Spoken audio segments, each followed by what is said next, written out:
All right, good afternoon. Welcome to the House Environment and Transportation Committee, Wednesday, February 4th. We will start with a departmental, HB 218, Office of the Attorney General, Environmental and Natural Resources Crimes Unit, reporting requirement. Let us bring up our representative from the Office of Attorney General, and please go ahead when you're ready. Thank you, Your Honor. Good afternoon, Chair Corman, Vice Chair Guyton, and members of the committee. My name is Darcy Talley. I serve as the Chief of the Environmental and Natural Resources Crimes Unit. We are a part of the Criminal Division of the Office of the Attorney General. Thank you for the opportunity to testify here today. I am here on behalf of the Office of the Attorney General to present House Bill 218, which is one of the legislative priorities of the 2026 session. Currently, the Environmental and Natural Resources Crimes Unit has two statutory reporting obligations that require the same or similar environmental criminal information, but that address two separate periods of time. The unit is statutorily required to produce an annual report to the Governor and General Assembly on or before November 30th of each year. This covers October 1st of the prior year through September 30th of the reporting year.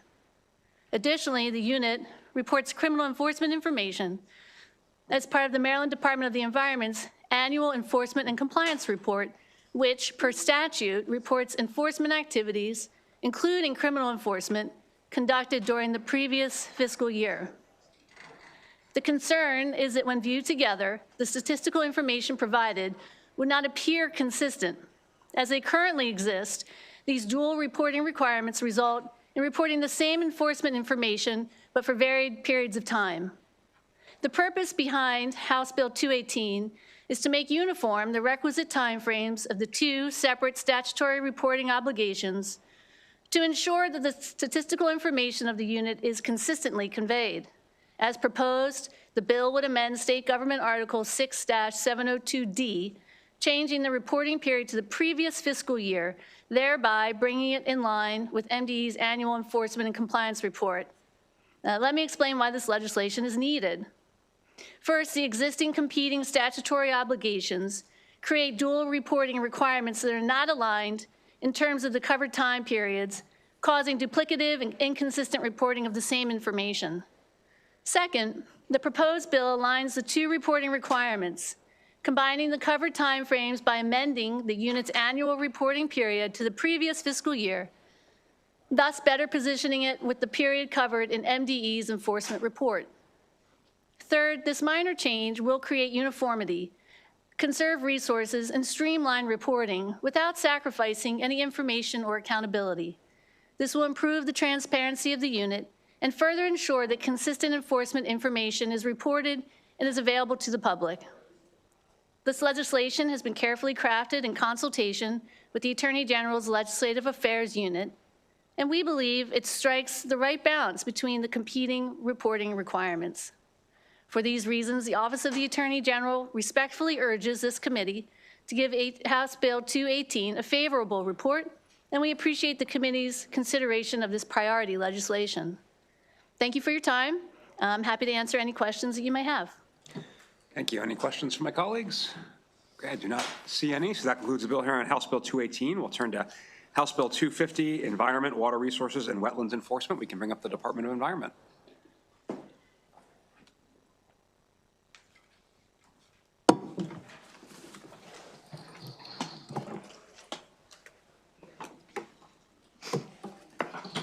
Hello. Good morning, afternoon. It's been a busy day. Good afternoon. Okay, so good afternoon, Chair, members of the committee. It's so good to be here and to have this opportunity to testify today. For the record, I am Serena McElwain, Secretary of Maryland's Department of the Environment, and I am here to present House Bill 250. This bill, essentially, it gives our agency a practical and much-needed enforcement tool, one that actually fills the gap between issuing a warning and pursuing costly, time-consuming litigation in circuit court. So I want to explain what I mean by that. Right now, when it comes to violations involving water use, dam safety, floodplains, and tidal wetlands, our enforcement options are basically limited to civil or criminal penalties. Those tools, they do matter, but they're blunt instruments, and they can actually take years to resolve, drain public resources, and they're not even the right fit for the lower level violations that still pose, of course, a risk to public safety and the environment. It's just not appropriate to go that far. So as a result, too many of the issues that we see, they go unaddressed. They go unaddressed because we feel that in order for us to spend our resources on those particular violations, they need to be bigger. It needs to be a bigger problem. And so what we end up doing is just not addressing those smaller cases until they become big enough for civil or criminal court. So HB 250, it's creating that reasonable middle ground that we don't have now. It allows MDE to use administrative enforcement to address violations quickly, efficiently, and in proportion to the actual harm. It will give, and I want to just give you a real world example. If a dam owner, for example, fails to update their emergency action plan, our option is to take the owner to court and potentially spend years in litigation using enormous amount of time and taxpayer resources. But in reality, for that particular issue, the risk could have been addressed more efficiently through an administrative order that requires them to correct the action with a defined time frame and before an emergency actually occurs. Today, we do not have that option. So instead, it's like using a chainsaw when a scythe is actually what was needed. Marylanders and businesses, they deserve an enforcement system that is firm, but also fair and appropriate, and that is why this bill is so critical. It will allow us to act in good faith to reduce risk before they escalate. It allows us to be balanced and reasonable, and it requires us to consider all the key factors when we're thinking about penalties, such as was the violation willful, whether it caused immediate environmental harm, what's the cost of restoration, and what's the economic reasonableness of compliance. And candidly, the way we're doing it right now is simply not efficient. We're spending 2 to 3 years litigating cases that actually could have been resolved quickly, within months, definitely within 6 months. And that, again, that allows us to free up time and public dollars so that we can focus on the most serious violations. But it's also a fiscal benefit. Because when we're when we're dealing with less significant violations and we're resolving them administratively, any penalties that we're collecting, they're deposited into Maryland's Clean Water Fund. And then obviously we use that money to reinvest directly into protecting the waters, our waters. So at the end of the day, House Bill 250 helps us do what Marylanders expect us to do. Marylanders expect us to protect water, encourage compliance, and resolve problems before they become a crisis. So for those reasons, I respectfully request a favorable report on HB 250. Thank you, and if you have any questions, I'm happy to answer them.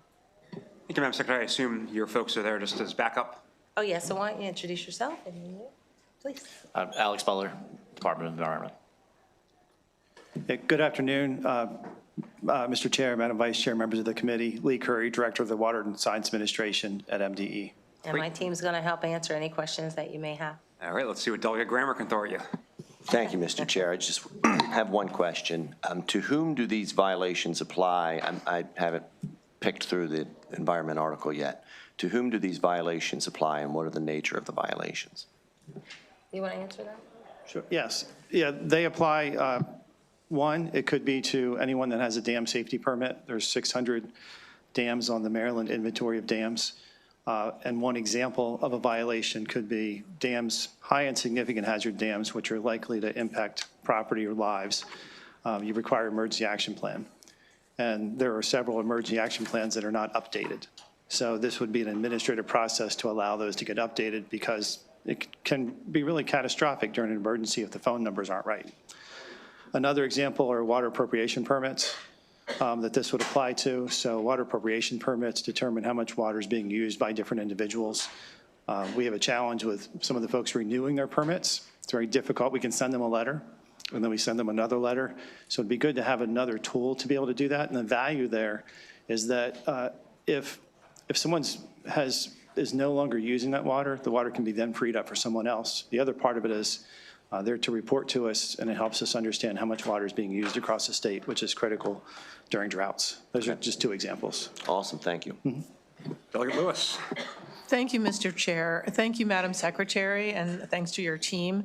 This subject matter is a little bit new to me, so if you don't mind, I didn't know anyone could own a dam. I just thought those were public works. So what entities own dams and request permits? Are there individuals? Are there commercial entities, industries? How does Right. this even work? Yeah, thanks for that. That's a good, very good question. I'm going to have you answer. However, I will say, it's funny when you say, who owns a dam? Sometimes people buy property and they don't realize you own the dam. It just looks like a lake. It's water. It's like, no, you own that. That's a dam.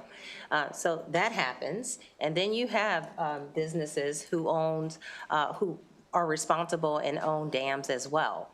So, yeah. Do you want me to expand a little more? What if you, thank you for that answer. Hypothetical, what if you own a property through which runs a big creek or there's a lake and, through some natural act, like animals like beavers build dams? They're not permitted, but they exist. Is that an issue in Maryland? And how could that affect an individual who might not know that the beavers on their property are violating some statute? I think what you're asking me is, are they responsible for it? I think so, And the yes. answer is yes. Very good. Thank you so much. Interesting. Thank you, Mr. Chair. Okay, it's man-made dams though, right? So if a beaver makes a dam, the property owner is responsible for that and needs a permit? If the beaver makes a I dam? think that was the question Delegate Lewis was asking. We love beavers in this committee. I don't think Delegate Allen's here, but Right. So just to chime in there. That's a great. So there, as I'd mentioned, there are about 600 dams in Maryland. And these are dams. When we think about, there are more than 4,000 small ponds in Maryland. And a beaver making a beaver dam is not going to be part of this category for dam safety permits. So, and to give you offer some more perspective, of those 600 permits, they're owned by either the federal government, the state government, local governments, counties, municipalities, and then also businesses, as the Secretary mentioned, and homeowners. About half in Maryland are privately owned, the other half are publicly owned. next dam question goes to Delegate Jacobs. Thank you, Mr. Chairman. So I just want to get some clarification on your administrative penalties. Would that be issued in the same manner in which DNR administers or issues administrative penalties, which is separate from the civil court system? So you may, in DNR's case, you could be charged with the administrative judge for something and not even go to civil court or be found guilty in civil court. So is what you're proposing similar to that? We would, I mean, how do you administer your administrative penalties okay, I would, under this bill? okay, so I think okay, so yes, we are the ones who would be responsible for dealing with and solving the administrative issues. But did you want to say something? Delegate, right now, the only option is to take someone to circuit court or hold them criminally responsible. This is administrative processes. This is something not unique to, MDE. This is something across state government, across the environment article. If anybody feels aggrieved at any point during this process, they have the opportunity to appeal that to circuit court.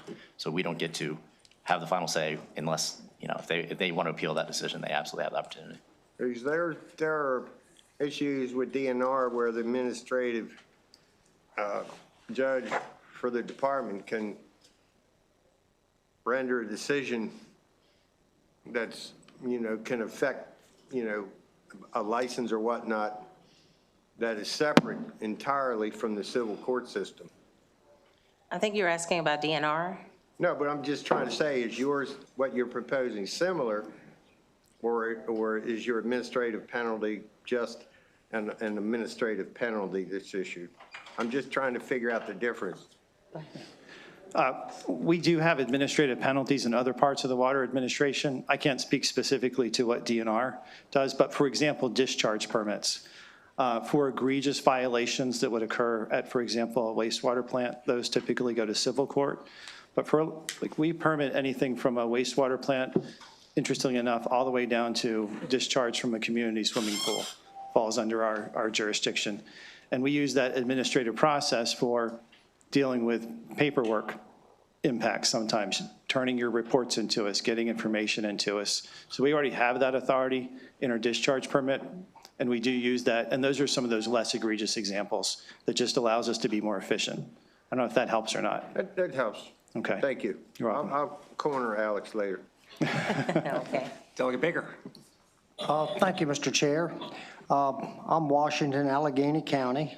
Out my way, we have a lot of ponds, and I know I've had some constituents, a constituent, reach out to me concerning the fee structure and how his fee structure has changed a time or two to the more expensive. Are the fees like $1,000, $2,000, $3,000 annually, the fee amounts? Less than that. Yeah, they can, I think do you recall the minimum? They're based on the classification of dams. Okay, so that's the word I'm looking for, classification. I know his pond has changed classifications. He's reached out many times to staff, and not that they haven't responded, but they haven't responded in a timely manner. So that was the reason he had reached out to me. So maybe I could get a list of the individuals on your team that could help expedite some of his questions on his pond, because his pond is a couple of miles away from where it would interact with another piece of property. Absolutely, Delegate. Happy to talk to your constituent. I believe we actually have made contact with someone. Okay, thank you. Okay, I do not see any further questions, so thank you very much. There is one more witness on this bill, Patrick Crump from MEPPN. Is he here? Don't see him. Okay, then that concludes the bill hearing on House Bill 250. We'll move on to House Bill 164, State Buildings and State Highways, Collection and Disposal of Yard Waste. Welcome home, Delegate Lehman. Thank you.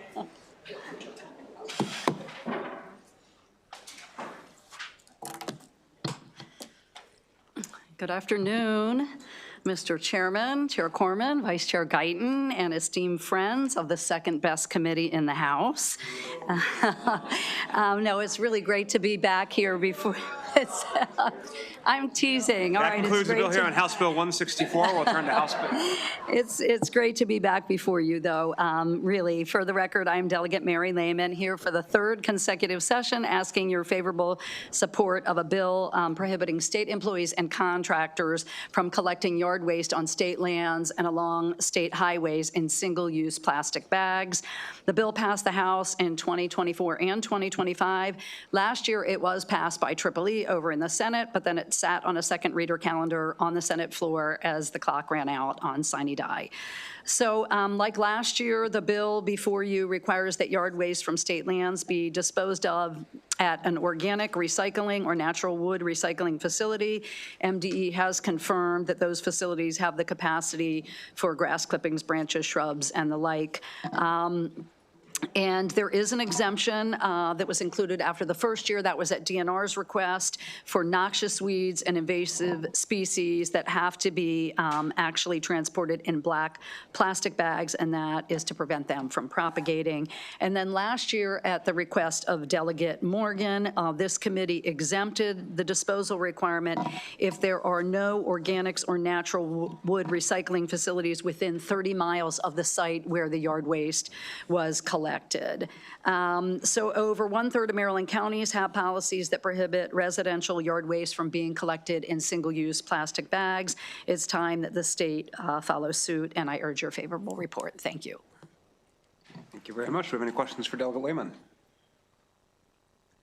Okay, we do have favorable amendment testimony from Tom Ballantyne with NIOP Maryland. It really is like a class reunion with the two of you in here.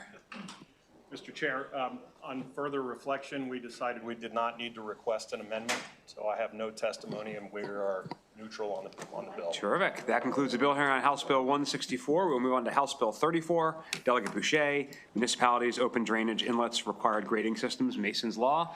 And Delegate, if you have a panel, please bring them up.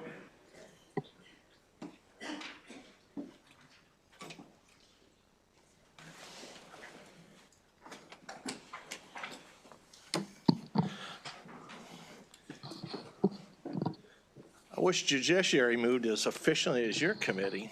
This is nice.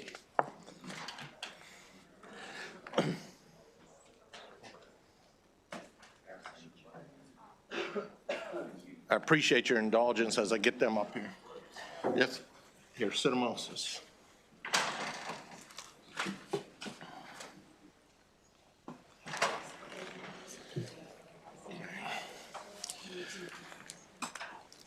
Good afternoon, Chair Corman, Vice Chairman Guyton, and distinguished colleagues on ENT. For the record, I'm Delegate Christopher Eric Boucher, District 5, representing Carroll and Frederick counties. I'm going to warn everyone, this is going to be an emotionally difficult and painful hearing, almost as if we're in Judiciary for the content of this bill and the testimony you're going to receive. On July 31st, 2025, a 13-year-old boy named Mason Kearns lost his life in a way no child should ever lose their life. During a flash flood in Mount Airy, Maryland, Mason was swept into an unsecured storm drain near his family's apartment on Woodersville Road in my district.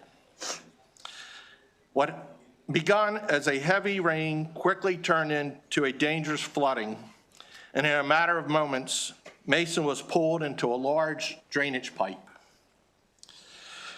First responders and neighbors did everything they could. For nearly an hour, they fought against overwhelming water pressure in a desperate attempt to save him. Despite their heroic efforts, they were unable to reach Mason in time. The storm drain has no safety grate. It was installed in 1960. This is not just a tragic accident, it is a preventable one. Mason's family is living every parent's worst nightmare. The loss of a child leaves a hole that can never be filled. It is a pain I know personally, having lost a child myself. And yet, in the midst of this unimaginable grief, they have chosen to act. Instead of retreating into their pain, they have worked with lawmakers and advocates to push for change, so that no other family has to stand where they stand here today with us. Their strength and courage have given rise to HB 34, Mason's Law. HB 34 is about more than infrastructure. It is about responsibility. It is about recognizing that unsecured storm drains pose a real and dangerous threat during severe weather, and require safety grates would be a simple, common sense step to save lives. Passing this bill will not bring Mason back. Nothing can. But it can honor his life by ensuring that his death was not in vain. It can mean that another child makes it home safely. It can mean that another family is spared this heartbreak. I am aware that the bill needs some amending to help municipalities practically and affordably implement. Therefore, I urge the committee to give HB 34 a favorable report and stand with the Mason family in turning their tragedy into something meaningful and life-saving for other children. Thank you, Chairman.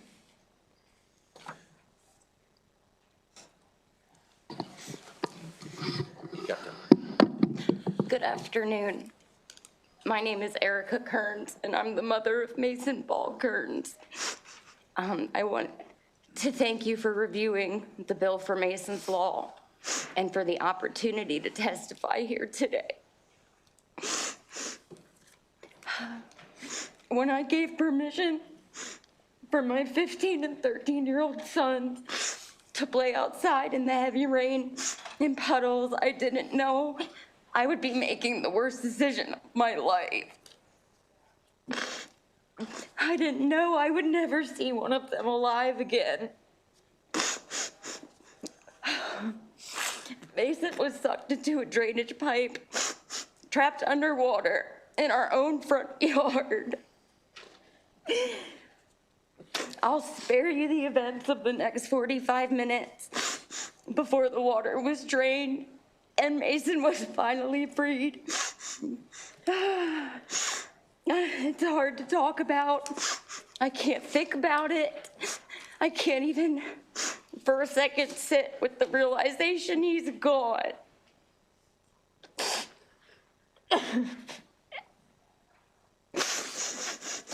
The gut-wrenching, heart-shattering feeling I get with the thought is indescribable. My heart re-breaks every time, and it'll never change. Mason was an amazing kid.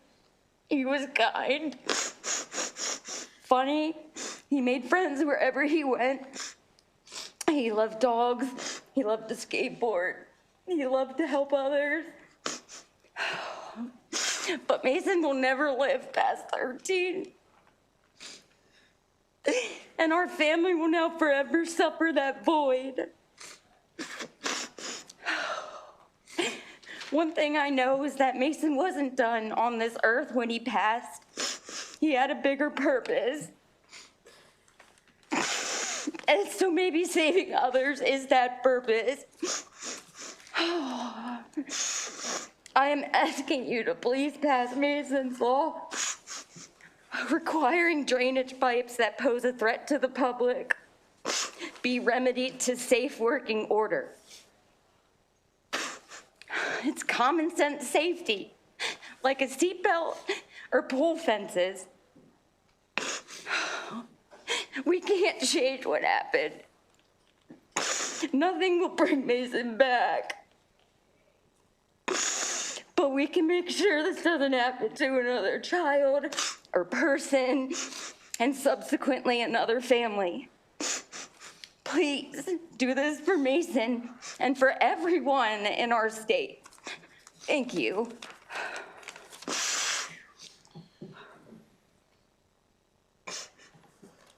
Who wants to go next? If you'd like to go. You want him to go? You want to go? Can you go? Okay, go. State your name and your occupation. Good afternoon. My name's Eddie Godwin, Lieutenant with the Mount Airy Volunteer Fire Company. On July 31st, 2025, it's probably been one of the worst days of my career in 30 years in the fire service. My goal here is to just kind of give you a glimpse of what my afternoon was like. And this is kind of a ripple effect. This doesn't just affect that day, that family. This goes on to affect us as first responders and our daily lives for the rest of our lives. That afternoon, as this call was dispatched, I arrived so quickly the call was not finished being dispatched. I was that close to try to make a difference. As I entered the water, it was unbelievable the conditions what I found. I was able to grab a hold of Mason, but due to the water pressure, the vacuum, and the position of his body, which I will spare you, I was unable to remove him. Further first responders arrived. There was 5 grown men pulling on Mason. We had a hold of him and were unable to remove him from his position. Further knowing, if we were able to do this, that I was going to either myself or one of my other 4 people take his place to sacrifice one of our lives for his life. We were okay with that. Then I had to make a the worst decision of my life in the fire service. I had to tell my folks, we need to stop. We can no longer save him. This is now a recovery. In 30 years, I've had to pull out of fires because it's been unsafe. There's never been anybody in that place. I've never left anybody behind before. This personally has been just a toll on myself with my mental health. It's a tragic loss. I'm very close with his aunt. I've known her for many years. My tennis shoes that I wore that day are sitting in my living room in the corner where I took them off when I finally got home that night. They haven't moved since July 31st. My wife and my kids know not to touch them. They just stay there. It's my constant reminder of that day. Maybe if we get this bill passed, it'll be time to get rid of those shoes. But I encourage you, I'm sure there's some amendments. I don't know anything about making laws, but I do know one thing. The cost of a life has no price. If we can prevent this, again, this a tragedy like this from happening again, I see no problems. That's all I have. Thank you. Did he want to testify? Your indulgence. Would you like to go next?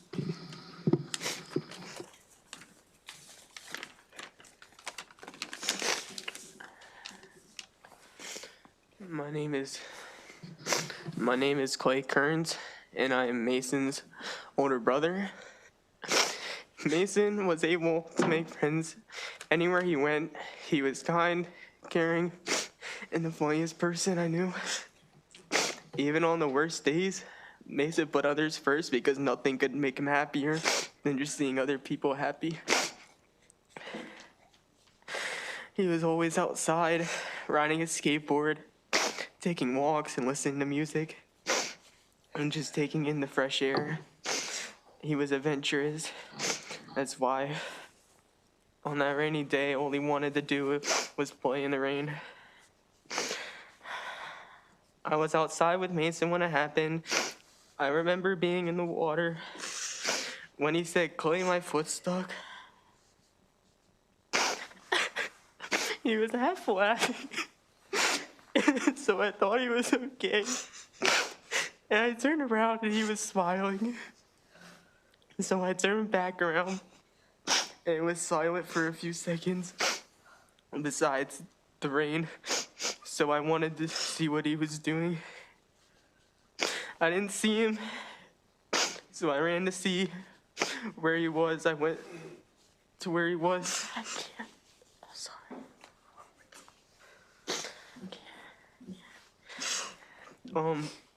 I went to where he was. I thought he was trying to trick me by running behind the apartment complex when I wasn't looking, or trying to hide under the water to scare me, because that's the type of person he was. I called for him and immediately started to make my way to where he was at. I felt his leg and his arm, and I did everything I could to pull. I was screaming for anyone to help me. The flashbacks were so strong and intrusive at first that I was just hitting myself for banging my head just to get it out of my mind, because nothing would work.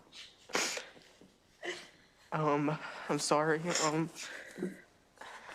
Most people live their life thinking that it can't happen to them and that they're above the odds. I know that because I thought so too. But no one is above the odds, and it can happen to anyone at any time. And no one deserves to lose their life, and no family deserves to carry the trauma. There's no point in delaying the change any longer, because this could happen to anyone. Dozens of people have lost their lives this way in just a few short years, and I know it can start here, because I refuse to let the inaction take away someone else's brother or best friend. Thank you. Thank you. And to the Kearns family, obviously I speak for all of us when we say how sorry we are. And, many of us have kids near Mason's age, and it's just, obviously there's no words to describe, how our hearts go out to you. But as Delegate Boucher said, you are doing something really important, which is trying to turn a tragedy into something positive for other people. And as you said, Mrs. Kearns, Mason's work is not done on this earth because you are here making sure that we make a change. So thank you. Are there any questions for the sponsor, Vice Chair Guyton? Thank you, and thank you so much for being here. I think the chair said it very well. I want you to know that the fact that you're here today and it's still so fresh, and you made the trip here and you testified in front of us, that really means something. It's very powerful. Right? And we can't imagine to know the pain that you're experiencing. My mother's heart is broken with yours right now. And I just want to say to the delegate, thank you. You have a great representative here for bringing this bill on behalf of Mason and your family. And yes, there are some suggestions for different types of amendments and things that could help this bill move more quickly and more smoothly through. And I really would urge you to meet with everyone who's testifying today and try to work those things out so that we can, again, we can get this moving so this doesn't happen again. Thank you, Vice Chairman. Thank you so much, and thank you so much for being here. Thank you. Delegate Grammer.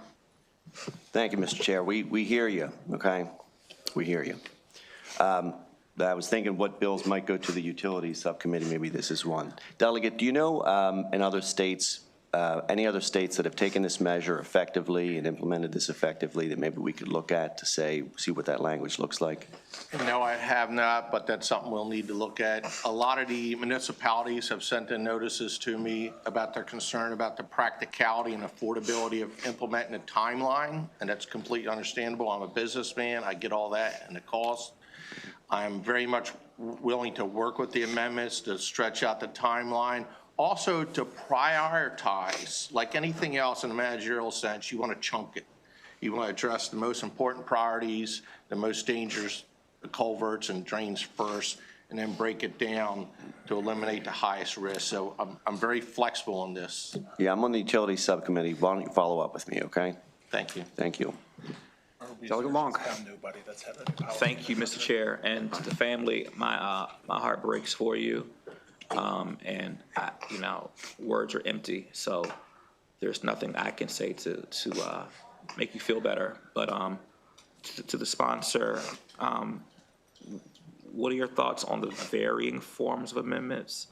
And is there a particular way you see it being approached? To how to execute it? Yes. As much latitude as possible be given to the municipalities. Having been a former county commissioner, one of my biggest complaints was the unfunded mandates that come down while you're juggling your existing budget. So I've heard a lot of blowback from some of my colleagues in my partisan camp, and I'm very understanding to that. I really want us to be aware that we need to work with the municipalities and give them enough latitude. They're run by responsible adults just like us. This hurts them just as much as it hurts us. They also realize that there is a tremendous liability for the municipalities since this has already happened.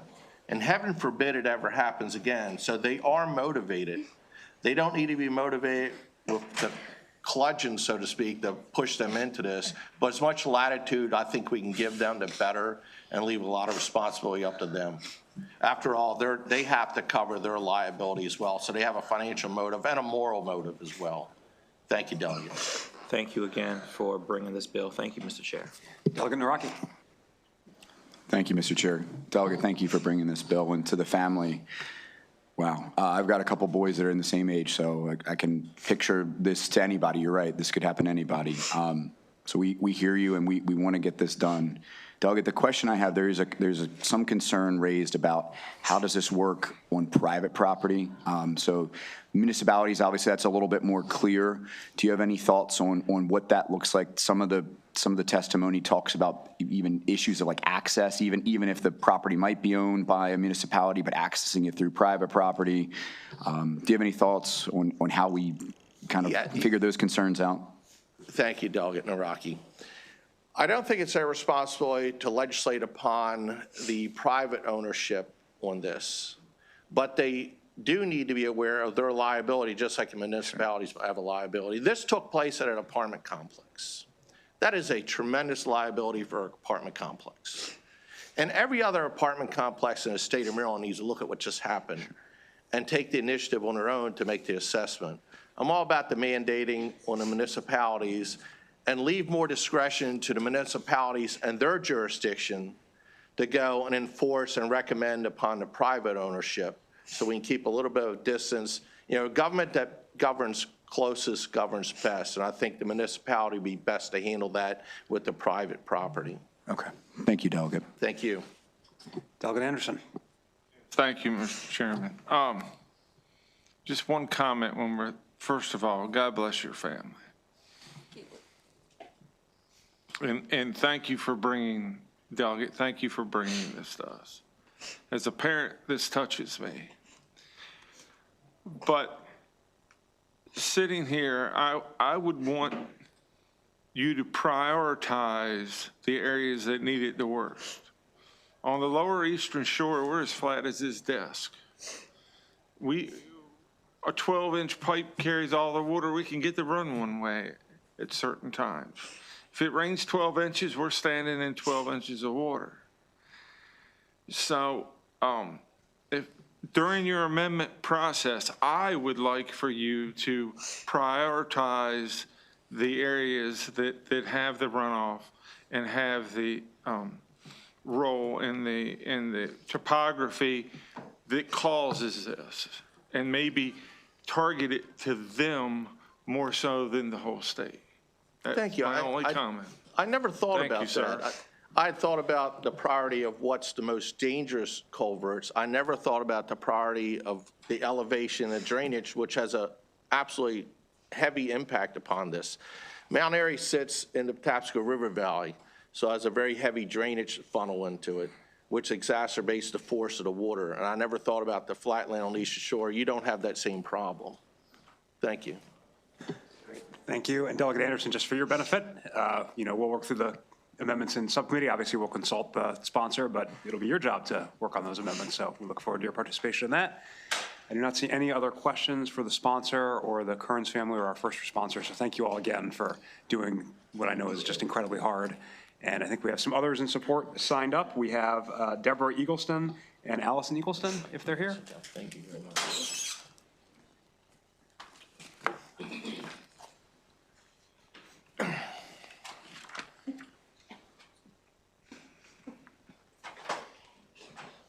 Why don't you two sit here? It's just two of you. I'll stay up here in moral support. You mind if I stay up here with them in moral support? Good afternoon, and thank you all for considering this bill, Mason's Law. Mason was our grandson, and it's always tragic to lose a 13-year-old child. However, the way Mason was taken was not only tragic, it was unfathomable. He was a happy, healthy, and vibrant young boy. He was 5 foot 6 inches tall. He weighed 186 pounds, and he was literally sucked into a 16-inch drain pipe. His family had just moved to those Mount Airy apartments 3 months prior, didn't even realize this drain pipe existed. It was camouflaged, covered over with gravel and discarded grass clippings. His brother Clay was with him when Mason yelled, "My foot is stuck." By the time Clay turned around and Mason was gone, he ran to where his brother had been and found him, desperately trying to pull him out. He continued pulling and yelling for help until Mason's hand just let go. Meanwhile, water is swelling up around him, and as his mom, along with neighbors responding to Clay's cries for help, had to dive to reach him in their efforts to dislodge him. The event this trauma has caused Clay is indescribable. He had to be hospitalized in a psychiatric unit for over a week. We couldn't move forward with funeral arrangements until we knew that Clay could be there to say goodbye to his brother. Clay still suffers today. He's on medication, therapy twice weekly. He still has nightmares, and he just desperately misses his brother so much. His mother, of course, is also suffering this trauma while trying to support Clay as best she can. She tried so hard to get Mason out, but it was just impossible, as we later found out. His death was deemed a positional asphyxia by the medical examiner's office. He was so stuck, it took emergency personnel 45 minutes to extract him after the water had been drained. Of course, this event caused trauma to the first responders, many of whom will be submitting testimonials to this bill. The community, I have to say, the community outreach was overwhelming. We were so grateful for their support, such as therapy dogs, monetary donations, gift cards. They were all also so devastated that this tragic event occurred and wondered, like us, how could it have even happened? Mason was a healthy and strong young man. Had there been greats, as there are now, he could have simply stood up or at least been pulled out. There were no grates, no signs. How did something like this never happen before? It's estimated this drain pipe had been there for over 60 years. It's really important to note that Clay and Mason weren't doing anything wrong. They were teenage boys simply playing in their front yard with a beach ball. They had no idea that the drainage pond located uphill and adjacent to the apartments would overflow, come down, and take Mason's life. Please support Mason's law. Just because it seems like these events are rarely happen, that doesn't mean it won't happen again tomorrow in our town or in another in the state of Maryland. Mason's death was 100% preventable. It's unimaginable that there are no laws in the books, either federal or state, that could have prevented this tragedy. Thank you for your time. Good morning. My name is Allison Eggleston. I am known as Aunt Allie by my 4 nephews. Mason would be 14 in 4 days. Instead of celebrating with a skateboard scheme themed gift and a family party, I'm here fighting to give him a legacy. On July 31st, 2025, my mother called me and I answered the phone to hear a tone in which I had never heard before. It was emotionless. Not due to a lack of caring, but in a tone that lacked comprehension. What happened to Mason is not comprehensible, and nor will it ever be. Mason is stuck in a storm drain. He's dead. He drowned. They can't get him out. I need you to go home, is what she said. I was at work.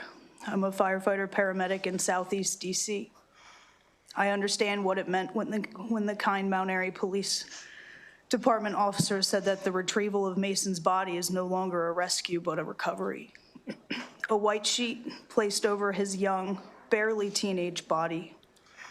It felt different to be on the other side of the placing of a white sheet on a dead body. This was a body I loved, that I watched grow into a young man, a body so full of laughter, love, and optimism. I continue to watch my sister and nephew attempt to survive minute by minute since the moment he was sucked into that storm drain. I cleaned out his room the next day, his blankets that smelled like him, his skateboards, his guitar, his video games. He was just a boy. Our lives are now divided into the nightmarish separation of before Mason died and after Mason died. In my grief, I turned to research to cope. Since 2015, at least 35 people have been trapped in storm drains similar to the one that took Mason from us. Over half of these deaths were children and first responders. These deaths are preventable. Not a single state, district, or territory requires by law the safeguarding of these storm drains. Even after the tragedies that came before Mason's, there was not a permanent solution. Placing a grate or a similar guard over these storm drain inlets is a simple solution that is guaranteed to save a family the suffering ours has. I have hope. There's a light, and the light is Mason's law. It will not bring Mason back, but Mason's death will not be in vain. Mason's tragedy will save others so long the law and his legacy is passed. It must be passed. Another death would be negligent and inexcusable, and that cannot be on our beautiful state's conscience. Thank you. Thank you both to the grandma and aunt, and as Aunt Allie said, we are going to work to further Mason's legacy, so thank you both for being here. We do have an additional virtual witness from the town of Mount Airy who is not in the waiting room, so we do not have an additional witness. So that concludes the bill hearing on House Bill 34. We are going to move on to House Bill 186. Delegate Boucher, don't go away. Natural Resources Bow Hunting Sundays, and if you have a panel for that, please bring them up. We'll be in touch.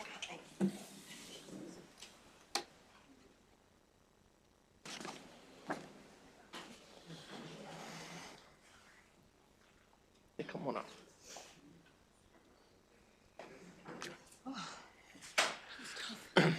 Thank you very much. Well, good afternoon once again. This will be a much lighter subject. Sorry for that weighty subject. Like I said, it felt like I was in judiciary on a subject like that. Once again, for the record, I'm Delegate Christopher Boucher, District 5. It is with humility and honor I present to this distinguished body and its membership HB 186, Sunday archery hunting on private land, and I emphasize Sunday hunting on private land. Considering the controversy surrounding Sunday hunting legislation in the past, it is my belief that this bill strikes a compromise by avoiding the use of firearms on Sunday hunting. Lots of attention and work groups have been applied to this issue of reducing deer herd damage in farmland and their economies.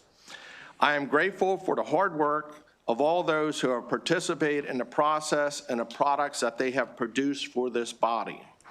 However, it only addresses part of the equation, rural counties, and avoids a big part of the problem, suburban counties where firearms and muzzleloaders are severely restricted. The best analogy to the problem is this.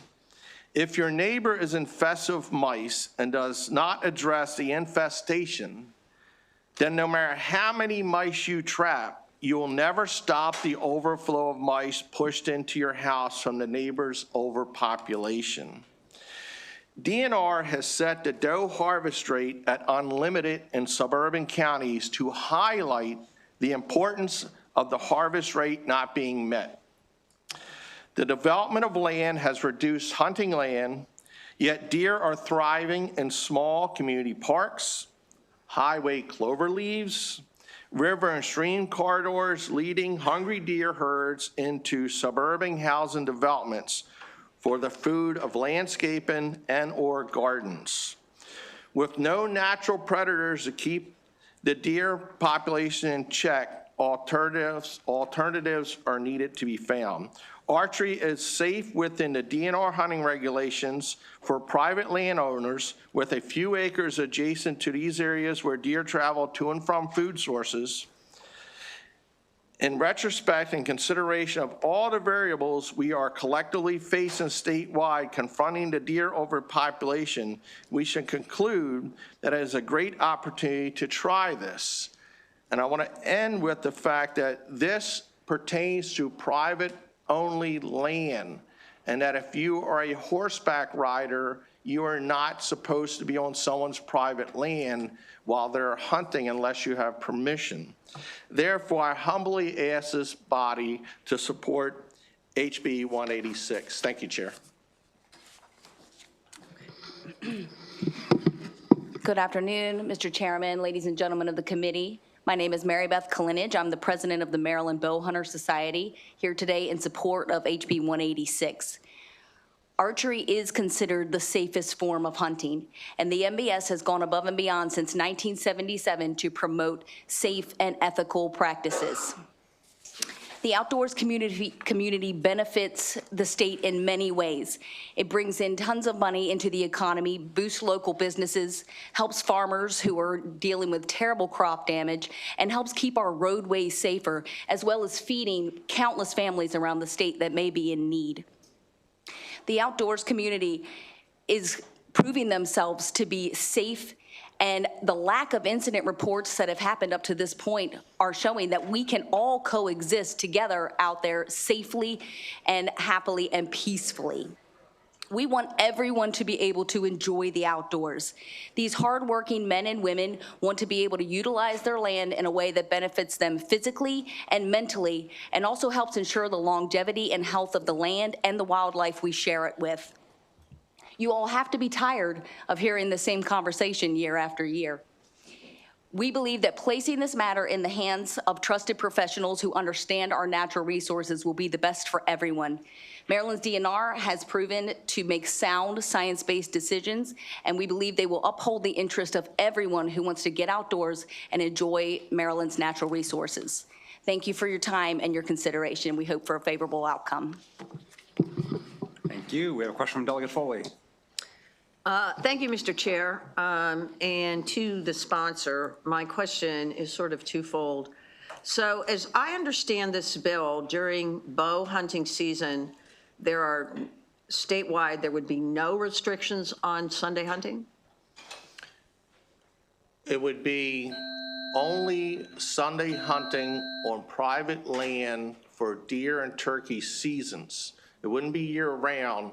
There's already an existing season, say it runs, Monday through Saturday, but doesn't have a Sunday. What takes place is a lot of working class people who hunt only want a one day to hunt. So if they had the Sunday, they could add the Sunday onto it, but it'd be strictly for private land only within the regulated deer season or turkey season that's set forth by the Department of Natural Resources. So just to be clear, though, so for example, I believe Prince George's County, Baltimore City, a couple other jurisdictions do not allow hunting at all.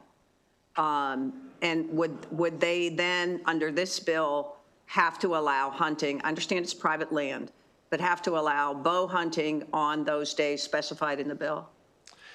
If the language passes, that would allow people to be able to bow hunt in those suburban counties within the framework, laws, and regulations set forth by the Department of Natural Resources. So it'd still fall within the state regulations.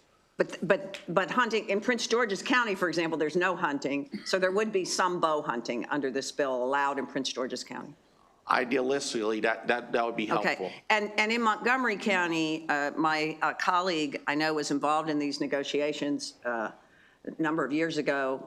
Delegate David Frazier-Doggo and others reached a compromise with hunters in the county that we would have a restriction on time limit when hunting was allowed in Montgomery County. Would those time limits be wiped out by this bill on those days that are specified in the bill? Well, in the language of the bill, each county has some different regulations. Some of the counties will allow Sunday hunting on up to 10:30. Yeah, that's Montgomery. Yeah.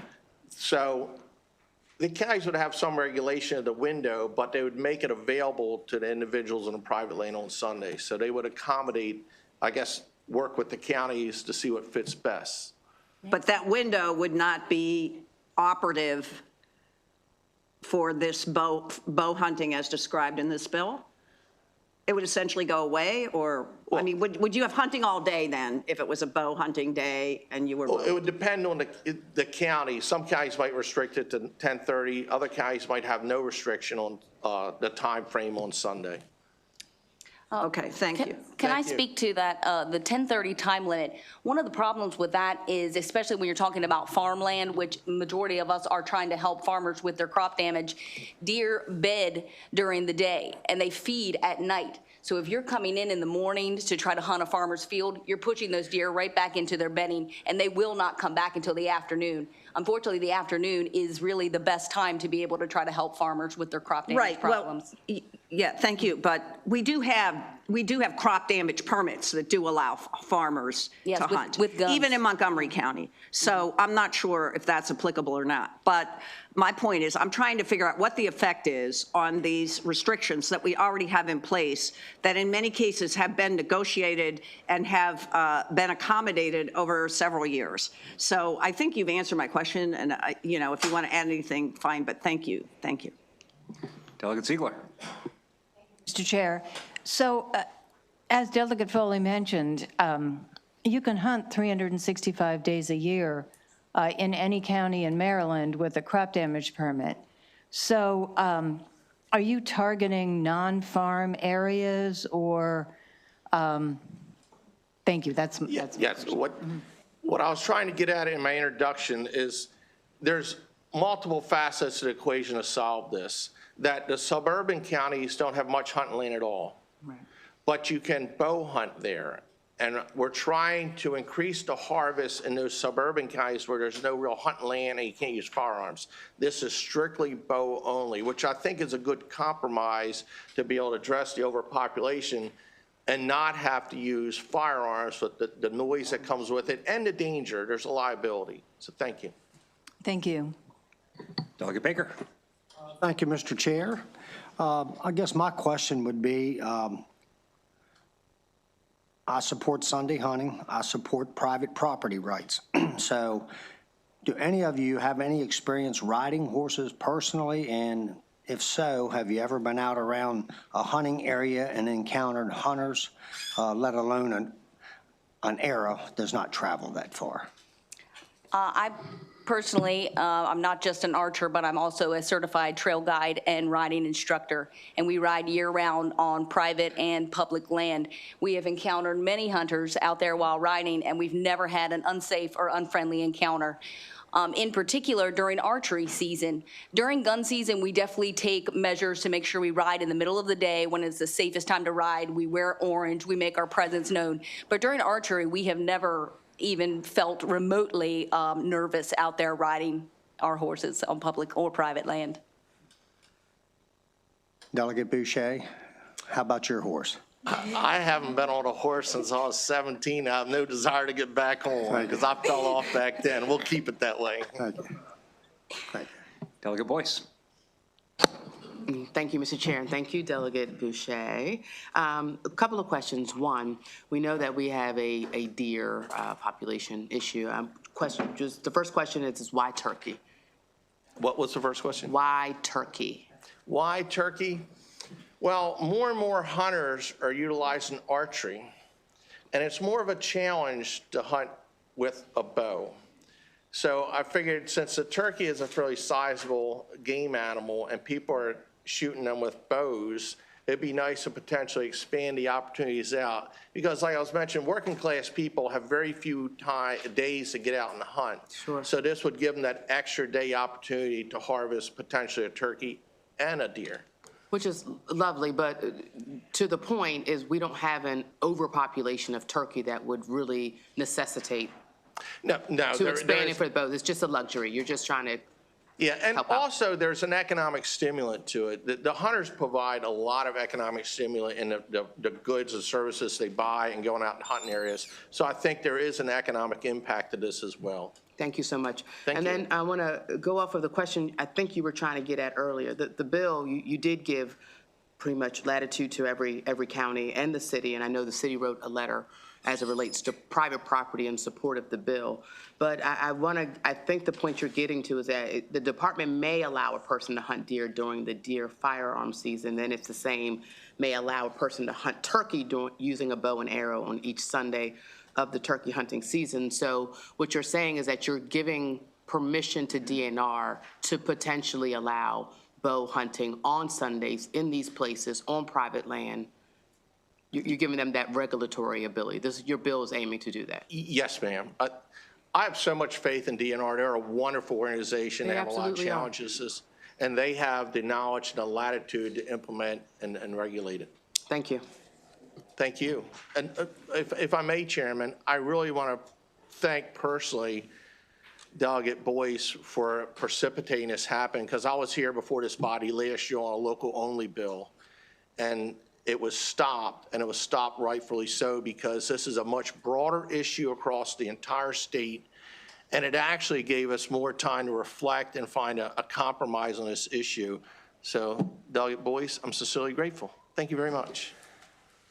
Okay, I do not see any further questions. We do have some unfavorable witnesses. We'll start with those in person. Christy Claggett, Maryland Horse Council, and Barbara Solner-Webb, Maryland Horse Council.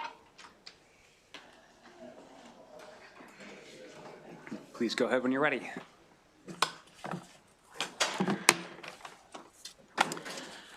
Good afternoon, committee. I'm Christy Claggett of Harwood, Maryland, Anne Arundel County. I'm a farmer, Maryland Legislative Committee member, and the director of a riding club that uses the interconnecting private and public riding trails all through our state. This Bill 186 expands Sunday hunting for deer and turkey to all counties statewide. It is not, as he's saying, some regulatory fuzziness. It would, if you pass this, all counties will be having Sunday hunting for bow. So the modern bow is quite a lethal weapon. The compound bow can go 300 to 400 yards, 170 to 240 miles per hour. The crossbow can go 500 to 600 yards, 200 to 350 miles per hour. This is a real and perceived danger. To be in proximity to these weapons is just not safe. So Sunday hunting on private property affects the use of adjacent private and public property. How can you safely use the perimeter trail of your property or a public park when these types of arrows have such a range? There is no urgent need to expand Sunday hunting. DNR says the population is stabilized. Sunday hunting does not increase the overall kill. It just kills more on Sunday because if that's the day they use. So Sunday hunting is a convenience for 2% of the population. Maryland is a unique state. It's got 25% rural ag land involved in the equine industry. It's got 700,000 people who are horse enthusiasts. Really, trail riders are our largest sector and the recreational group that will be most affected. They do not want to ride where they feel in danger. So the majority of Marylanders do not support Sunday hunting, and we ask you to support shutting this down and keeping safe Sundays. Thank you. You're next. Oh. Let's see, can I look at the, can you turn the clock so I can see it? There's a mic right in front of you. I know, but she's looking for the clock. There's no clock on hers. I just want, just so I could tell the time. Okay. So she can hustle. Yep, please go ahead. Okay, whoops, time is already running out. Good afternoon, I'm Barbara Salner-Webb, owner of a lovely 12-acre backyard farm in Laurel, Maryland. HB 186 is a very bad bill that would remove the restriction against Sunday hunting that Prince George's County, Baltimore City, and Howard County have managed to maintain despite a barrage of bills over the years to add Sunday hunting to the 6 days a week that our hunters already have for shooting lethal weapons outdoors. That seventh day has traditionally been reserved as the only day of the week for the other 98% of the population who are not hunters to enjoy our lovely outdoor green areas without the fear of being shot at. I myself am one of the many outdoor enthusiasts who, while recreating outdoors, have been shot at. In fact, myself on 3 separate occasions, including by a lethal hunting arrow zipping less than 2 feet from my ear. And it's not a fun experience. Evidently, none of those great hunters recognize that my white riding helmet, orange safety vest, and white horse below me do not look like a 5-point deer. I believe when Delegate Ben Barnes was shot at, similarly walking at in a trail at the edge of public property at the edge of private, he also did not look like a 5-point deer. The DNR's website includes multiple other such incidents. As we all know, arrows don't respect property lines, and with many properties, especially in northern, in the areas where most people live, being small, then these arrows that can go hundreds and hundreds of yards can go across whole properties, making it very unsafe. So please keep Sundays safe for the vast majority of the population, us non-hunters, who want to be able to recreate outdoor without the fear of being shot at on 1 day per week, when hunters have already claimed the other 6 days. And I repeat, arrows don't respect property lines. Great. Thank you so much for your testimony. We're going to bring up our virtual witness, but stay right there in case there are any questions. Margaret Crane.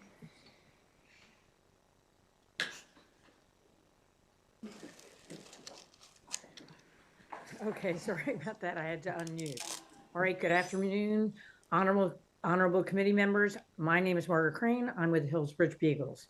Who are the Hillsbridge Beagles, you might wonder? We are a recognized foot pack with the National Beagle Club the AKC Parent Club of the Beagle breed.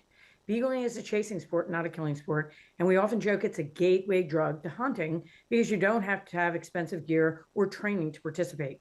We hunt on all the Southern Maryland counties, public and private lands. People that participate range from the very young to the young at heart because the sport is so accessible. The HPB is a hunting organization, and we support hunting in all forms. The PAC buys multiple hunting licenses and supports DNR. So you might ask, why, if we're a hunting organization, do we oppose HB 186? If HB 186 is passed, the effect will be that the natural resources on Sundays will be completely dedicated to the deer hunters. Our position is that our amazing Maryland natural resources should be shared. I'm sure you're very familiar with the history of Sunday hunting. Quick recap, in 2002, there were 2 Sundays in 12 counties. Now it's 17 counties with 21 Sundays, 2 counties with 15 Sundays. This is going to expand it even more. If you read the discussion on social media, Sunday hunting, the justification is everybody works, right? They only have Saturday, so Sunday gives them a second day. Well, that's the same for the non-hunters and for beaglers alike. HB 186 picks deer hunters as winners. They get the whole weekend, every weekend during the hunting season. One last point, deer hunters don't want anyone else in the woods. Their mindset is if you're in the woods, you disturb the deer and they won't get their shot. This mindset is unique to deer hunters. In my experience beagling over the last 45 years, the hikers, the bikers, the birders are always fascinated by the beaglers. Trail riders cheerfully ride by and ask questions. Only the deer hunters fume and rage if the beaglers are in the woods. Sharing our amazing resources needs to be the priorities. Deer hunters, be they muzzle, rifle, or bow hunters, don't want to share the resources, and giving them all the Sundays during the hunting season will lock all other users out of the woods. For these reasons, I respectfully request you vote in opposition to HB 186. Thank you. Thank you very much. We'll turn to Rebecca Paragoy.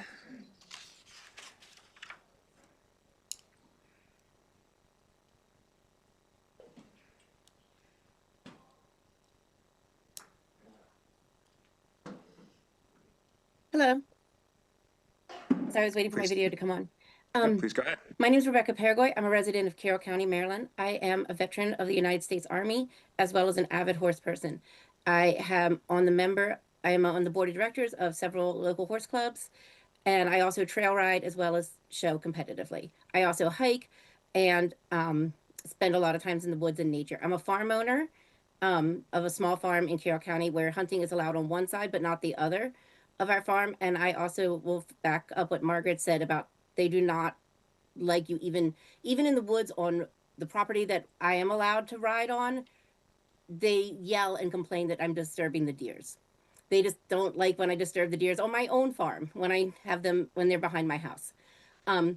However, this bill was supposed to mainly be aimed at turkeys and with arrows. However, there's language in the bill, namely line 16, and then it is again repeated later, that a person hunting turkey using a device other than a bow and arrow. Well, as a non-hunter myself, I did research on this, and I went and spoke with sources and research sources.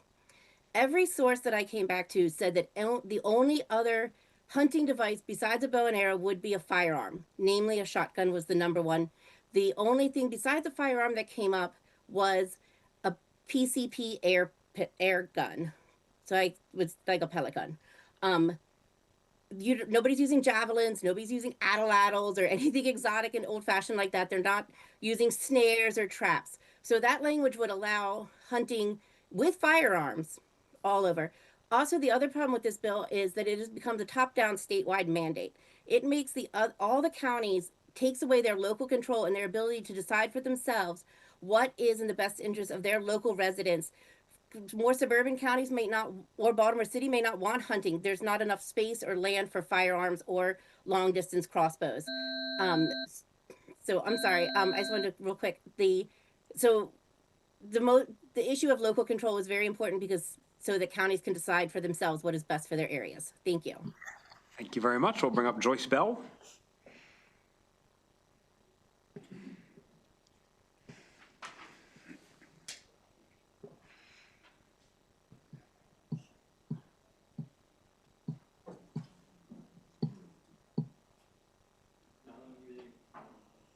Joyce Bell, are you there?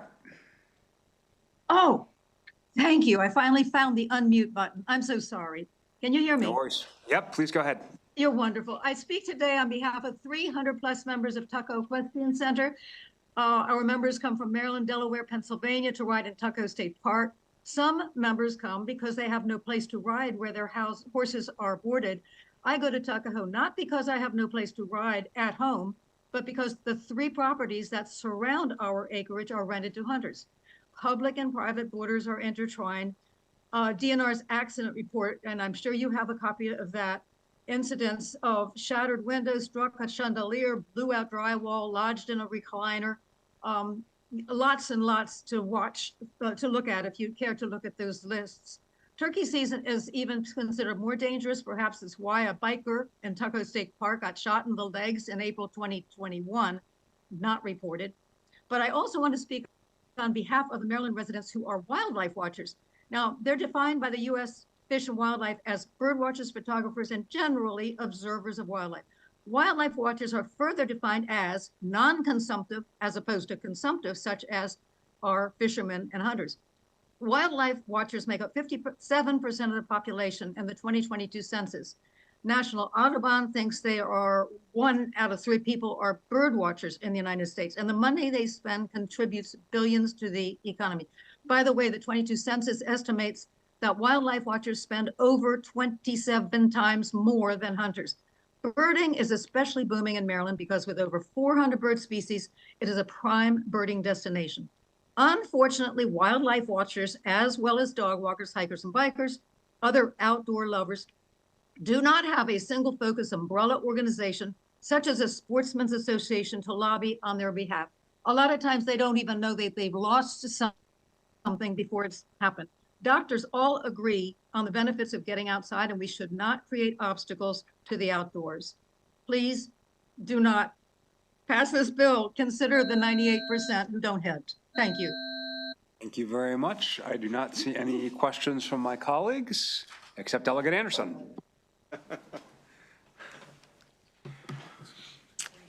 Would I be correct to say that there is no law against target practicing on those lands on that day? With the bow and arrow, they're still free to shoot their bow and arrow I've never seen a restriction. during that time. Excuse me. May I answer? Do you understand the pressure that farmers are under with the wildlife? I'm a farmer myself, yes. Well, can I ask you what your crop damages are per year from wildlife? I have a crop damage permit that I can't get the people to fill out. I mean, I'm able to kill 33 deer, and my hunters won't do it because they don't have antlers. I'm in the same boat you are, ma'am, but it's costing me about $25,000 a year to feed deer. I understand. And $25,000 out of my pocket a year. And I just want you all, if you don't want hunting in your area, then I would ask for an amendment for not your area. But please don't.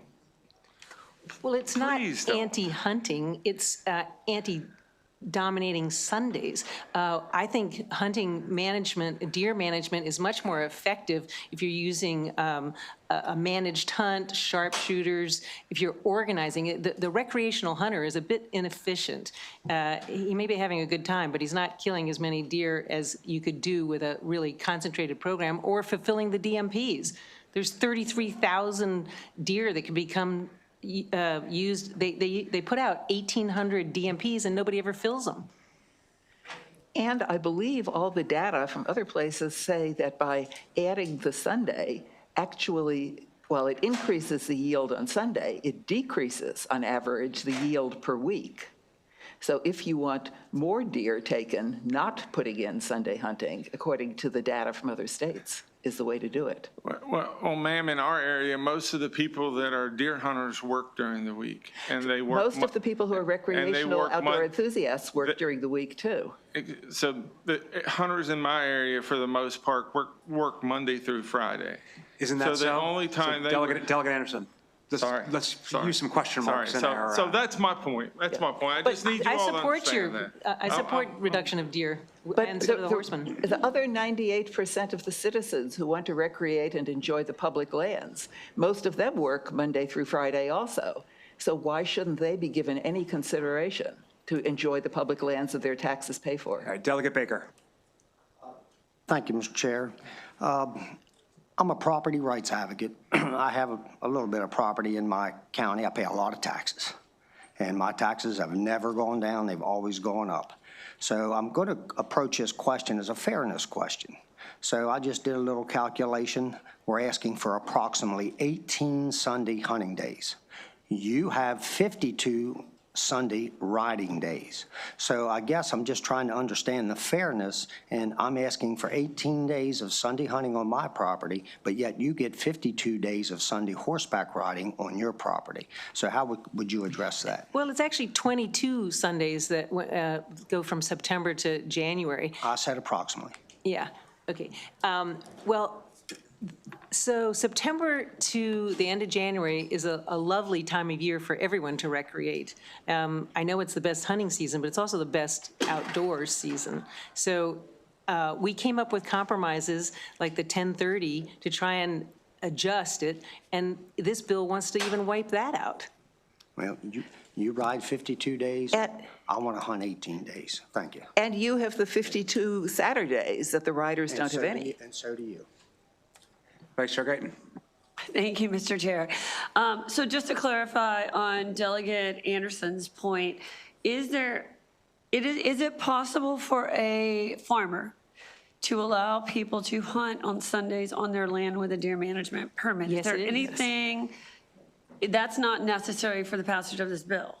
No, So this that doesn't is affect farmers. Okay. That's a given. Yes. And I did want to go back, and I'm not sure who can answer this question, but one of our witnesses pointed out the provision that I don't know that the sponsor spoke to, which refers to a person hunting turkey using any weapon other than a bow and arrow. And I don't know, and I did find that in the bill, it is there.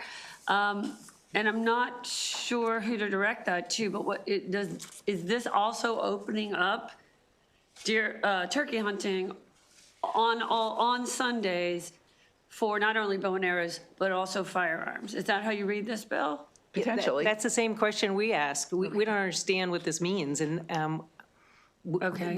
it wasn't explained to us. We actually even asked DNR. Okay, thank you. That's how I'm reading it, but perhaps the sponsor can clarify at some point what the intention was there. Thank you. Okay, thank you. That concludes the bill on House Bill 186. I just want to say, after all the talk of capacity auctions and PJM and megawatts, I'm so happy that we are back to our comfort zone of Sunday hunting. Let's bring up House Bill 72. Speaking of capacity auctions, Delegate Charkoudian, Natural Resources, Edible Forest and Foraging Program Establishment. If you have a panel, please bring them up.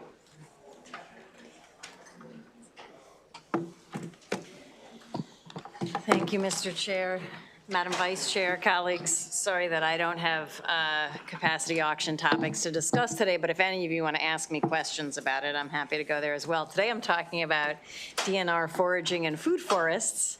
This is House Bill 72. So the basic idea behind House Bill 72 on a day that you're talking about hunting is to talk about foraging. So our natural systems around us provide all kinds of food in abundance, and there's opportunity to consume that food, but we want to do it obviously in a way that is managed, doesn't harm ecosystems, and doesn't harm the people who are potentially eating that food. So foraging is becoming more and more popular. It's becoming popular as a hobby, but it's also becoming popular as a way to address food insecurity. There's people who actively engage in foraging natural forests in order to address food insecurity issues. And so what this bill does, and I actually had been working with DNR for over a year on this and recently got new feedback from DNR just last week, so we have some amendments coming. But what the bill does is it creates a foraging permit that you can think of as mirroring in some ways a hunting permit. So there are a lot of DNR lands that could be foraged, but there's there's a lot of DNR lands that we wouldn't want to have forage. There's DNR lands that you wouldn't want forage during certain periods. You don't want over foraging. So we want to be able to protect ecosystems while still making foraging legal under certain circumstances. So the way the bill's written right now, there's a foraging permit across all of DNR lands. The amendments that we're about to, I haven't introduced them yet, but I will be, and we have DNR here to talk about them.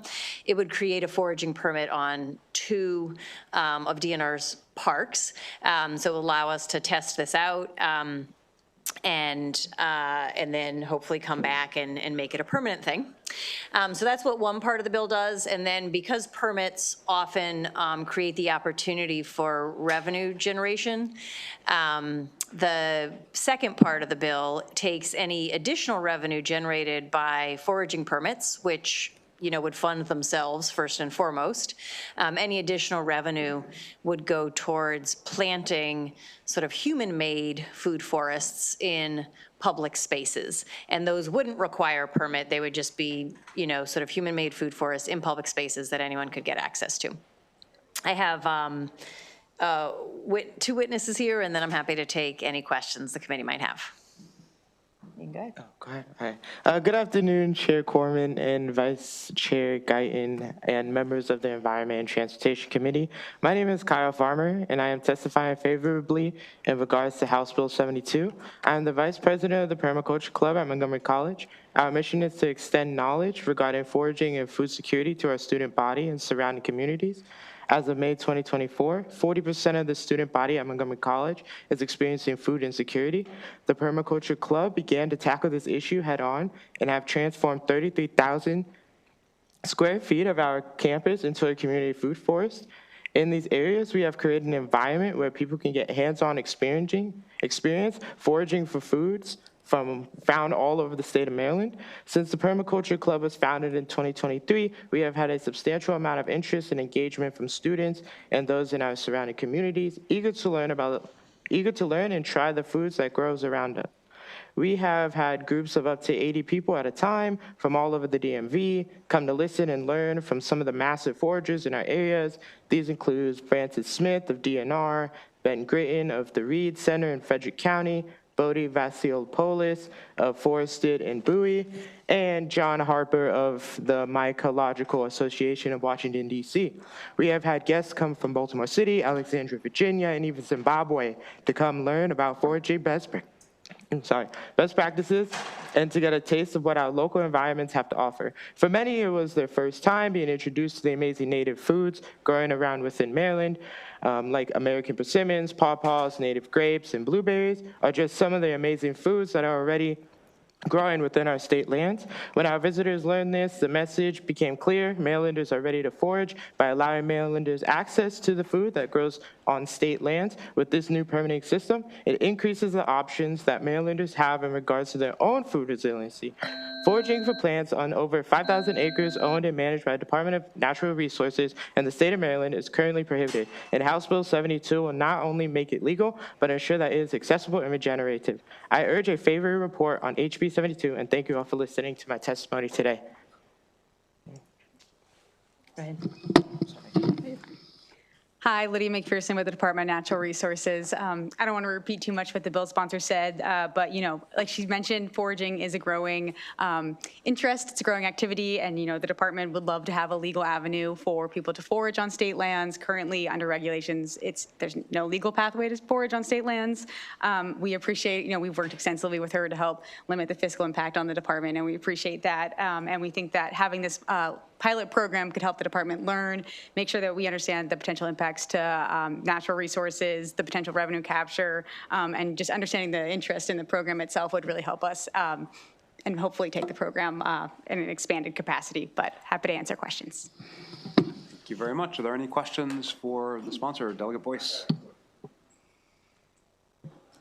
Thank you, Mr. Chair. Thank you so much, Delegate Charkoudian. We did talk offline. I do want to know from DNR about just for the body, the 2 spaces, the 2 parks in question.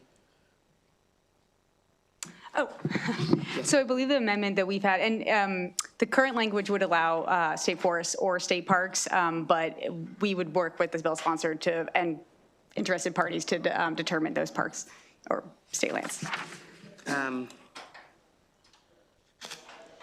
And then I know the sponsor, and I know she can speak to this too, about the discounted waivers. If you can talk a little bit more about that. I know you said that this permit essentially just mirrors a hunting permit of sorts, but could you just let us know how you see a demonstration of financial need for a waiver if someone wanted a permit? Sorry, that's for me or for DNR? But for you? Yes. Okay. Yes. Mhm. Yes, so it's my understanding that within the context of hunting permits, there's options for folks who might be SNAP recipients, is that to get either a waiver or discounted price. And so I think the way the bill is written right now, it's open-ended as to how DNR would determine that, but the hope would be sort of something parallel to that, where there would be either a significant discount or no cost to someone who has the ability to demonstrate that they're food insecure, like with demonstrating that they receive SNAP benefits. But that would be left up to DNR to determine? The details are left, the bill requires them to have something. The details of how they do it is up to them. Okay, thank you. Delegate Jacobs. This could be both of you, but Lydia, in the, from DNR, talks about $10,000. DNR estimates the cost to establish this plot would be approximately $10,000 an acre for preparation, tree, shrub, et cetera, maintenance. And then it says there may be one additional natural resource technician in fiscal 2028 for another $75,000. So that would be, these costs will be borne by DNR, is that correct? So yes, I want to back up for a second. So I just want to make sure it's clear that, the food forests would be a separate project from the permitting process. So I don't know if we had our science week. I don't know if anyone attended here. We have a food forest currently in Centerville that the department currently helps manage. And so that is more cultivated than just foraging on state lands. So in working with the bill sponsor, any possible revenue capture that we would get from the permitting could go into a fund, and the department could utilize that to implement additional food forests. And again, those are the more cultivated, they would be fenced in, and I don't know if you've seen the Department of Agriculture, I believe, also put in some additional information about what those would look like, but that's all dependent on funding that comes in from the permitting program. So, again, if there's no money coming in, we're not beholden to implementing that. Right, I understand that. I'm just trying to understand what the costs are going to be. And my next question, it could be for the sponsor or you. Is there going to be fencing involved in these plots? Because there are going to be deer and other animals foraging along with the people. So yeah. I'm just curious as to who's going to bear the cost of the fencing. Yeah, so let me just clarify, there's two different things that are happening in this bill. One is foraging on natural lands, no cultivation, no fences, just natural lands that exist that have pawpaws and berries and nuts and fungi and whatever. So DNR sets rules, and within the context of those rules, you get yourself a permit, you forage. There's no maintenance of that. And what DNR has said is within the context of their current staffing levels, they have the ability to do this pilot on two parks without additional costs. So that's not reflected in the fiscal note, because the fiscal note is based on doing it in all parks across the state, which is what the original bill comes in on. Separate from that is a food forest that is cultivated and generally, yes, fenced in, and takes money to plant and then to manage. That's the $10,000 per whatever it was. And that is what is done with any excess money from the permits beyond what it takes to run the program. So you could theoretically have a program, have permits, the permits run the program. But if there's no excess money, there's no obligation on DNR to plant the forests or to plant the cultivated forests or to fence them in. Thank you. Delegate Baker. Delegate Jacobs, ask my question. Thank you. Delegate Allen. Delegate. Thank you. Thank you, Mr. Chair. Wait, my button just stopped flashing. No. Oh,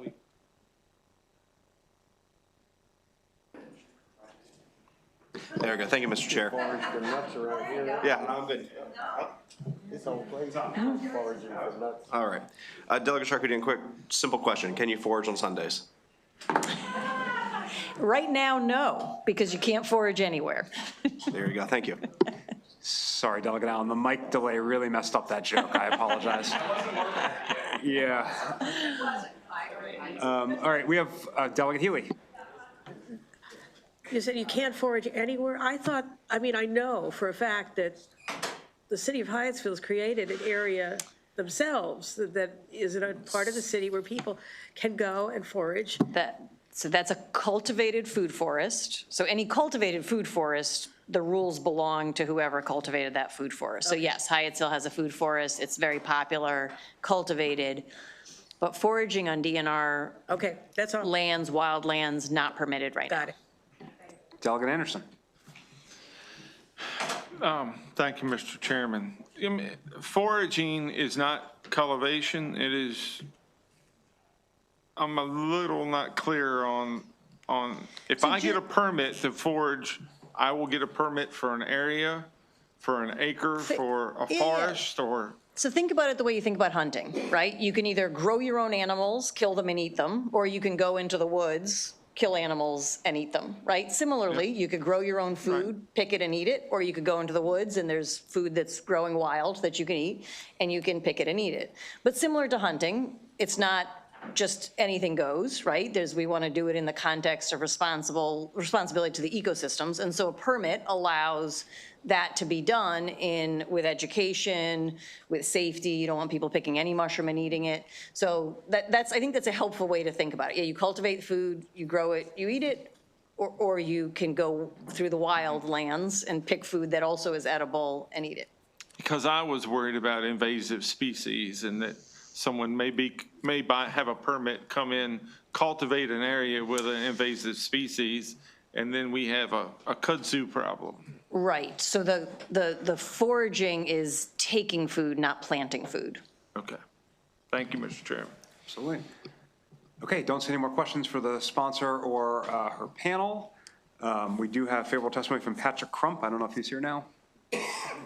Nope. Okay, then that concludes the bill hearing on House Bill 72. We'll stick with Delegate Charkoudian, House Bill 220, Environment, Water, Individual Unit Meters. If you have a panel, feel free to bring them up. All right, I've got a panel. Sorry, I need my glasses to see my panel. Where's up here? Oh, there you are. And Emily? Is Emily here?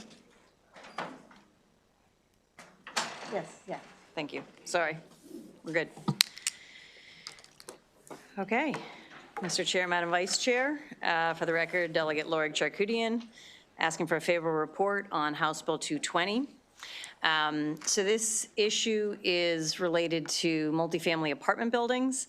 As you all probably know, a lot of these multifamily buildings were built a while ago. They have a master meter where there's one place where the meter of any utilities that are coming into the apartment building measures the usage of the entire apartment building. A landlord pays that bill and then breaks it up and has individual tenants pay whatever it is that they think that tenant is responsible for.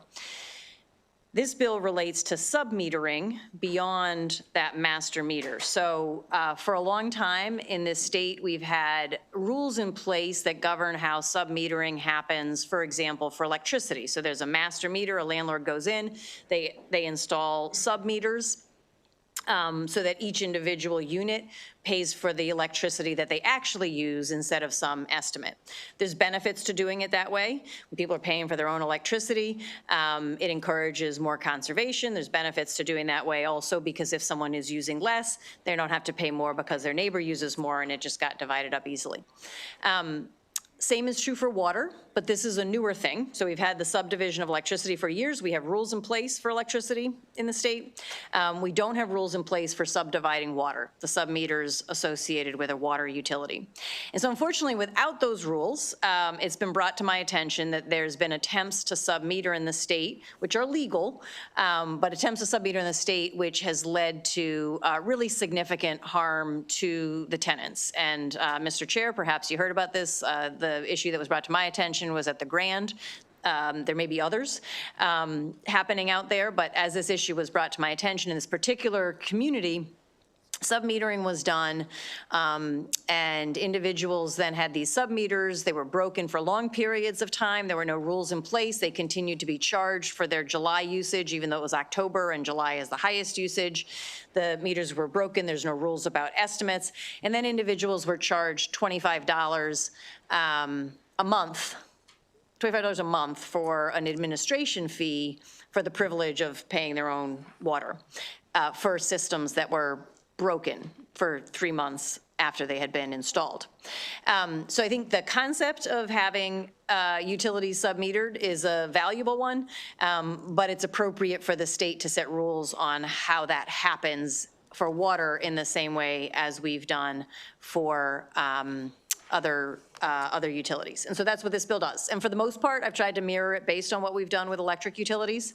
And so it has rules in place, for example, about maintenance, about information, about the ability to see the records. It has rules in place for what happens if they're broken, how long you can use an estimate before you have to fix it or stop charging, and rules in place for the cap on the administrative fee. I'll mention, and I can talk more when we get to questions, several of the groups representing landlords raised some concerns with me. I am open to the vast majority of their amendments. There's a couple that I'm not open to, but just so you know, we're talking, and I'm working on that. And I'll pass it on to my panel. All right, Chair Corman, Vice Chair Guyton, members of the committee, my name is Zephyr Shah, Advocacy Director for the Human Right to Housing at Maryland Legal Aid. It's good to see you all this session. We support this bill and urge a favorable report because of the threat of housing destabilization and eviction posed to our clients who are low-income renters when there are volatile fluctuations or junk fees and what have you in their utility billing. This is an issue that has come before this committee a couple times over the past few years with ratio utility billing, with allocations on small landlords, allocations of charges by large landlords. And so there are solutions in those contexts. This bill fills a gap in the overall legal scheme. Sub-metering, I've seen advertising that sub-metering of water utilities can save households 15% or more on their utility costs. However, it's been shown in other jurisdictions that sub-metering without strong regulations can actually increase the cost of water and electricity utilities between up to 40%. I've cited that Ohio investigation in my written testimony. Now, what's happened in Ohio is an example where utilities got so out of hand because of sub-metering that not only did the Supreme Court in Ohio have to take action, but then the legislature with bipartisan legislation. I've shown you in my written testimony on page 3 what a sub-metering for watering looks like, what a billing looks like for our client in Howard County who is defending against eviction. As you can see there is some information that's helpful, such as the meter reading for the sub-meter, what the water and sewer costs are, what the admin fee is, but there's also numbers and terminology that are not explained in the billing statement, that are not explained in their lease.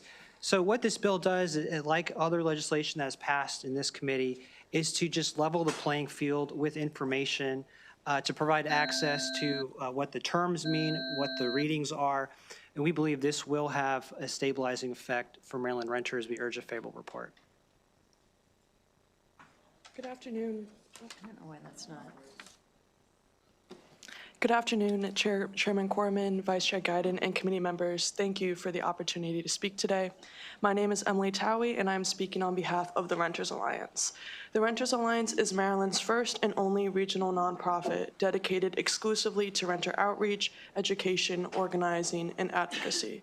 Since our founding in 2010, the Renters Alliance has been an unwavering advocate for expanding and strengthening renter protections, which distinctly aligns with the goals of HB 220 regarding fair practices in metering and billing of water utilities in apartment buildings.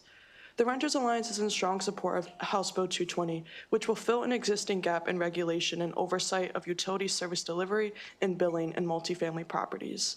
Unlike the regulation required by Maryland law of individual electricity meters for individual rental units, we are not aware of any current laws that regulate private individual water meters installed in apartment buildings. For tenants at the Grand in North Bethesda, this legal loophole led to a lot of confusion and frustration over their water bills.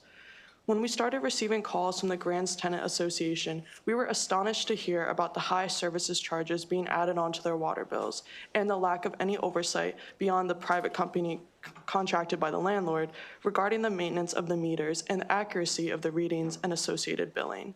We are grateful to Delegate Jarkoudian for introducing House Bill 220 to put a stop to these unfair practices that exploit tenants' need for this most basic of services. Many residents at the Grand are seniors on a fixed income who can become completely destabilized by a landlord who decides to take advantage of there being no existing cap on service charges.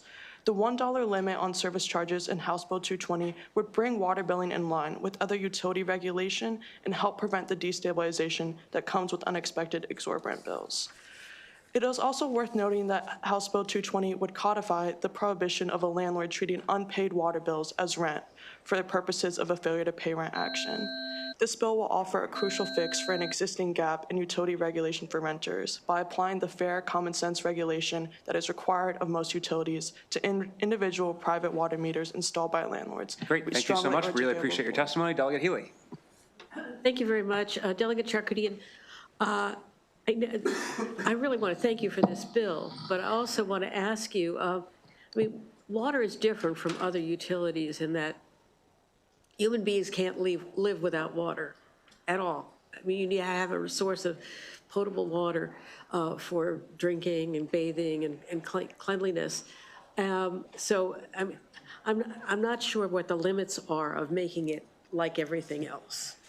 Because I think there are some reasons to have some, and not what you're talking about, but in general, there's like this overarching idea that water is different from other utilities. Can you comment on that, please?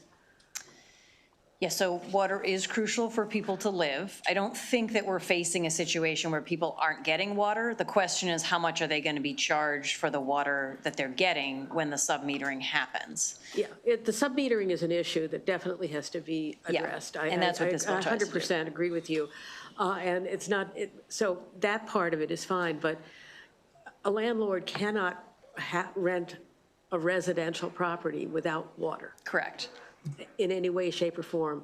And even if there's a storm, if the water isn't running, you can't live there. So Correct. If the electricity goes out and it's relatively warm outside, you can probably live there for a day or so, or a couple days, but you can't get along without water. So I think that's like underlying some of the differentials that have crept into the law over time.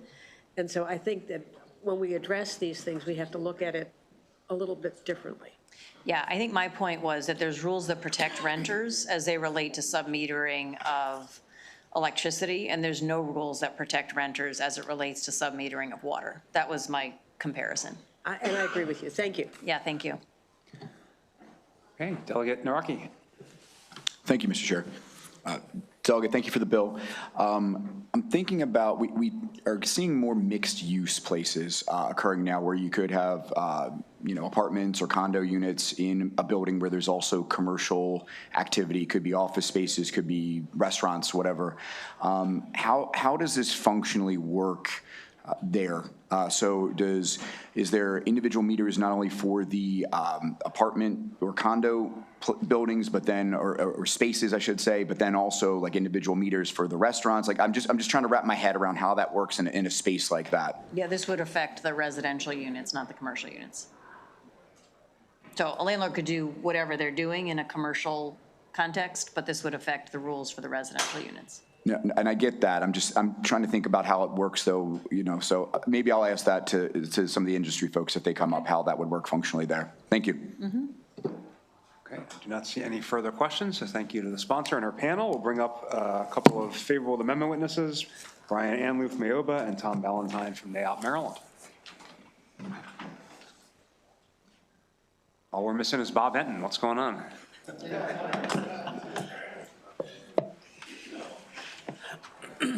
Go first. Sure. Good afternoon, Mr. Chair, Madam Vice Chair, members of the committee. It's good to be back in this committee, just when you thought you got rid of housing issues, right? No, I appreciate that, and I just wanted to point out that I think this is probably the first time that AOBA has been in agreement with the Renters Alliance on something, though I suspect it won't be the last.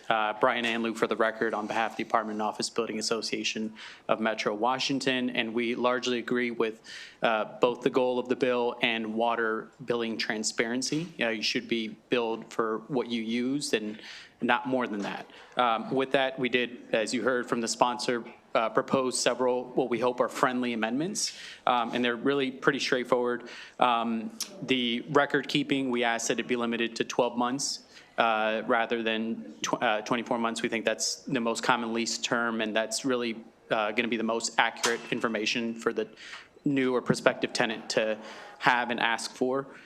We did ask on the administrative fee that we felt $1 was too low, and I think there's some flexibility there between, $1 and some of the very, very high administrative service fees that you've probably heard about or that you may hear about. But we ask that it be no more than the actual cost billed to the landlord or property management company or the comparable cost of such services. We ask that the leak detection requirements be stricken from the bill. That technology is not very accurate. It's very difficult to scale to multifamily buildings and put in place. And so we ask that that be taken out. And then lastly, and most importantly, we ask for alternate billing methods in case like a sub-meter fails or if there is a water leak in the unit. That doesn't mean the tenant is not consuming any water. It just means that we have to calculate how much water they're consuming differently. So using the sort of last 3 months average of what that tenant consumed or a comparable unit. With that, we hope you vote favorably with amendments.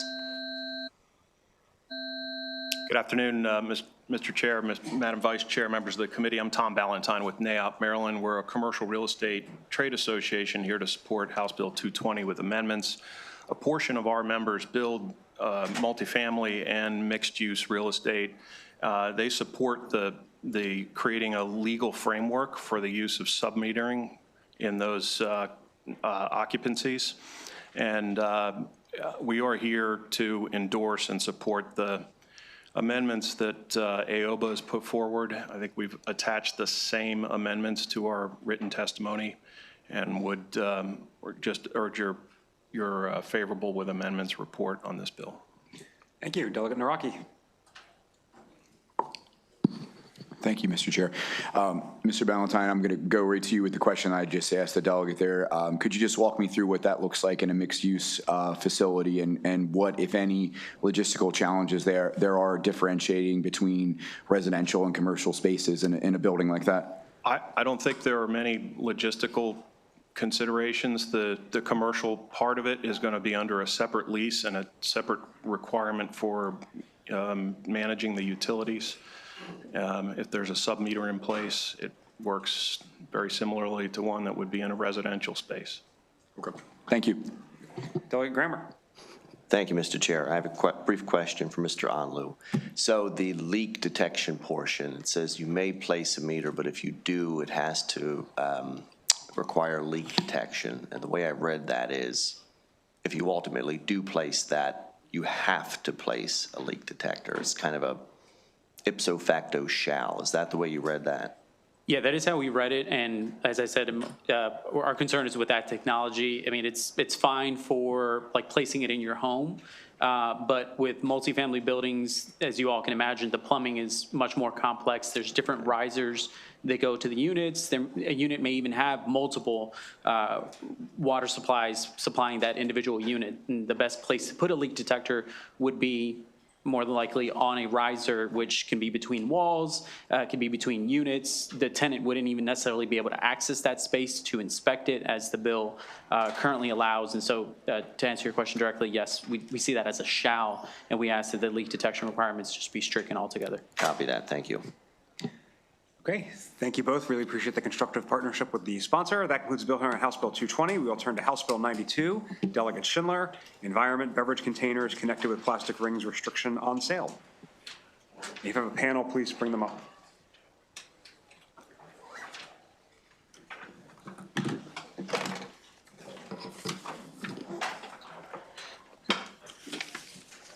Thank you, Mr. Chair, Ms. Vice Chair, honorable members of the committee.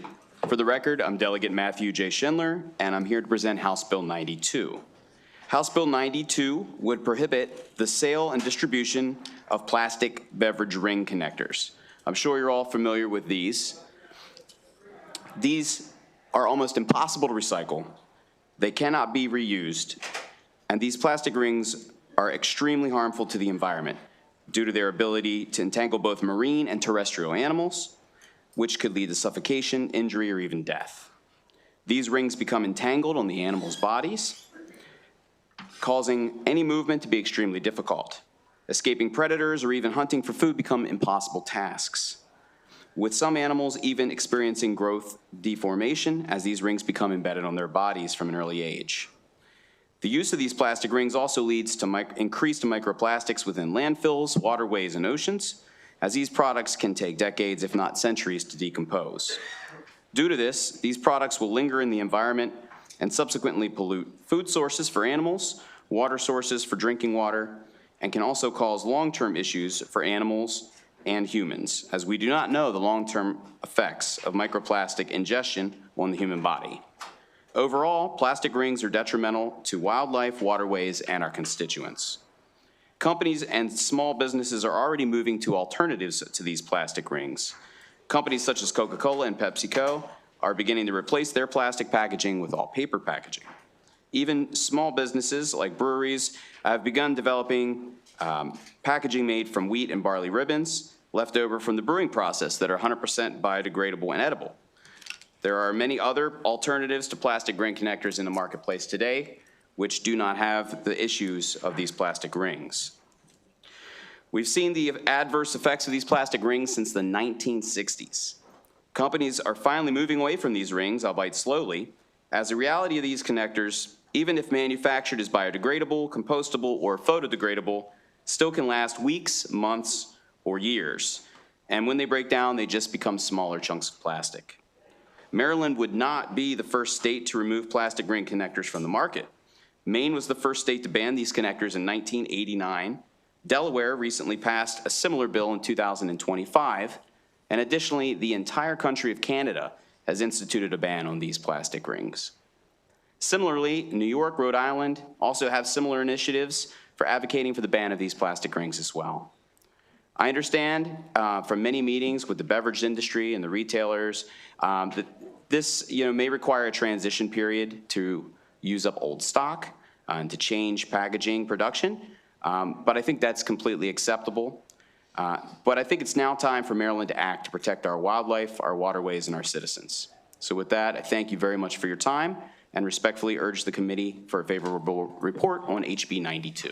And I want to thank you for the bill, and thank you for joining ENT for what I believe is your first bill hearing in our committee.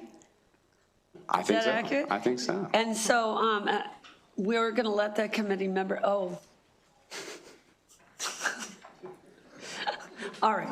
right, we didn't pull that off very well. We don't have that many questions. However, we'll go ahead and let your panel speak, and then we'll open it back up to all these questions. Good afternoon. My name is Renee Bergen. I am a constituent in Maryland. And just to add some additional information, in 2025, based on information collected in 2024, the University of Maryland Center for Environmental Science gave the Chesapeake Bay a grade of C, which was a decline from a C+ received in 2023. I'm here in support of House Bill 92 that would decrease the prevalence of microplastics, which often get trapped in our waterways, including the Bay. One of these areas are tidal marshes, which is often where crabs, other crustaceans, wildlife, and phytoplankton are found nesting, resting, foraging, or growing, all of whom are significant residents of the bay and who help to keep our ecosystem flowing. Research has concluded that microplastics are found in 98% of water samples collected from the bay. This significant amount is harmful to aquatic life, which can lead to starvation, sickness, and also increases the likelihood of toxic chemicals being ingested by fish, oysters, birds, and other wildlife and mammals in our environment. Microplastics are in the water we drink and the food we eat. I would also like to note the damage done before they are broken down into microplastics, which can become entangled in wildlife, further causing harm, including sickness, strangulation, and starvation. Much like Delegate Schindler, I also brought props, one of which is 100% recyclable and made from 100% recycled materials. The other takes a very much longer to break down and often becomes microplastics. Maine also was the first state in our nation to ban the plastic rings, and Delaware also followed in 2025. Other states are also considering similar legislation. And as a primary steward of the Bay in Maryland, what we do legislatively matters and sets an example for others to follow.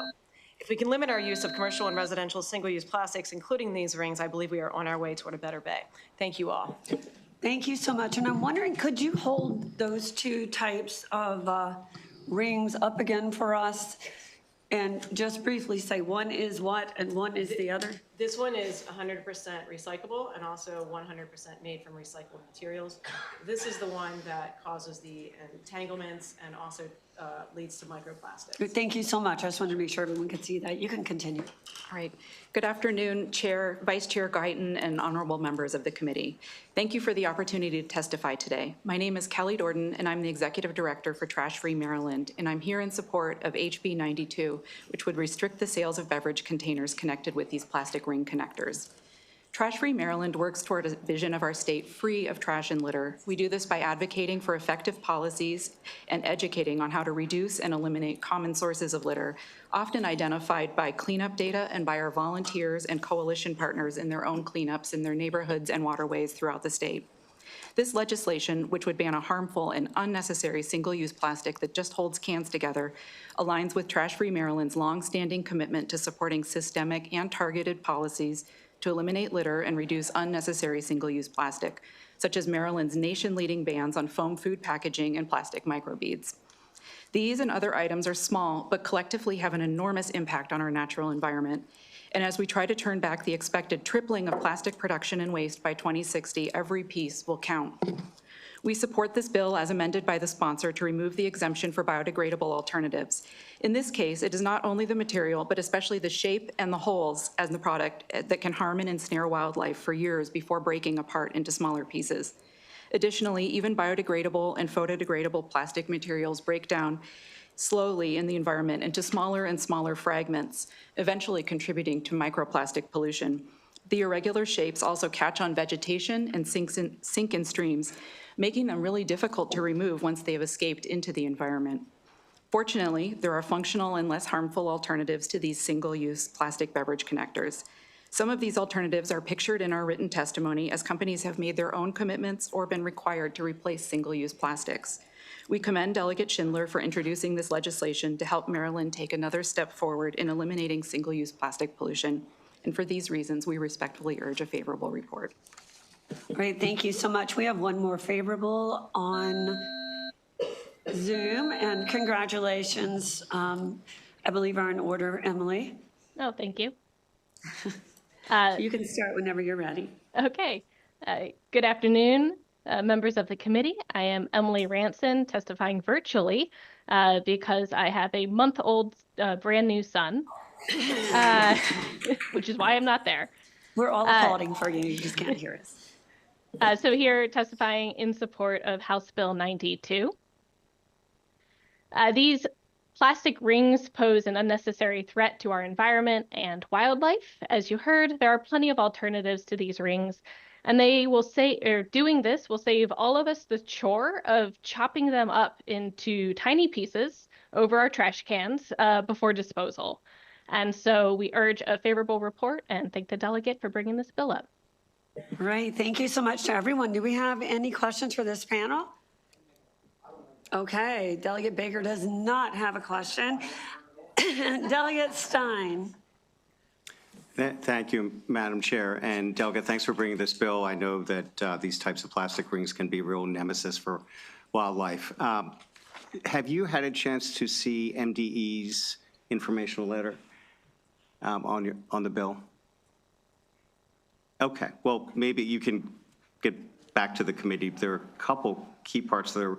They are recommending that the enforcement language, the enforcement authority be primarily local as opposed to MDE.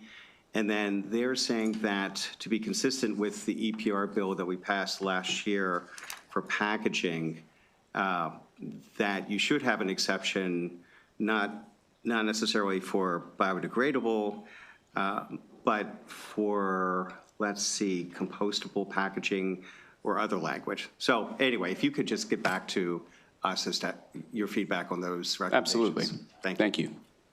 All right, no other questions? We're going to move to. Wait, Delegate Boyce. Delegate Boyce. Thank you, Madam Chair. And unfortunately, Delegate Stein did take my question, but I would like to know if you had an examples of what a compostable ring looks like. I'm curious, because I haven't seen, I've seen the ones that you held up at the end, which is this, I guess, the certifiable recyclable. What do the compostable ones look like? Does anyone know? I don't think I've ever seen it. I mean, I would love to see them. I don't have any here with me, but I can say that in addition to what Delegate Schindler said, beer companies, breweries, they often use packaging material that is broken down from spelt and leftover grain. So I honestly have not seen any of those here in Maryland, but I believe Maine is one of the states where they do use those. All right, I'll do some Google searching, but I would emphasize the point about making sure it certainly coordinates with the EPR packaging. Absolutely. Thank you so much, and thank you for the bill. All right, thank you so much. Members, I'm going to ask you if you could to make sure that your microphone is not behind your or another person's computer. It's very difficult to see. For instance, Delegate Long, I cannot see if your light is on or not, so thank you. So just to make things a little bit easier for me. Favorable with amendments. Please begin when you are ready, Mr. Rifkin or Mr. Stegum. Good afternoon, Madam Chair and members of the committee. Brad Rifkin on behalf of the Brewers Association of Maryland, all the breweries across your districts in the state, here today in support with amendments, conceptual at the moment. I've had the ability to talk to the good delegate and bill sponsor over the last couple of days. Our concern really comes from the fact that my breweries use a vendor called PackTech, and he was holding up the rings that we use. It's not the standard plastic rings that I think the bill sponsor was trying to ban. That's made from reused material, and it's 100% recyclable. So we would encourage the committee to, in defining what a plastic ring is, I think it's a little open for discussion, and it would be helpful for the industry just to have some clarity that a plastic ring isn't what we are currently using. In addition, I had a good conversation with a delegate yesterday who asked, well, why can't you just use the biodegradable cardboard? I had a chance to talk to my members this morning, and that would require my clients to procure what's called a switchback, which takes the cardboard that they get and presses it to fit their particular packaging and the cans that they use. That particular manufacturing equipment costs upwards of $250,000. So for us, it would be prohibitively expensive. So again, really appreciate the intent of the bill. Would be happy to work with the bill sponsor on clarifying what a plastic ring is, but that's our position right now. So thank you so much. I do not see any questions, so thank you very much. Appreciate it. Did you call Terry Stakem? Terry Stakem, Sierra Club? Nope. Okay, we'll turn to our unfavorable witness, Sarah Price, Maryland Retailers Alliance.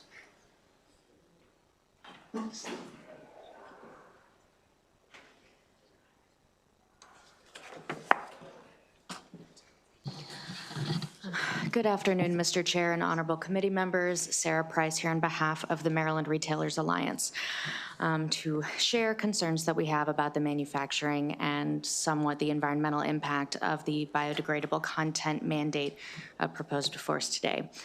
On the manufacturing side, we have shared with the legislature on many proposals that manufacturing occurs in a large-scale regional manner. Nobody is producing their packaging or their products exclusively for Maryland.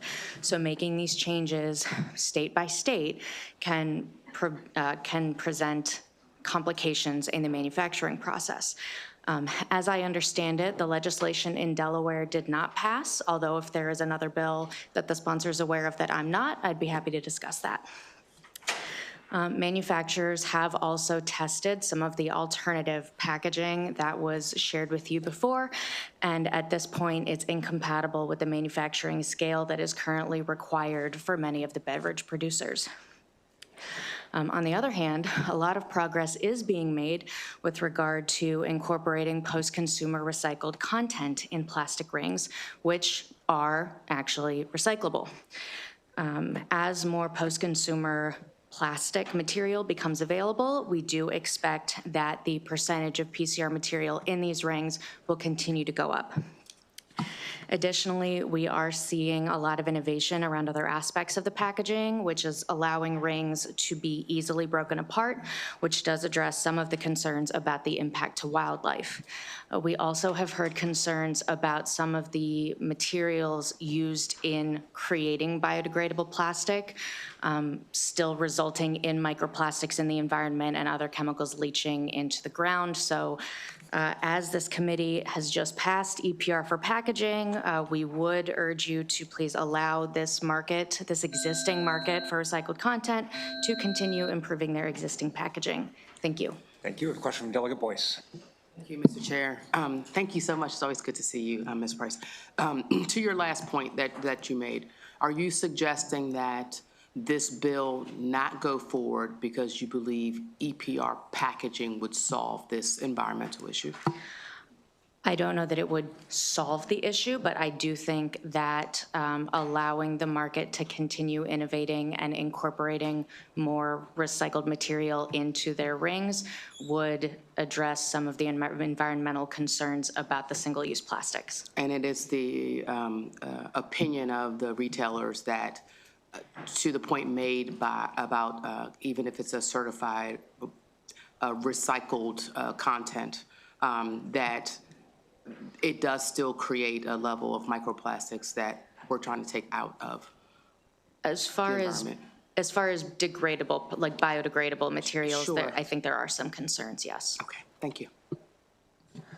Okay, I do not see any further questions. So that concludes the bill hearing on House Bill 92. We will turn to House Bill 79, Delegate Chisholm, Climate Solutions Affordability Act of 2026. And Delegate, if you have a panel, feel free to bring them up. Thank you, Mr. Chair and Madam Vice Chair. I bring greetings from some of your former members that were annexed down to our Glee Club in the cubicle on the first floor. I just want to say off the top, I have tremendous respect for Chairman, Vice Chair, and this committee. I was asked on a Fox 45 interview earlier today if I was optimistic about where we're going. After walking through the litany of concerns I have, I said, you know what, I am a little optimistic. I believe that this committee has a tremendous task and a responsibility in front of it, and I think it's the right committee to do it. And I think you'll rise to the occasion if we're bold and we're courageous. And that's why I'm here to present. For the record, I'm Delegate Brian Chisholm, here to present HB 79. HB 79 is not a repeal of any climate goals. It makes them economically realistically achievable and responsible. It modifies some of the rigid mandates by allowing implementation only if economically practicable. The EPA uses this term. It actually was used on the floor here last year. I don't know if that bill was passed or not, but it is a widely used term to take out some of the rigid mandates, because we have to choose between mandates and bankruptcy. I think sometimes we just have to be a little more flexible. Right now, I feel like we're at a crossroads in this state. We can either continue with our foot mashed down on the gas pedal, going towards the accident and the smoke, or we can take the off-ramp. I feel like HB 79 is a very realistic way for us to kind of take the off-ramp, still be environmentally conscious, but don't continue towards this disaster. And everybody in this committee knows it. Everybody is getting calls, emails, constituents, family members. I am getting crushed by my utility bill. And I know we're going to see a lot of them. But the Climate Solutions Act now of 2022 has caused a lot of that to happen, and it shows up on your power bill. So this bill simply adds those mandates. It is not an attempt to abandon environmental responsibility. It's an attempt to restore balance and realism. It serves as an off-ramp, a responsible pause point that allows Maryland to reassess the real-world consequences of existing mandates before irreversible economic and reliability damage is done. I have stopped using the term we're in a supply and demand problem. It's not a supply problem anymore. It's a scarcity problem. PJM said it. I believe PSC Chairman Barve has said it. We have serious concerns. So this bill recognizes three basic truths. One, affordability matters. Climate policy that prices families out of basic utilities is not compassionate policy at all. Number two, reliability matters. A clean grid that cannot keep the lights on during extreme weather is not a resilient grid and not good for any of us. Third, accountability matters. When policies fail to deliver promised outcomes, lawmakers have a responsibility to correct course rather than double down. HB 79 protects ratepayers by preventing continued escalations of mandates that continue to drive up utility bills without delivering corresponding reliability benefits. It provides policymakers with the opportunity to recalibrate implementation timelines, assess system readiness, and prioritize investments that actually strengthen grid reliability. Simply put, HB 79 does not stop progress. It stops recklessness. Responsible leadership does not ignore warning signs when all the dashboard lights are on and the smoke is straight in front of us. This is exactly what HB 79 does. Maryland can pursue environmental goals while protecting families, businesses, and public safety, but only if we are honest about the consequences of rush mandates and willing to adjust when necessary. For these reasons, I respectfully urge the committee to issue a favorable report on House Bill 79. Thank you for your time and consideration.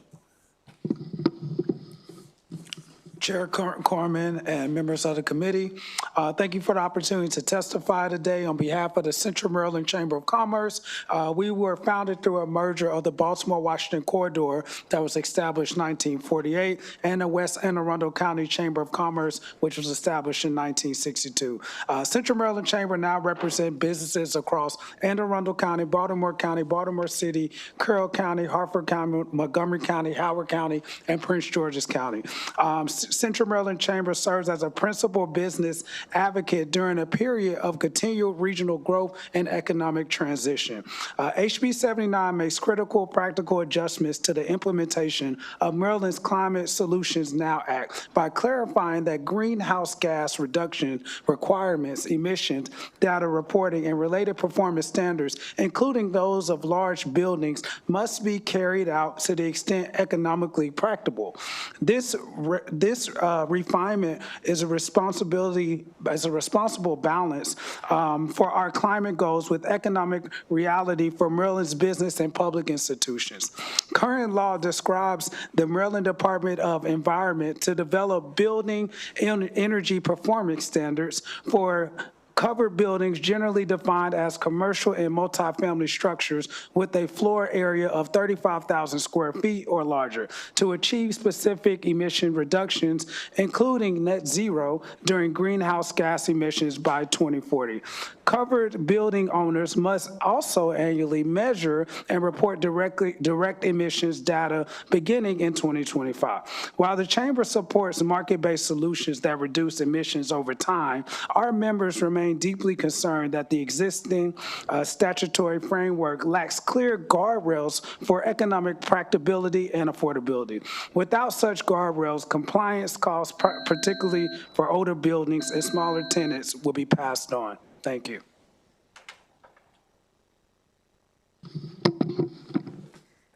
Good afternoon. I want to thank the committee for the opportunity to speak today and for reviewing my written testimony that was submitted.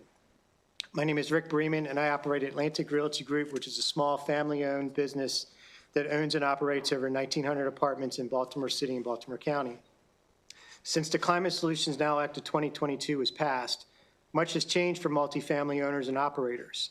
Housing providers now have to pay a tax on the technology they use to manage their properties. Security deposits are limited to 1 month, meaning more uncollected rent. Owners can't recoup all their legal costs for failure to pay rent cases. There's a growing lack of energy supply in Maryland, and now there's rent control in Prince George's and Montgomery County. These economics of provide housing at an affordable rent in Maryland is over with these pressures that are already in place. Then to couple that with equipment upgrades that could cost upwards of $40,000 per unit, there has to be more protections in place for all housing providers when it comes to complying with BEPS. While MDE has been supportive of exceptions for certain buildings, these exceptions do not go far enough, which is why there needs to be the economic guardrails in HB 79. Not only does this make common sense for property owners, but it will also secure sustainable housing that is affordable, especially now and for the immediate future, as the state of Maryland, according to December report by DOXO, has the honor of being the most expensive state in the country for utilities. Supporting HB 79 provides economic certainty for multifamily providers like Atlantic, but also demonstrates Maryland can be business friendly in a time when cost, taxes, and fees are rising. For these reasons, I request a favorable report. Thank you. Thank you. I have a question for the sponsor. You referenced a bill from last year, I think House Bill 49. This was to basically apply exactly what you're saying to the building energy performance standards. You voted against it. So I guess my question is, if we pass your bill, are you going to vote for it on the floor, or are you going to vote against it? If you pass this bill and you put that 49 back in, or am I going to vote for my own bill? I mean, this is the same policy we had on the floor last year that you voted against, and in fact got up and debated against. We had a bill last year to put language around economic infeasibility and impracticality, guardrails around building energy performance standards, and you voted against it. I'd have to go back. So how can I feel comfortable that you're going to vote for your own bill? I will guarantee you I will vote for my own bill. I mean, we had your policy on the floor last year, and you voted against it. So I'm not sure. I don't know if it was actions speak louder than words. Delegate Healy? Thank you very much. Thank you, Mr. Chair. Delegate, there's no definition in your bill about what is economically practicable and what that actually means. Is there a dollar amount that you're talking about? Is there some kind of criteria or test that you know that you can apply? It's defined as capable of being done in a way that is financially reasonable, taking into account cost, economic impact, and available resources without imposing excessive, disproportionate financial burden relative to the benefit achieved. But that's not, I mean, that's a description of it, but it's not really a definition in the sense that how, if there's a metric or a way that you can measure whether a particular policy has that quality, that is you're going to be compared to what? I mean, how is it in context with everything else that we have to deal with? Well, I would say that we are now 49th in environmental regulation, business friendliness, so we can't get generators here. That's not my question. My question is, do you have... My question do you is, have common a sense would have to formula? apply that if we're going to bankrupt people No, or my have them meet the question is- mandates, then you let them make their case. So their case could be made. How about we let them make their case to MDE or whoever is the overseeing of the mandates, to let them go make their case rather than just saying, we demand that you meet this mandate, because right now what we're finding is it is resulting in. Reasonable or not? That's what I'm trying to figure out. Do you have some kind of mathematical formula? Do you have some kind of? If you're asking me if there's a percentage or a dollar amount, no. Okay. Because I don't think. I appreciate it. I appreciate the question.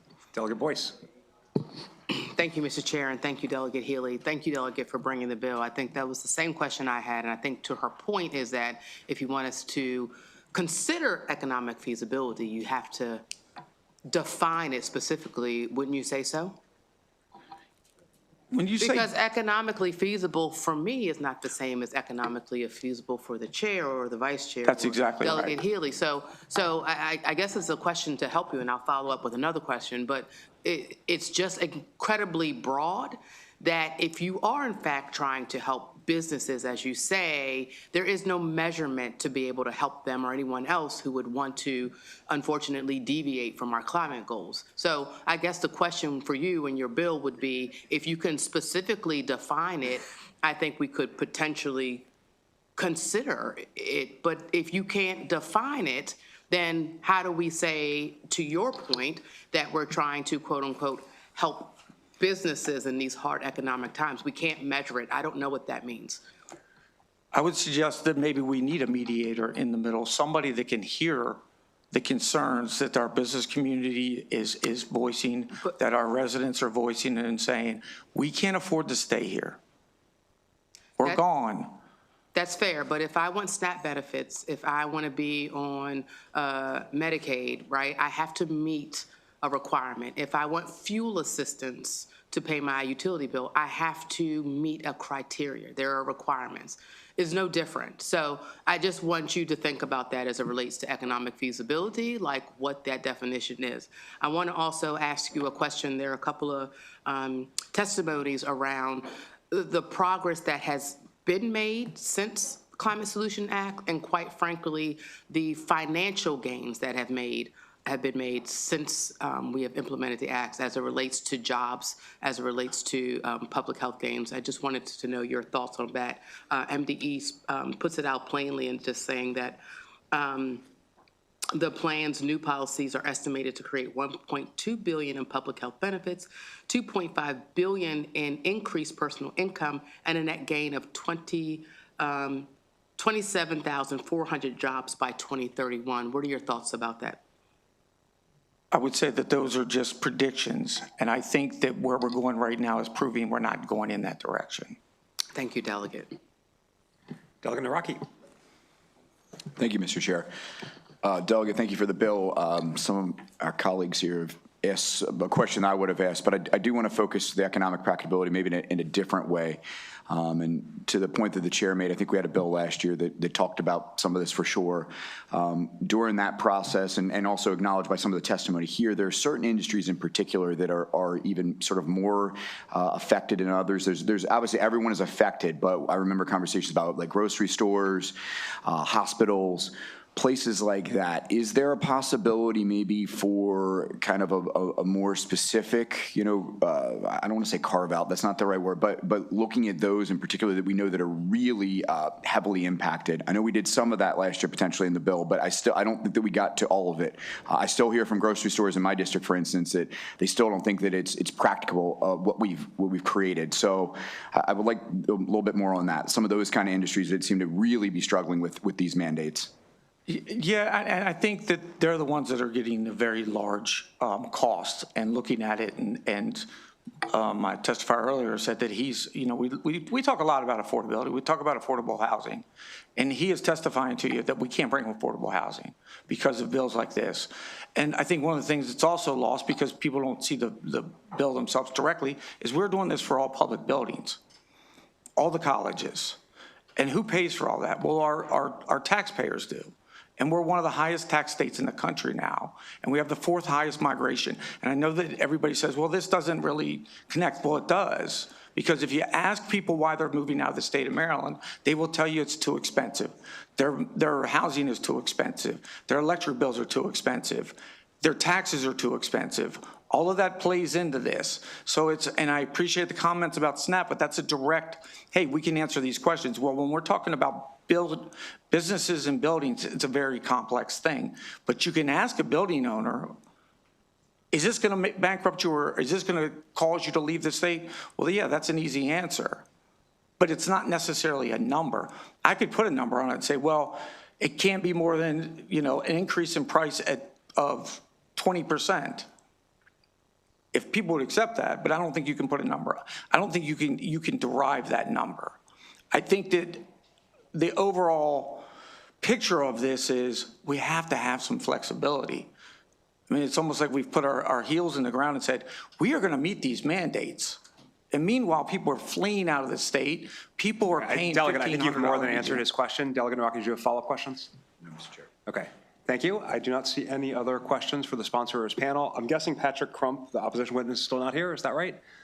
Okay, then that concludes the bill hearing on House Bill 79. We'll turn to our colleague Delegate Foley with House Bill 35, Local Government, Regulatory Powers, Regulation of Tree of Heaven. If you have a panel, please bring them up. Yes, I do.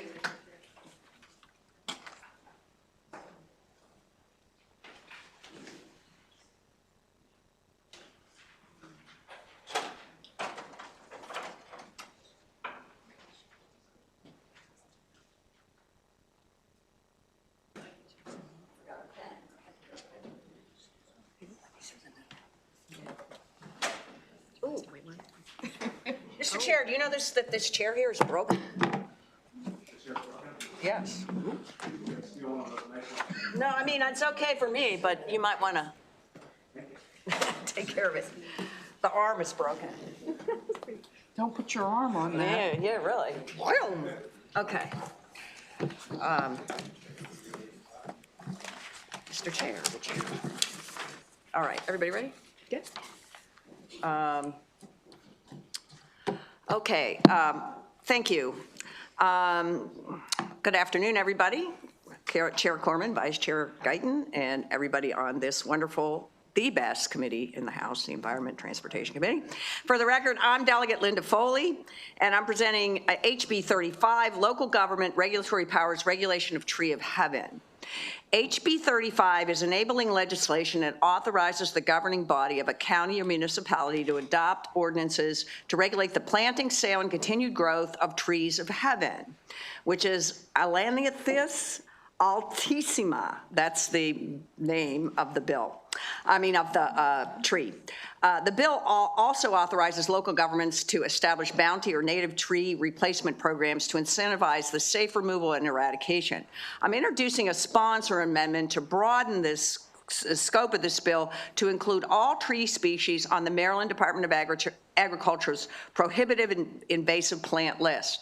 So I just want to pause here and say thank you to this committee for 2 years ago passing the revisions to the invasive plant species law, because that is now in effect, and we now have a list of banned trees that are invasive species that we can work from. Invasive plants are non-native, and the introduction causes harm to human health, as we know, the environment, or the economy. Most often, through aggressive and unchecked spread, tree of heaven is one of the most problematic invasive tree species in Maryland. It's a fast-growing deciduous hardwood that spreads both through prolific seed production and extensive root sucking. A single female tree can produce hundreds of thousands of seeds each year, and even small root fragments can generate new trees many feet away from the original trunk, so it has to be eradicated properly. Tree of heaven severely degrades natural ecosystems by crowding out native plants with dense canopy cover and by secreting chemicals into the soil that inhibit the growth of surrounding vegetation. This reduces viable habitat for native species and undermines biodiversity across both urban and rural landscape. Its long, aggressive root system can also damage building foundations, sidewalks, and sewer infrastructure, creating costly challenges for property owners. Compounding these impacts, and this is part of the big impetus for bringing this bill, Tree of Heaven is the preferred host plant for the spotted lanternfly, another invasive species that poses a significant economic threat to Maryland's agricultural community, especially vineyards, and is a growing nuisance statewide. Reducing the prevalence of the Tree of Heaven is widely recognized as a key strategy in controlling the spread of the spotted lanternfly. HB 35 is constructed to allow counties and municipalities to craft ordinances that reflect their unique land use patterns, ecological conditions, and enforcement capabilities. Importantly, the bill recognizes that removal must be done with responsibility. Improper cutting can cause the Tree of Heaven to resprout aggressively, worsening the problem. That is why HB 35 authorizes bounty and native tree replacement programs that rely on proper species identification and professionally accepted eradication methods as outlined by the University of Maryland Extension Office. These programs encourage residents not only to remove invasive trees, but also reintroduce native species that help prevent reinfestation and restore biodiversity. By allowing the removal and necessary ordinances for the management of invasive trees, this bill, as amended, will benefit the economy and ecosystem of Maryland. This legislation builds on Maryland's existing invasive species framework by allowing local authority with the Maryland Department of Agriculture's prohibitive invasive plant list, which you helped to create. By doing so, it ensures that regulatory action is responsive to evolving environmental threats. HB 35 represents a proactive step toward protecting Maryland's environment, safeguarding infrastructure, and supporting our agriculture economy. By empowering local governments with the tools they need to manage invasive trees responsibly, we can reduce long-term costs and preserve the native ecosystem for future generations. I urge a favorable report on HB 35.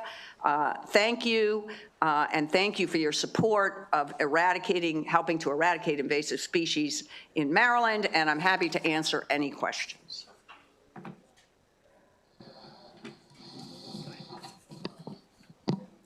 Chairman Corman, Vice Chair Guyton, and honorable members of the committee, Judy Fulton from the Maryland chapter of the Sierra Club. We support HB 35 with sponsor amendments since it is an enabling bill that helps counties and municipalities battle invasive plants. And I'd like to emphasize what Delegate Foley said, that the definition of invasive species includes two parts. They are non-natives and they cause harm to the environment, the economy, or health. Invasive plants suppress, overwhelm, and even kill beneficials. They grow rapidly and multiply by the hundreds or thousands. Unlike natives, they aren't controlled by insects, deer, and disease. Invasives compete by shading, releasing chemicals, and monopolizing resources like water. Invasives are creating an ecological disaster. For example, as Delegate Foley said, Tree of Heaven has spread aggressively. One tree can produce over 300,000 seeds a year. This is the host plant for the bothersome invasive spotted lanternfly. And I like my wine, and they're going after our vineyards. The invasive plants we grow on our properties are the biggest contributor to the problem. Scientific studies have determined that 60% of invasives were originally ornamentals that escaped into natural areas. Plus, many infestations of invasives occur within 13 miles of the nurseries that sell them, according to a study of 672 U.S. nurseries. Invasive plants can cause big headaches for neighbors. The risk is that the plants will spread and at a minimum destroy landscaping. Also, Tree of Heaven and other invasives can damage hardscaping like patios and even compromise underground utilities and house foundations. Repairs can then total thousands to hundreds of thousands of dollars.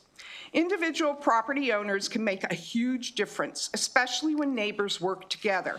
Any ordinances resulting from this bill can help educate people about what invasive plants are and the problems they cause, and provide incentives for property owners to replace invasives with natives. The Maryland Sierra Club respectfully requests a favorable report on HB 35 with sponsor amendments. Kirsten Hoffman for the Maryland Native Plant Society. Chair Corman, Vice Chair Guyton, and members of the committee. The Maryland Native Plant Society supports HB 35 with sponsor amendments, which enables counties and municipalities to manage the spread and damaging impacts of invasive trees like Tree of Heaven and invasive trees regulated by the Department of Agriculture. Our state is making progress in addressing the harms caused by invasive plants by adding 13 invasive species to the state's prohibited invasive plant list in January. While current state law prohibits the sale of any invasive plant on the prohibited list after the phase-out, there's no law that addresses the management and control of these same invasives that are currently in our environment. That is what this law enables counties and municipalities to do. Delegate Foley talked about how this bill could address the widespread invasion of Tree of Heaven. I'd like to highlight another invasive tree, the Callery or Bradford pear. Callery pear, recently added to Maryland's prohibited list, was widely planted in residential areas and is now spread extensively to natural areas. Its early white spring blooms can be seen up and down Maryland's roads and highways. The tree spreads aggressively, and its quick growth often leads to catastrophic breakage, endangering people and structures. Though these trees will be phased out of the nursery trade over the next 2 years, how do we deal with the trees in the landscape that continue to multiply? This bill enables the use of bounty or native tree replacement programs, which have been used by many states around the country to incentivize property owners to remove Callery pear and other invasives. Often a native tree is offered in exchange for the invasive, providing benefits for generations to come.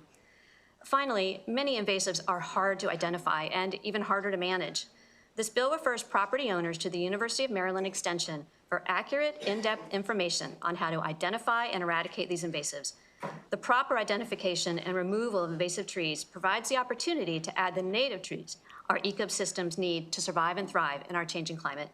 The Maryland Native Plant Society urges a favorable report with amendments on HB 35.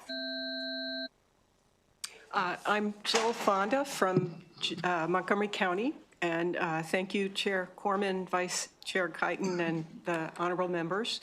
I'm here in favorable support of HB 35 with sponsors' amendments. I'm a Montgomery Parks weed warrior, a Wild Ones member, and a retired certified genetic counselor. After 40 years of practice in genetics, I understand how our native trees, birds, and insects have co-evolved to form a complex web of interdependent relationships. When a non-native plant is introduced, it disrupts the system, threatens native plants, and stops native birds, insects, and from finding the food, shelter, and nesting sites that they need to thrive.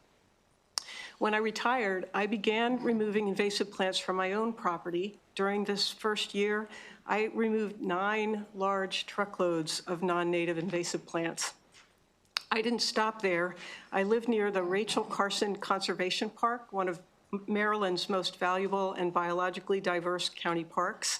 I became a Montgomery County weed warrior so that I could work to remove invasive plants from this beautiful park.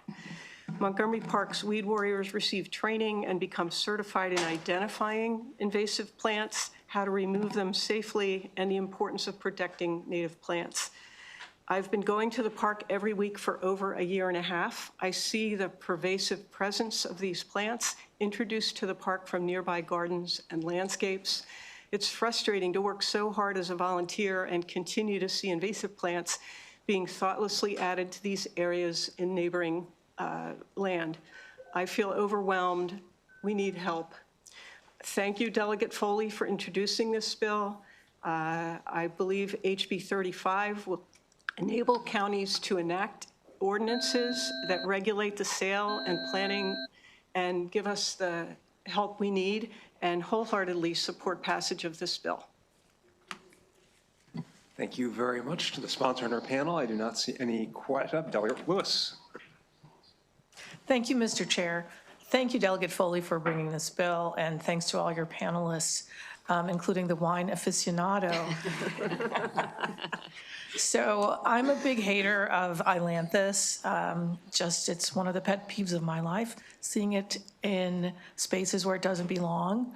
It is hardy and it's hard to get rid of, and I'm curious, when you think about what's required, I think as your weed warrior indicated, what's really required is eradication of this plant. It's going to take more than just prohibiting sale. Does your bill Or in your mind, do you have any thoughts about incentives that could be used to increase our vigilance and more assertive removal? Thank you, Delegate, for that question. I mean, I think certainly there is more we could do to eradicate these plants, and you're exactly right, and it was mentioned in the testimony from the advocates that the bill that we passed and worked so hard on in this committee just deals with the sale of these plants. And so now we have to move to the next phase, as you correctly point out. So what this does is it does allow for a bounty program to be implemented by the counties. This is something that possibly in the future we could do statewide. This bill does not call for that because, you know, that would be a pretty substantial budgetary item, I think. But that is one way, is to incentivize through a bounty program, and that's been used as Kirsten indicated in other states to do this. So I think this is a work in progress, and we need to keep working on it. But thank you for the question. Great, thank you. Thank you, Mr. Chair. Delegate Boyce. Thank you, Mr. Chair. Thank you.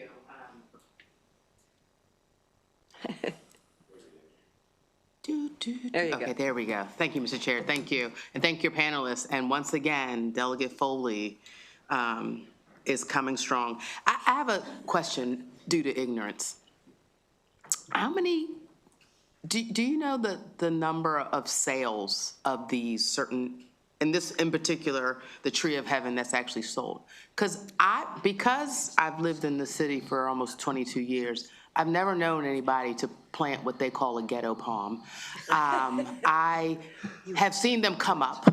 I have seen them just appear, maybe because of the wind blowing the seeds, but I don't know of anybody who's decided that they wanted to plant a Tree of Heaven. So help me understand.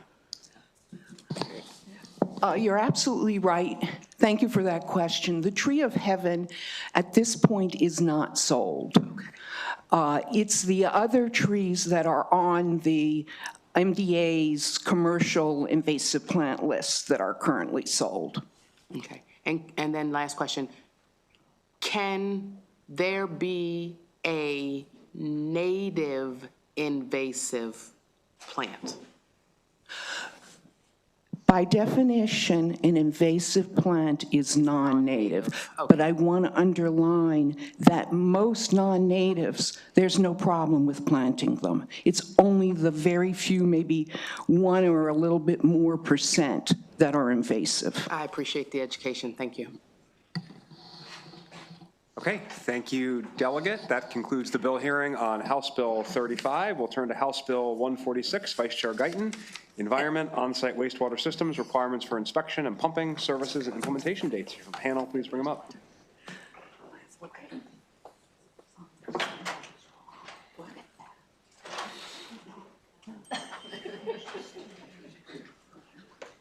No. Hello. Oh, we need a chair repair here at some point.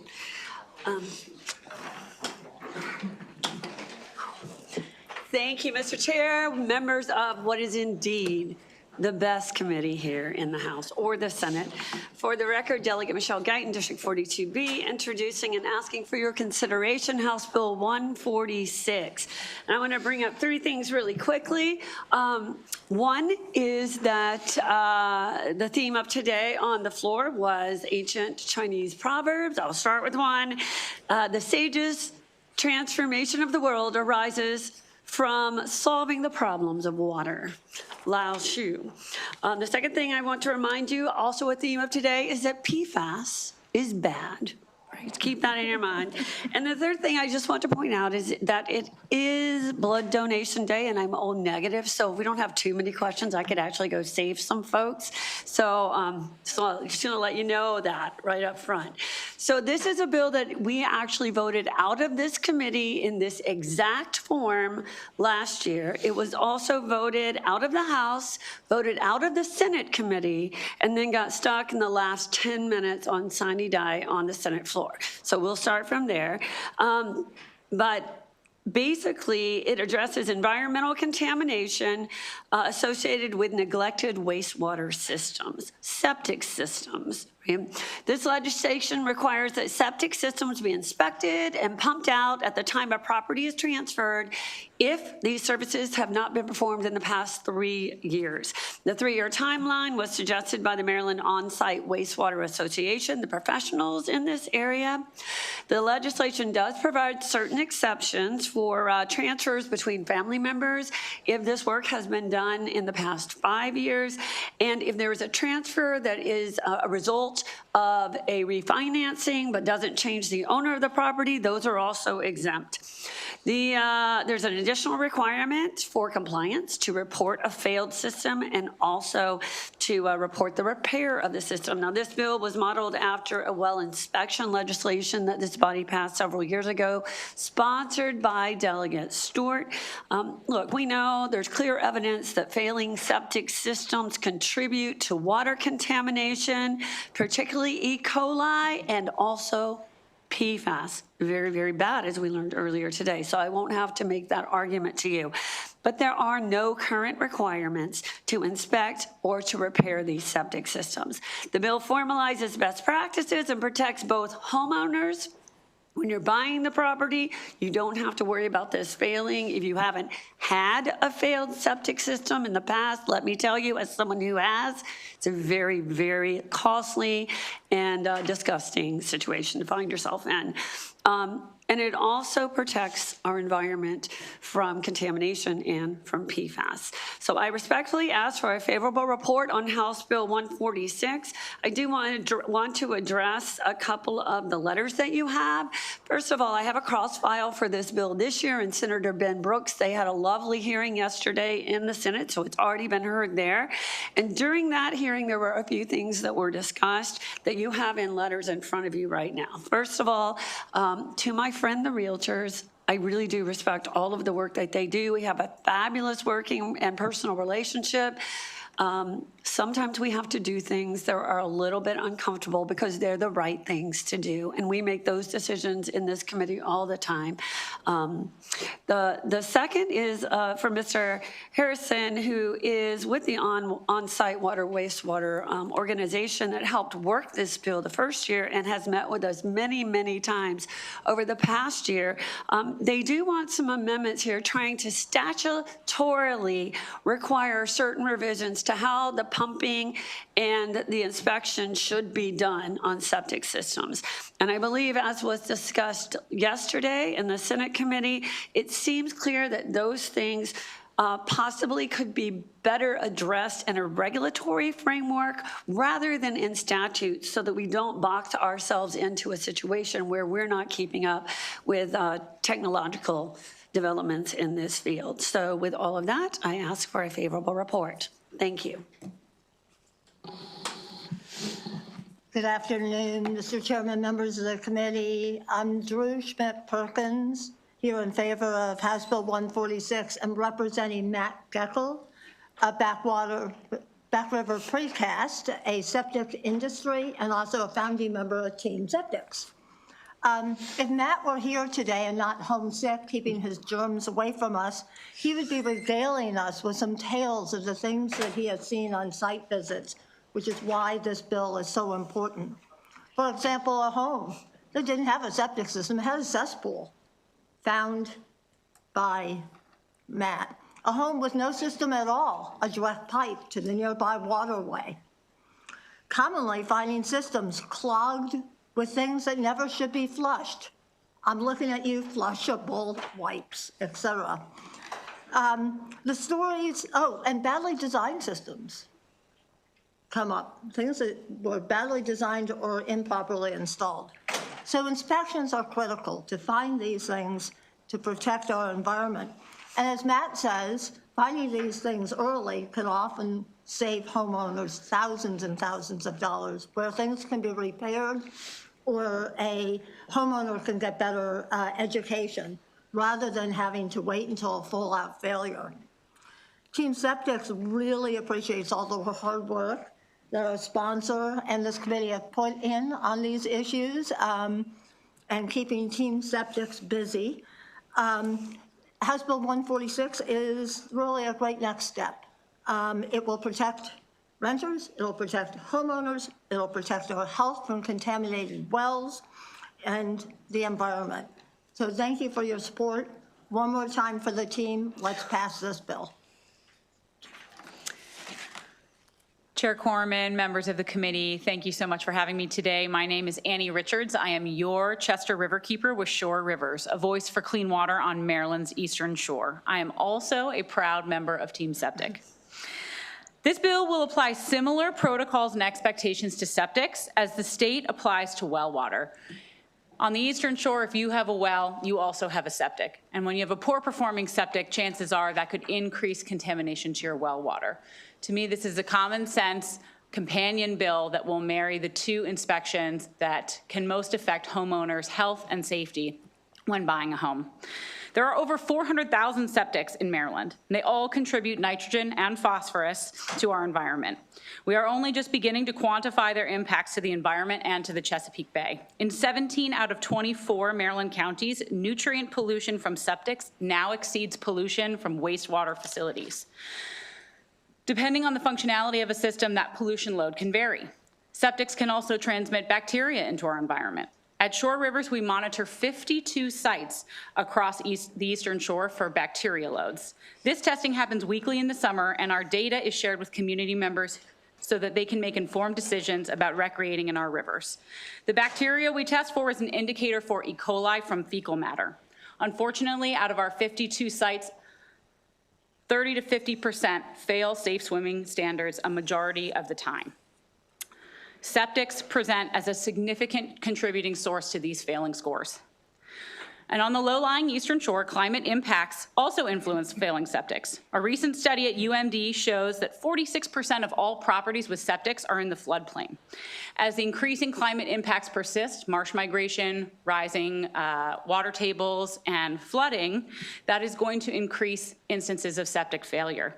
The protocols put in place by this legislation will help catch this and protect homeowners and our waterways. Thank you. We urge a favorable report. Thank you. Any questions for the sponsor on this bill we passed last year, Delegate Stein?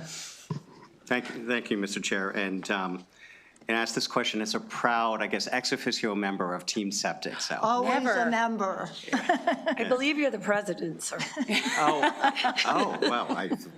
Well, I thought I transferred that title, but in any case. So I know we passed this last year, and I certainly support it, but remind me of the process with respect to when there's for rental properties, when there's a change in tenancy. Is it if the septic system hasn't been inspected within the past 3 years, then there would have to be a new inspection of the system. Is that right? That's correct. So it is the same for transfers of property as it is for renting to a new tenant. It's the 3-year certificate. Now, theoretically, if someone stays in that apartment 20 years, then you wouldn't have that protection. But any time within the 3-year time period, then they would have to be re-inspected. Okay, thank you. Further questions? Okay, we have another favorable witness on virtual, Emily Ranson, Clean Water Action. All right, good afternoon, members of the committee. I am Emily Ranson with Clean Water Action. Maryland's come a long way forward in how we are addressing septic systems and pollution, and this bill builds on our forward progress. So we now, as of 2021, passed legislation so that the people conducting property transfer inspectors are licensed. And then, as you heard, that this bill is very much modeled off of the well inspection bill that passed in 2022. So it builds on this legacy. And one of the things, you may be wondering is, well, aren't inspections already required at property transfer? And the answer is no, not by law. Most mortgage lenders do require an inspection, but not all lenders do. So home buyers not purchasing the home with a mortgage are also not required to get an inspection under the existing system. So this bill seeks to, holistically look at all of these property transfers as a great opportunity to make sure that the septic systems in the state are functioning appropriately. And we know that this approach works. In the first 6 years of implementing ordinances requiring inspection at property transfer, 2 Michigan counties found 1,000 failed septic systems and 300 homes without any system. And every failed or absent septic system is a threat to public health and the environment. And for these reasons, we urge a favorable report. Thank you. Thank you. Any questions for our virtual witness? Okay, we'll move on to favorable amendment testimony. We have Edward Harrison and Ryan Frick.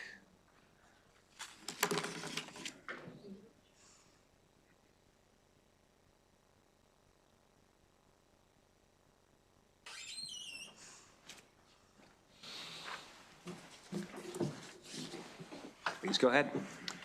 Good afternoon, Mr. Chairman and members of the committee. My name is Eddie Harrison, and I'm the legislative liaison for Maryland On-Site Wastewater Professional Association, or MALPA.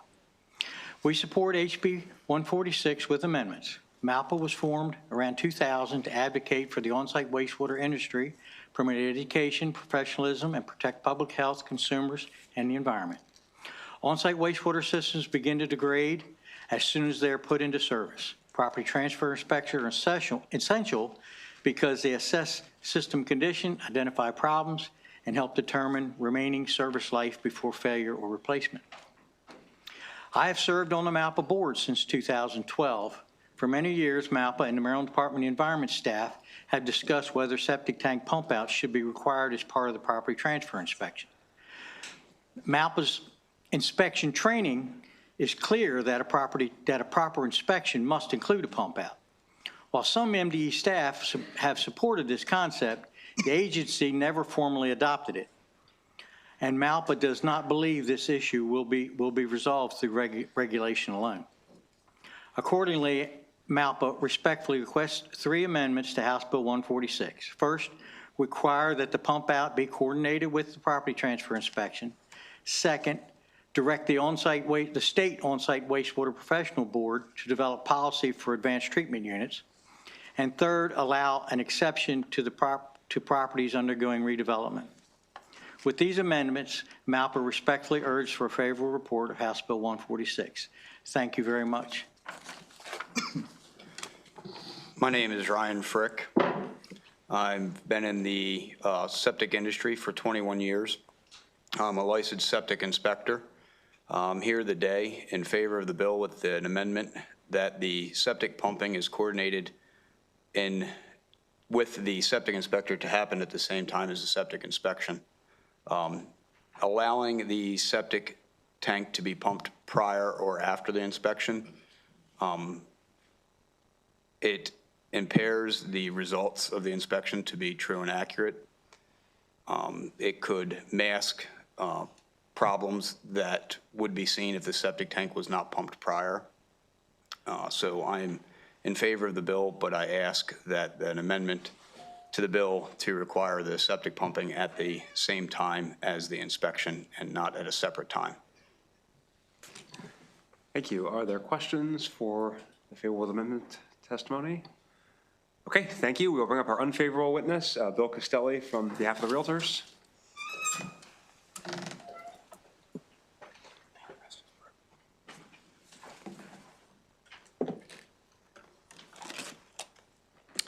Thank you, Mr. Chair, members of the committee. Bill Castelli on behalf of the Maryland Realtors. And we do want to thank the sponsor for the bill for meeting with us and talking to us and addressing many of the concerns the Realtors had. Fundamentally, though, the Realtors believe that rather than a point of sale mandate, these are issues better left to a disclosure bill where the parties can assess their relative positions. There are lots of unanticipated things that come up in a transaction, and parties should have some flexibility to decide, is this where their resources are best spent, or is it on fixing the foundation? And other things that arise as well when you're purchasing a property. Maybe you're going to do an addition. If you're adding a couple bedrooms, that would likely require you to upgrade the system anyway. So things like that. And that's why I think they would prefer a disclosure approach. Thank you very much. Any questions? Okay, that concludes the bill here on House Bill 146. We'll turn to House Bill 204, Delegate Allen, Drinking Water Regulation, Control, and Prevention of Waterborne Disease. And if you have any panelists, please bring them up with you. Oh, I do, Mr. Chairman. Boy, do I.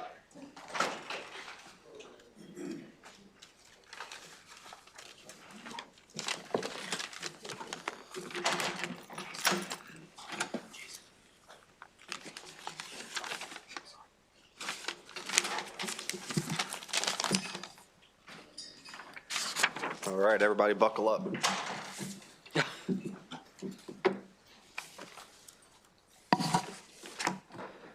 All right, Mr. Chair, Madam Vice Chair, members of the committee, thanks for the opportunity today to talk about House Bill 204, Drinking Water Regulation, Control, Prevention of Waterborne Disease.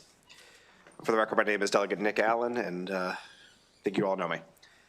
So HB 204 is a targeted science-based bill that uses nationally recognized standards to address one of the most serious and underappreciated public health threats that we currently face, Legionnaire's disease. Legionnaire's disease is now widely recognized as the deadliest waterborne disease in the United States. National surveillance data shows that Legionella bacteria is responsible for a majority of documented drinking water-related outbreak deaths, and reported cases have risen 5-fold over the last 2 decades. I mean, honestly, it's probably one of the last waterborne diseases in North America.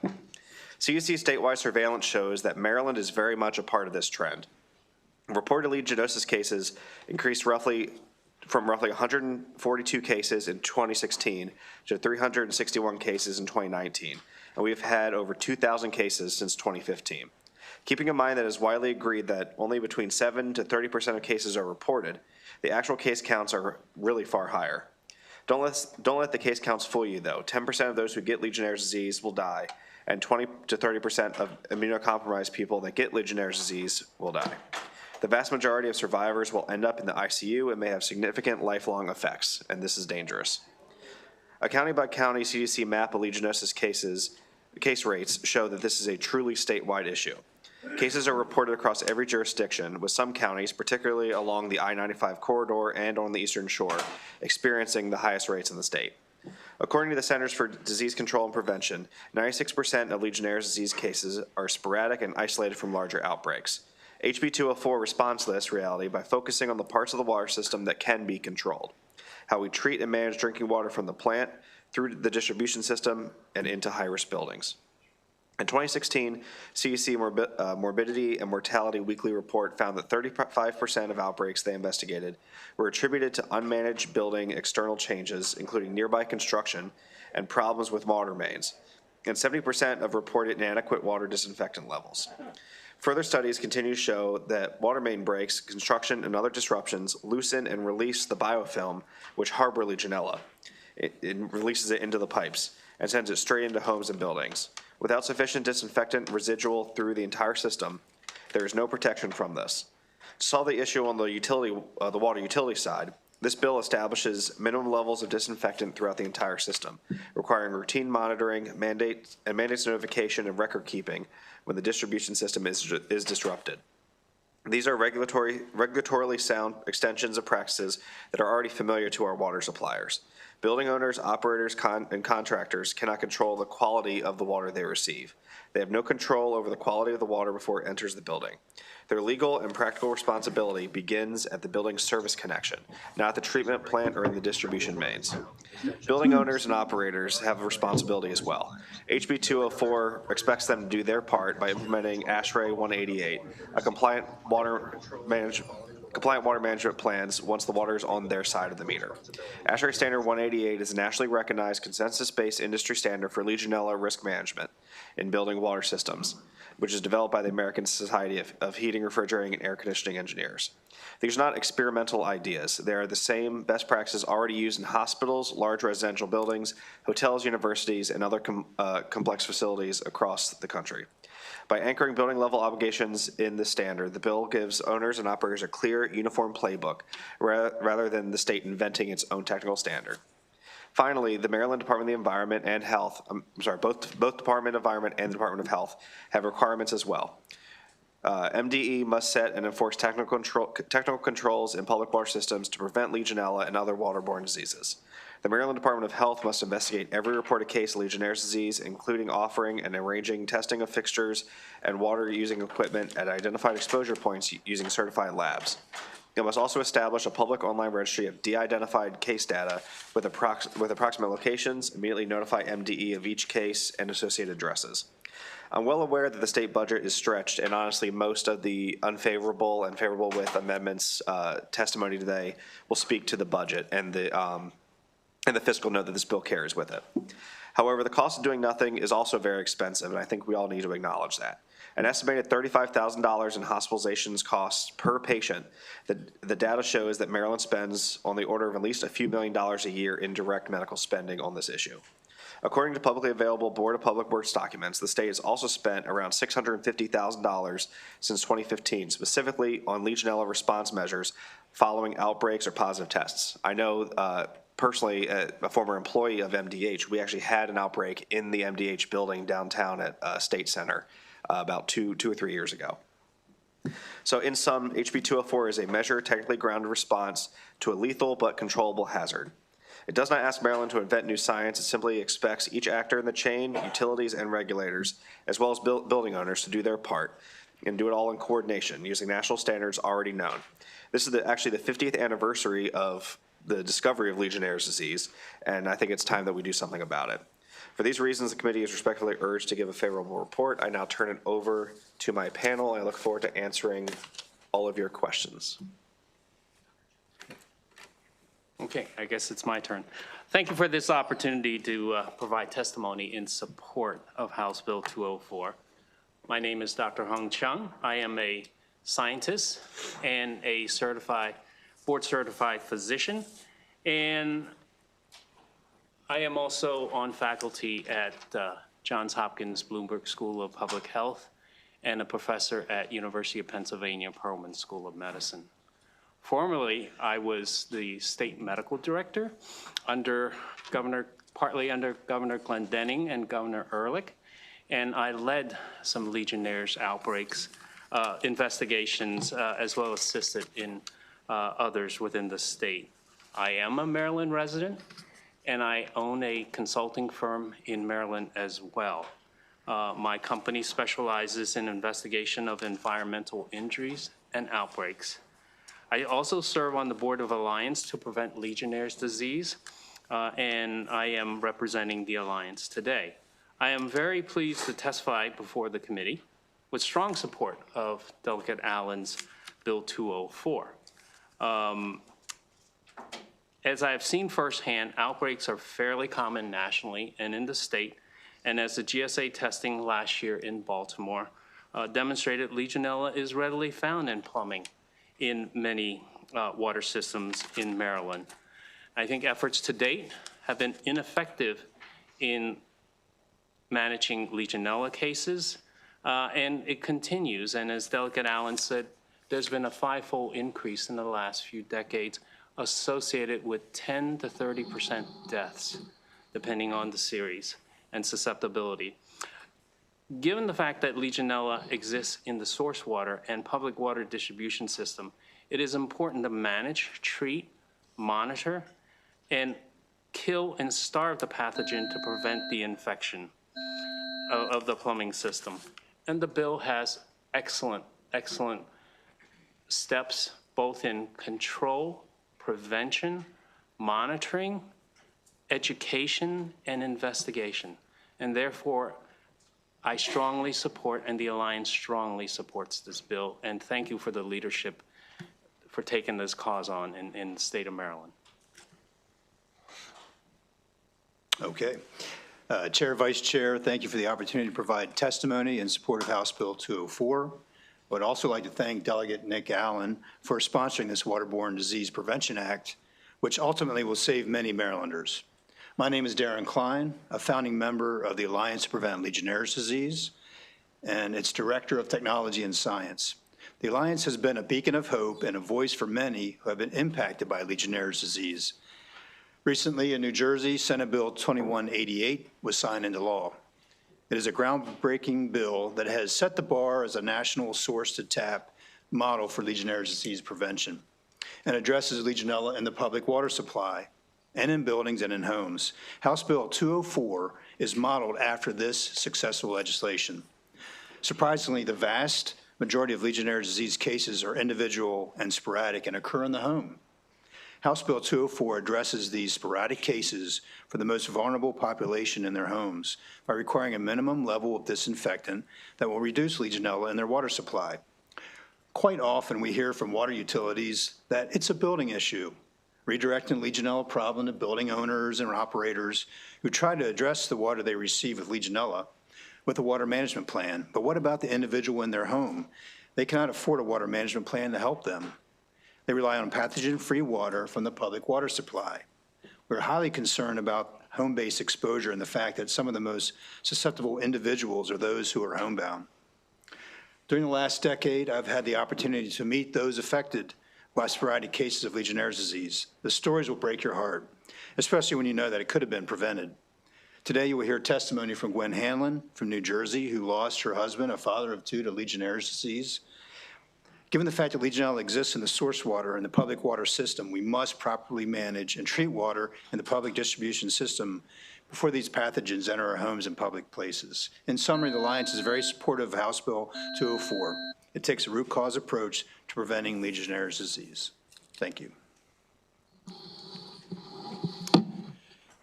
Chairman Corman and members of the committee, good afternoon. Thank you for giving me the opportunity to speak with you today. I'm here on behalf of Enterprise Community Partners to express our support for Maryland House Bill 204. My name is Jason Stepp. I'm the Assistant Director of Engineering for Enterprise Residential, part of the Property Management Division for Enterprise Community Development. As the affordable housing developer and owner arm of Enterprise Community Partners, we own and operate 81 properties in Maryland, providing housing for 14,000 residents. Enterprise Community Partners is a national nonprofit organization that supports community development and advances housing policy at every level. Maryland is special to us. It's where we were founded. Since 1982, Enterprise has provided $3.8 billion in debt, equity, and grants in Maryland alone.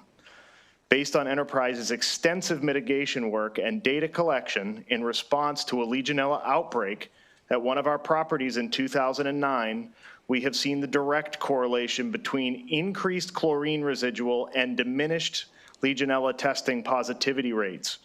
I'm happy to speak about this in greater detail. Since the outbreak, we've worked with a water management consultant to implement a robust water management plan designed to keep our residents safe. It is compliant with ASHRAE 188, which establishes minimum risk management requirements for preventing the growth and spread of Legionella bacteria in building water systems. It has protocols and redundancies, which I'm happy to further discuss. We strongly believe that the bill will help Maryland's residents by proactively addressing Legionella bacteria rather than reactively. On behalf of everyone at Enterprise, thank you for the opportunity to present our views. I'm pleased that the work we've done to keep our residents safe may benefit others in Maryland. Should you have any questions, please feel free to contact me or our Enterprise residential team. Thank you. Now we'll go to virtual witnesses. First is Bill McQuaid. We have one more in person. Oh, you do? Mr. Chair, if you don't mind. Oh, my apologies. All right, Rory. Yes. I know, I tried to keep him away. I don't want to squeeze in too tight. I'll keep it quick. Rory Murray here on behalf of the Alliance to Prevent Legionnaire's Disease. You know, I'd like to start with one central point from the water quality side that was in the fiscal note, and it's really been the battle for 50 years over how we control this and are we doing enough. And I'll just read it verbatim. It says, state statute is silent on Legionnaire's disease and Legionella, and the EPA, while not directly regulating Legionnaire's disease, believes that if Giardia and viruses are removed or enacted under the surface water treatment rule, Legionella will also be controlled. This assumption is not what we see on the ground, and as they say, they don't regulate or control it, so it's not a tested assumption. Also, looking at the data, we only see 1/3 of the picture. We have similar amounts of Giardia cases as we do Legionella cases, but the average fatality rate for Giardia is 1 in 1,000. For, as we've heard, for Legionnaire's disease, it's 1 in 10 up to 3 in 10. So if we look at over the last decade, we have 2,000 cases of Giardia. Statistically, we'll have 2 deaths. For Legionnaire's disease, we have 2,000 cases over the last decade. Statistically, we will have a minimum of 200 deaths. Yet one is being controlled and one is not. Something needs to be done. Why it's not being done at the federal level, I can't answer that question. Darren can help with that. He's been working with them for 30 years. But As to the opposition testimony, I will say we spent a lot of time. We spent 9 months working with as many folks as we can. The conversations were fruitful. They weren't antagonistic. Everybody seemed to generally be on the same page that there's a problem. But how we solve it, making sure people are comfortable that we have a plan that we can actually implement. I just want to reiterate to the committee and to everybody, whether you're favorable with amendments or opposed, we're happy to keep talking. Something should be done. However, we want to do it in a thoughtful way that accomplishes the goal. Thank you. Thank you. And Delegate, that now we would shift Yes, I believe that to concludes virtual the- witnesses? Yeah, Okay, that's- great. When we go to the virtual witnesses, then we'll take questions. Bill McQuaid? Okay. Gwen Hanlon?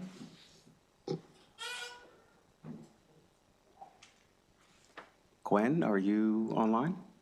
Great. Hi.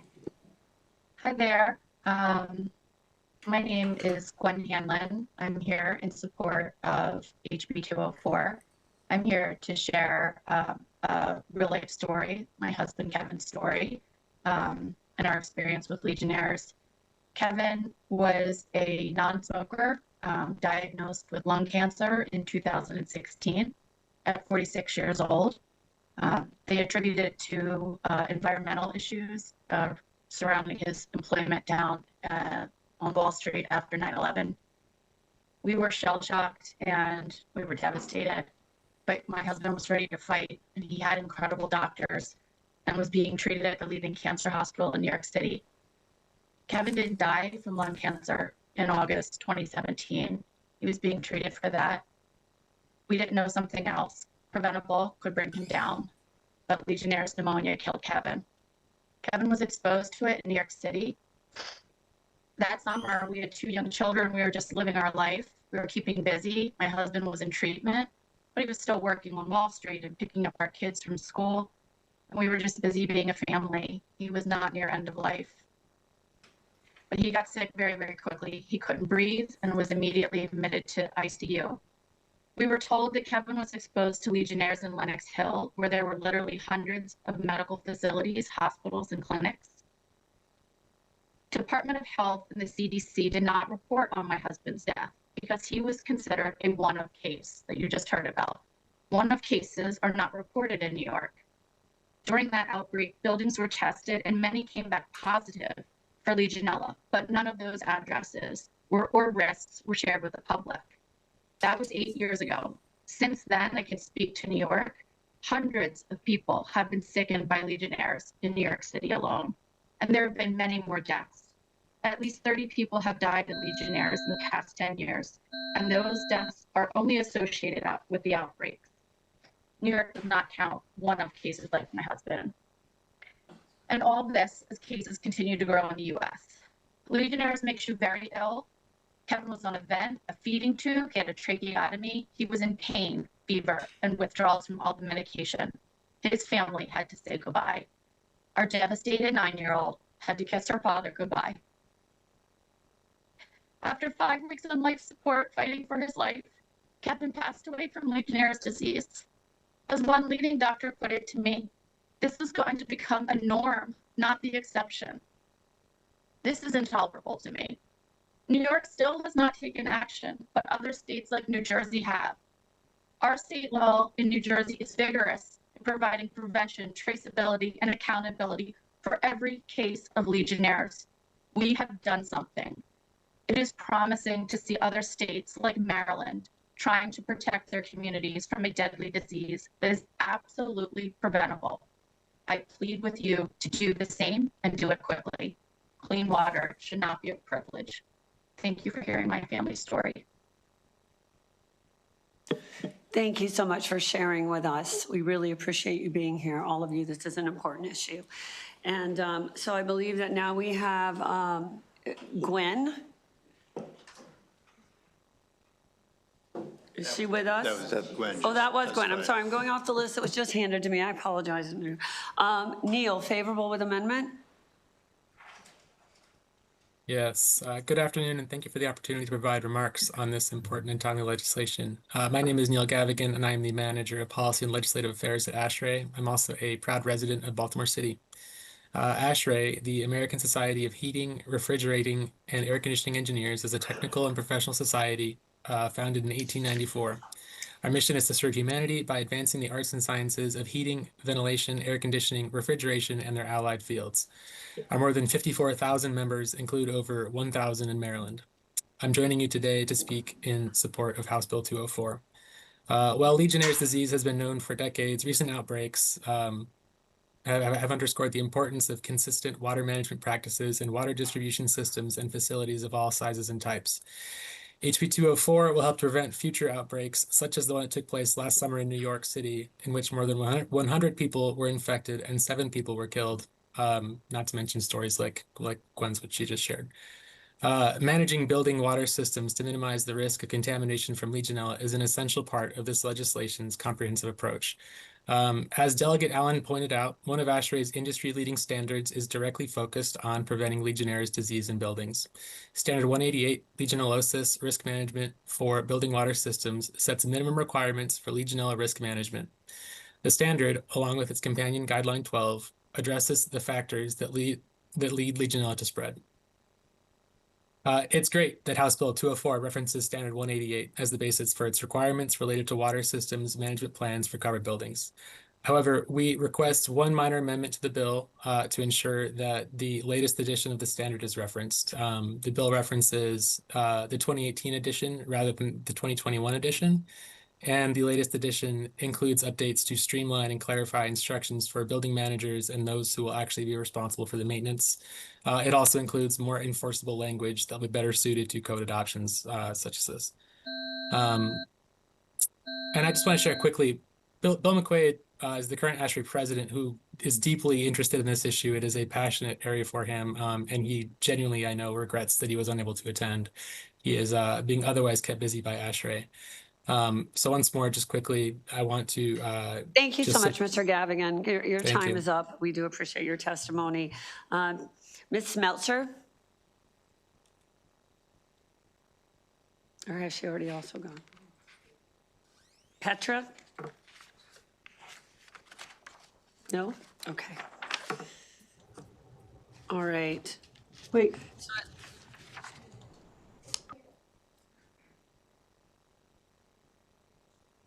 Oh, there she is. Thank you. Whenever Hi you're there. ready. I am so sorry. Good afternoon, members of the committee. My name is Petra Smeltzer, and I'm Senior Director of the Air Conditioning, Heating, and Refrigeration Institute, also known as AHRI. I appreciate the opportunity to testify today in support of an amendment that would require scalding warnings. AHRI represents more than 330 manufacturers of HVAC and water heating equipment and is internationally recognized advocate for the HVAC industry and certifies the performance of many of the products. HRI supports the bill's public health objectives. That is one thing I need to make clear. But we request a narrowly tailored amendment to address a related preventable safety risk tied to the provision requiring that public water systems send notices advising customers to set their water heaters to 130 degrees Fahrenheit. We urge that these communications include a clear warning about the risk of hot water scalding and basic prevention steps. The amendment is simple. It requires when public water systems send letters to customers, those letters include a standardized warning, which I provided language for in my written testimony, about scalding risks and basic prevention measures, such as testing the water temperature by hand before bathing. Public water systems, as we know, are a trusted source of safety information, and we do want to make sure that Legionnaire's disease is not spread, but we also want to make sure that scalding does not happen. HRI has conferred with the bill's lead proponent, the Alliance to Prevent Legionnaire's Disease in Maryland, and we understand that the organization supports this amendment. HRI therefore urges the committee to adopt the recommended amendment requiring scald warning notices in customer letters. Thank you very much for your time. And Thank you so much. I want to pause for a moment to see if any members have questions for the sponsor, Delegate Allen, and his panel before we go to the in-person favorable with amendments. It looks like we do. Delegate Boyce. Thank you, Madam Chair. Thank you, Delegate Allen, for bringing this bill. And thank you, I met you all last year to talk about this. I had just a couple of questions. One, the Maryland Department of Health made mention, and to your point, Delegate Allen, it sounds like folks are saying they would otherwise support, but they financially can't. But in MDH's letter, I guess I would hope that they would have been here to testify. They mentioned duplication. And I don't know if you want to speak to that. And then in Baltimore City's letter, they mentioned the change potentially in water quality with the increase, as well as this necessarily not being the sole issue.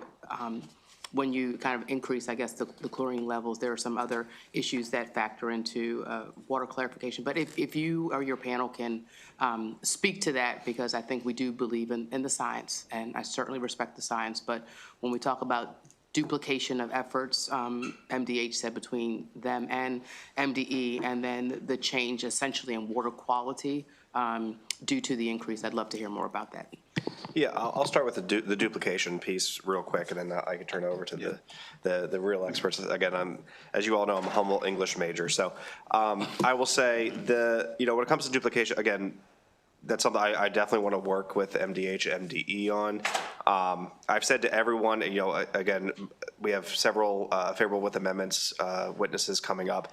I've said to everyone every step along the way, if you have issues with the bill, if you have recommendations, send them my way. I'm open to any and all amendments, especially ways to keep things cheaper, frankly.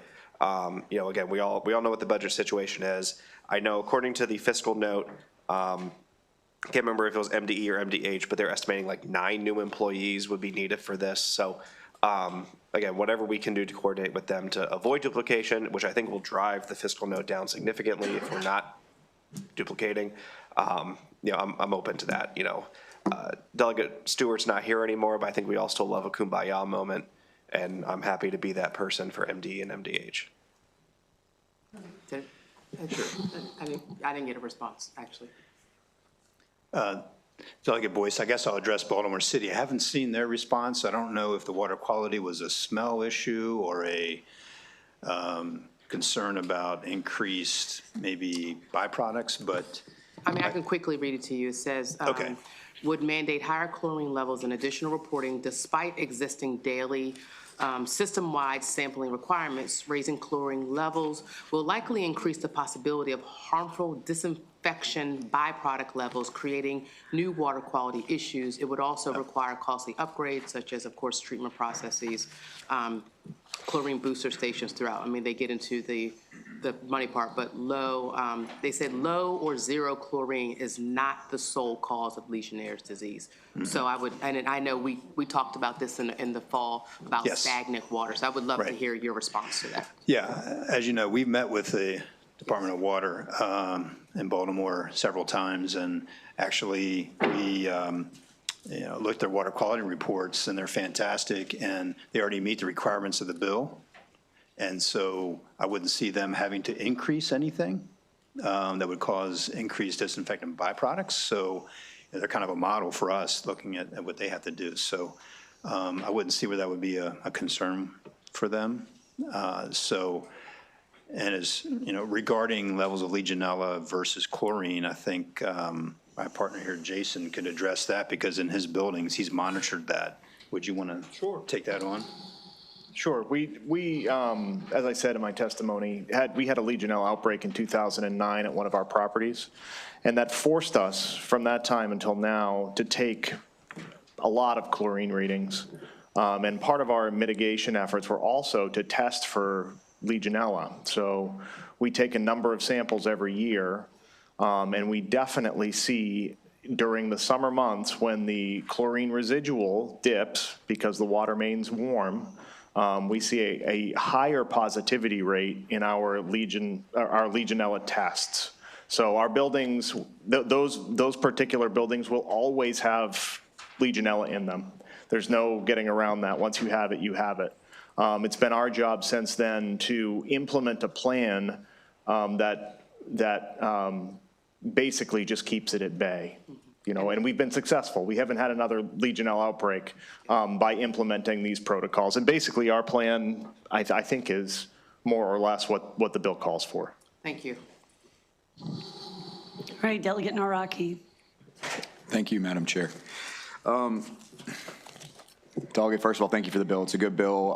I support the idea, but I did this summer have an opportunity to go out and tour one of the Baltimore City filtration facilities at the Ashburton facility. We had a long conversation about this as well, among other things inside of our water system. So one of the things that they talked about an increase in Legionnaires over the past couple years, particularly since COVID, is that you often see many buildings either sitting empty or quite a bit less of individuals inside of those buildings with people teleworking and, you know, those sorts of things. So my first question is, could you speak to how this would address that issue? How do we solve that problem of water still potentially sitting for much longer than it traditionally would inside of a commercial space? How does it solve that part of it? I can comment on that, Delegate. Well, first, the water management plan by ASHRAE would address that. So it's very common for hotels to have this situation as well, that you have not all rooms are occupied. So, you know, the water manager who's running the water management plan would know that he'll have to go to those rooms, make sure they run the water, they put the taps on, the showers on, and they keep things moving in the building. So you're right, during COVID, that was a big issue. Everybody's teleworking, pipes are size to handle a much larger load, and now they're not getting it, so you have a lot of biofilm in there. So, you know, there's a lot of, you know, right pipe sizing that's required, but that's expensive. But the key is to keep the water going either through flushing.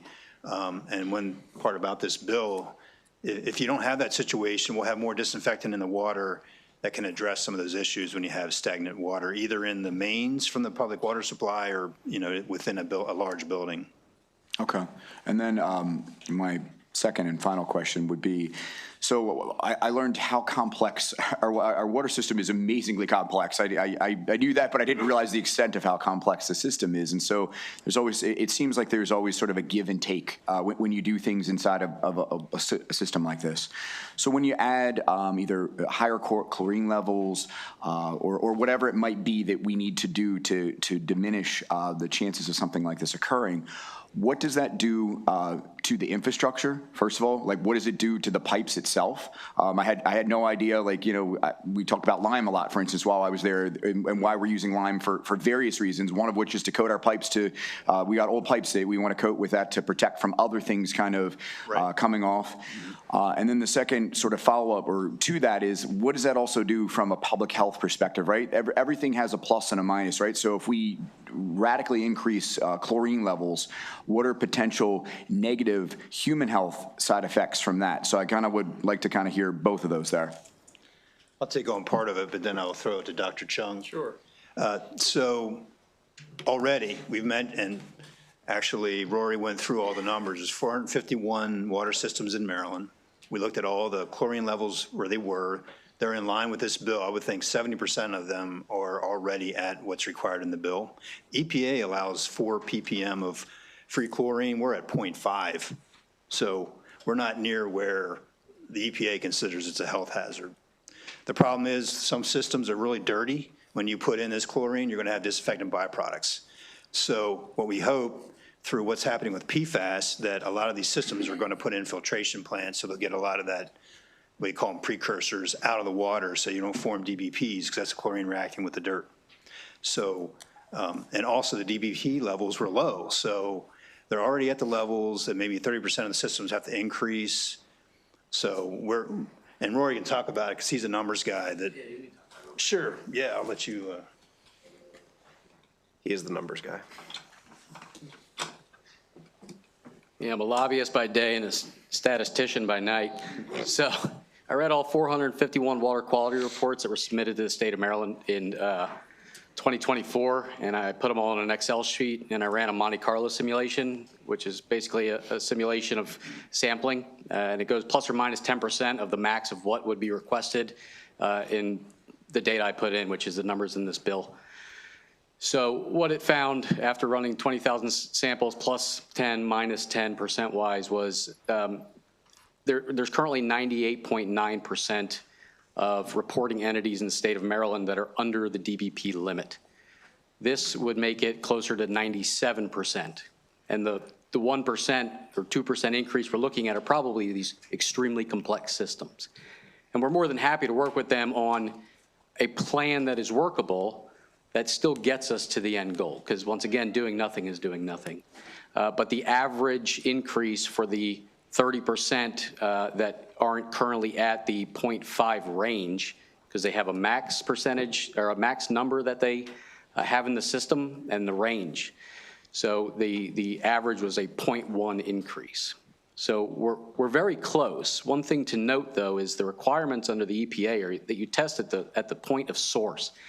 So they're testing when the water comes out of the plant. Now, Baltimore City is testing in 4,600 different places. Once again, they're the apple in our eye. They're doing great work on a really difficult system. But typically, the level of testing is much lower. And what studies show consistently is the more distal you are from the plant, the farther you get away, the higher the numbers are, up to 78%. So when we get to houses, let's put the buildings away for a little bit. Let's look at the houses, because 96% of cases are single and sporadic. We don't know what percent of those are houses. We know it's a lot of people. They have, especially if they're far away from the source, they have nothing else they can do. You can't reasonably ask the public to go in and flush your pipes whenever you come back from vacation. So once again, we're looking for a reasonableness standard. Thank you so much. Really appreciate that. Thank you. Sorry.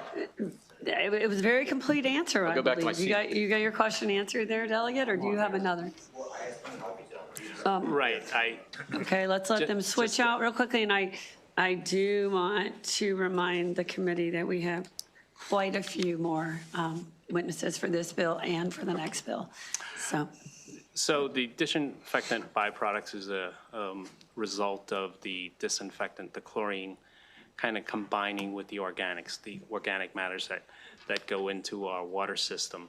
The issue that was brought up is not really linear, because the disinfectant byproducts, they can be carcinogenic, and that is the concern. But the issue, the reason why I say it's not linear is if you filter out the organics, then the additional chlorine at even the 0.5 level is not going to cause a problem. And if we do implement the PFAS system, which will also take more organics out, it should not be a problem. And I understand they already meet the standard currently for it. Now, just a little nerdy response to what you asked is that the DBP levels, the risk analysis that went into that is that somebody can consume that 24/7, 365 for 70 years and have minimal risk or no risk of developing it.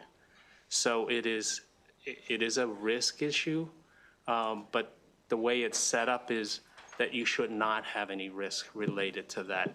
And the fact that Baltimore, even with the current system, is under that is a very favorable analysis of the Thank you very much for that. Do you feel that your question was answered? Okay, terrific. Thank you. Given that I see no more questions at this time for your panel, thank you, Delegate Allen. We've got 3 favorable with amendment in-person testimonies. So let's call up Matthew Pipkin, Matthew Corson, and Hugo Canto. And gentlemen, whenever you are ready, you may begin.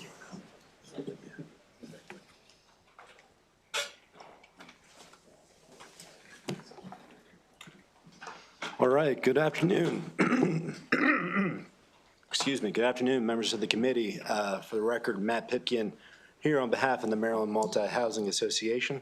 Great to be back before you guys. I want to first give a lot of kudos to the Alliance. I mean, they were meeting with a lot of folks during the interim. We were included in those conversations. You know, it was great to see that level of proactiveness. There's a lot for us as apartment owners and community and apartment owners and property management companies to really like about this bill. You know, holding the water suppliers to this higher standard. I mean, you know, seeing, getting these water notices for water disruptions within 24 hours. I mean, this is stuff that we really can get behind, especially for the safety of our tenants and staff. I think for our issue, I'll direct you to page 12, line 27 of the bill. It's section 9434. It talks about covered buildings and requiring that they have these, make and maintain these water management programs. I'll be very candid with the committee. I've taken that standard because it basically says, well, it's whatever the standard says, standard 188, 218. I've taken that to a number of my subject matter experts, and they could not tell me definitively what buildings may actually apply for this, what may not. So there's a lot of murkiness for us, you know, to even analyze and figure out, okay, what may this even cost some of our members to monitor, you know, and depending on how that answer may be, if it is really implied, it's in a broad context, you know, that could possibly lead to costs coming with monitoring for third-party systems, third-party consultants to come in and do the work to get us up to code. So we're requesting an amendment to alleviate the concerns to strike 9434 from the legislation in its entirety. Looking forward to talking more with the proponents. Thank you. Good afternoon, Madam Chair, members of the committee. It's good to be back. Hugo Cantu with the Apartment and Office Building Association. I'll make it quick. We represent 133,000 apartment rental units between Montgomery and Prince George's County and 23 million square feet of commercial office space. And we agree with everything that was previously stated.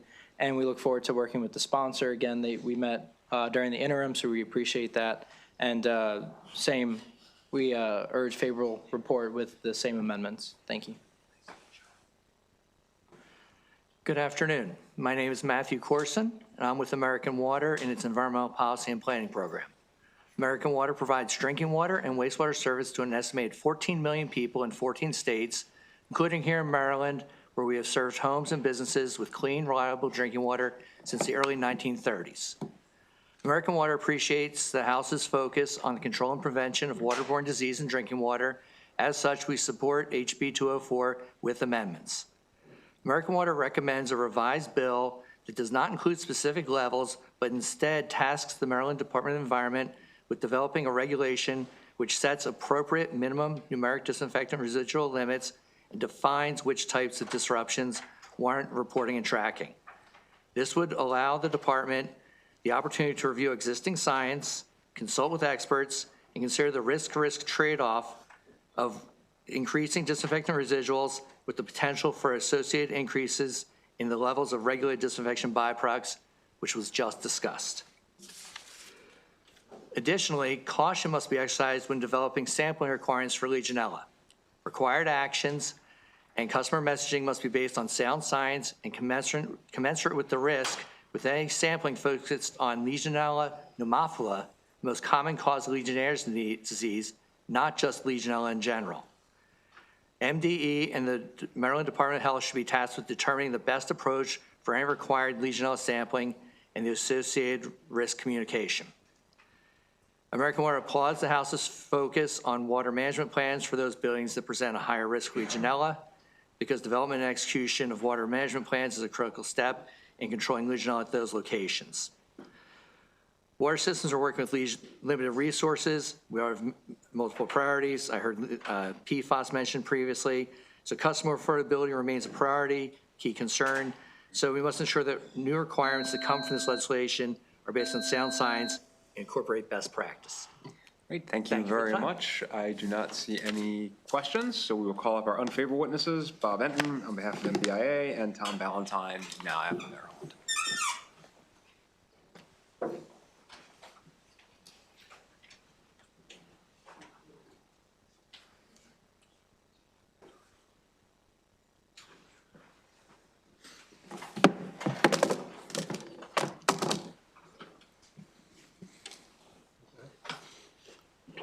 Good afternoon. Again, Tom Ballantyne with NAOP Maryland here in opposition to House Bill 204. I'm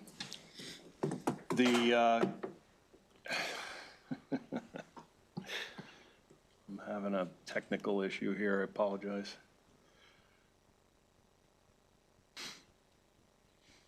I guess let me start by saying our members take seriously their responsibility of protecting health and safety of their tenants and the visitors to their buildings. We've got some concerns about the scope of this bill. There is no jurisdiction in the country that we're aware of that have adopted ASHRAE 188 mandates that are as broad as this. Usually they're sector-specific and more narrowly tailored. MDE regulates drinking water systems, but doesn't typically regulate the water quality inside of building plumbing systems. So this is a significant step.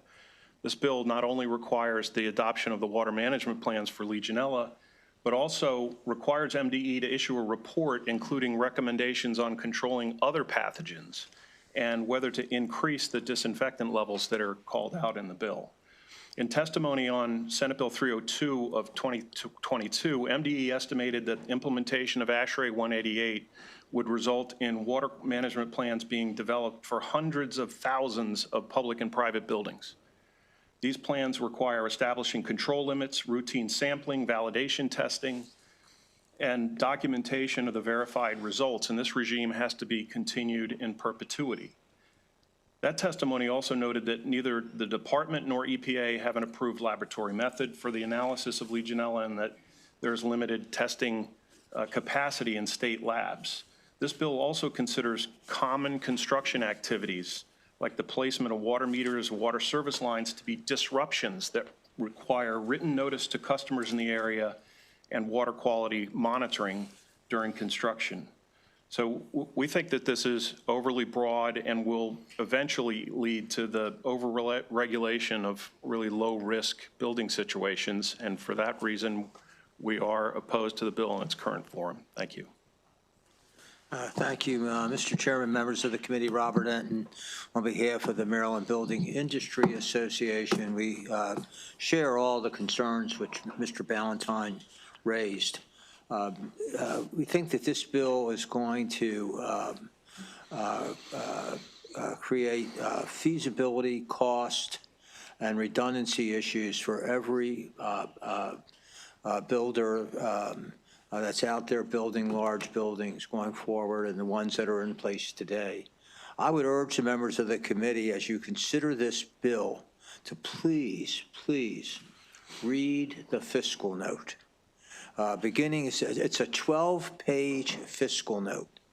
And if you start reading at page 10, page 10 begins with the, in italics, discussing the effect on state, local governments, small businesses as water suppliers, and owners, operators of covered buildings. My client is the owner and operator of covered buildings. When you scroll down, you will see that the impact on water suppliers is significant. And when that impact hits, who's going to pay for it? The people that own the buildings that are impacted. If you just read down, for example, the Washington Suburban Sanitary Commission advises that its water system is unable to reliably meet the bill's 0.5 mg/L free chlorine disinfectant residual level requirement. Read on and you will see that WSSC anticipates it needs to replace filter media at the Potomac water filtration plant. Local governments and state agencies that own or operate public water systems are in trouble for this. For all these reasons, we appreciate the intention of the bill, but we would urge a favorable report. This needs a lot more work. Thank you. Great, thank you very much. I do not see any questions, so that concludes the bill hearing on House Bill 204. We will move to House Bill 91, Delegate Healy, Agriculture, Neonicotinoid, Pesticides, Prohibitions. We have 16 witnesses on this bill, so I'll just remind folks that me too is acceptable testimony. You do not need to repeat the testimony from the person before you. And Delegate Healy, if you have a panel, please bring them up. Thank you very much. Yes. And Delegate Ruth, because you're such a treasured friend, I'm going to allow it, but generally we do not allow multi-member testimony in the committee, as you may recall from your long tenure here. But Mr. Chair, I'm just here for support. Okay. Thank you. I don't know that Delegate Healy, needs it. She's been at this a while, but Delegate Healy, take it away. Thank you very much. I wanted to thank Delegate Ruth for co-sponsoring this bill with me. She's been stellar on these kind of issues. I wanted to introduce my intern, Amy Ju, who is a senior at the University of Maryland College Park, majoring in environmental science and policy with a focus on environmental politics and policy, and minoring on international development and conflict management. She worked on the human effects of neonics and why they were banned in Europe, as well as she helped with fact-checking the testimony. So I'm going to let her give my testimony, and I will be here to answer questions. We do have a panel. Before the panel speaks, I'll just weigh in on a couple of small items. If Amy could just go ahead. Thank you, Delegate Healy. Good afternoon, Chair, Vice Chair, and members of the committee. Again, my name is Amy Ju, and I'm honored to be an intern for Delegate Ann Healy, and thank you for the opportunity to present House Bill 91 on behalf of Delegate Healy. In 2016, this body enacted the Pollinator Protection Act. Maryland chose to lead by acknowledging that certain uses of neonicotinoid pesticides pose serious risks to pollinators and the environment, particularly where those uses provided little or no benefit. House Bill 91 is a direct continuation of that work, grounded in updated science and practical experience. Since 2016, agricultural evidence has become increasingly clear. Multiple studies, including research conducted here in Maryland, show that neonicotinoid-treated corn, soybean, and wheat seeds do not increase yields. These seed treatments are typically applied prophylactically, regardless of whether pest pressure is present. As a result, millions of acres are treated annually without demonstrated agronomic benefit. Because neonicotinoids are systemic and highly persistent, they do not remain confined to the target crop. They accumulate in soil, migrate into surface and groundwater, and move throughout the Chesapeake Bay watershed. This persistence contributes to pollinator decline, affects aquatic invertebrates, and disrupts ecosystems that Maryland has invested decades and billions of dollars to restore. House Bill 91 responds to this reality by focusing narrowly and intentionally on low-benefit, high-risk uses, such as neonic-treated commodity seeds and cosmetic applications on outdoor ornamental plants and turf. The bill is carefully designed to avoid harming agricultural production. It includes clear, time-limited waivers for legitimate agricultural or environmental emergencies, requires consultation with the Departments of Agriculture, Environment, and Natural Resources, and mandates written directives and reevaluation to ensure transparency and accountability. Just as importantly, House Bill 91 reflects what farmers themselves increasingly recognize, that integrated pest management, pest risk assessments, and targeted treatments are more effective and more economical than routine blanket applications.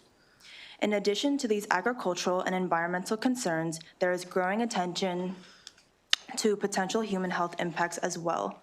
Neonicotinoids act on nicotinic acetylcholine receptors, which play a critical role in brain development and neurological function. While the human data are still developing, peer-reviewed studies have associated chronic exposure with developmental and neurological effects, raising particular concern for pregnant women and young children. Because these chemicals contaminate surface and drinking water sources, reducing unnecessary use is also a prudent step to limit population-wide exposure.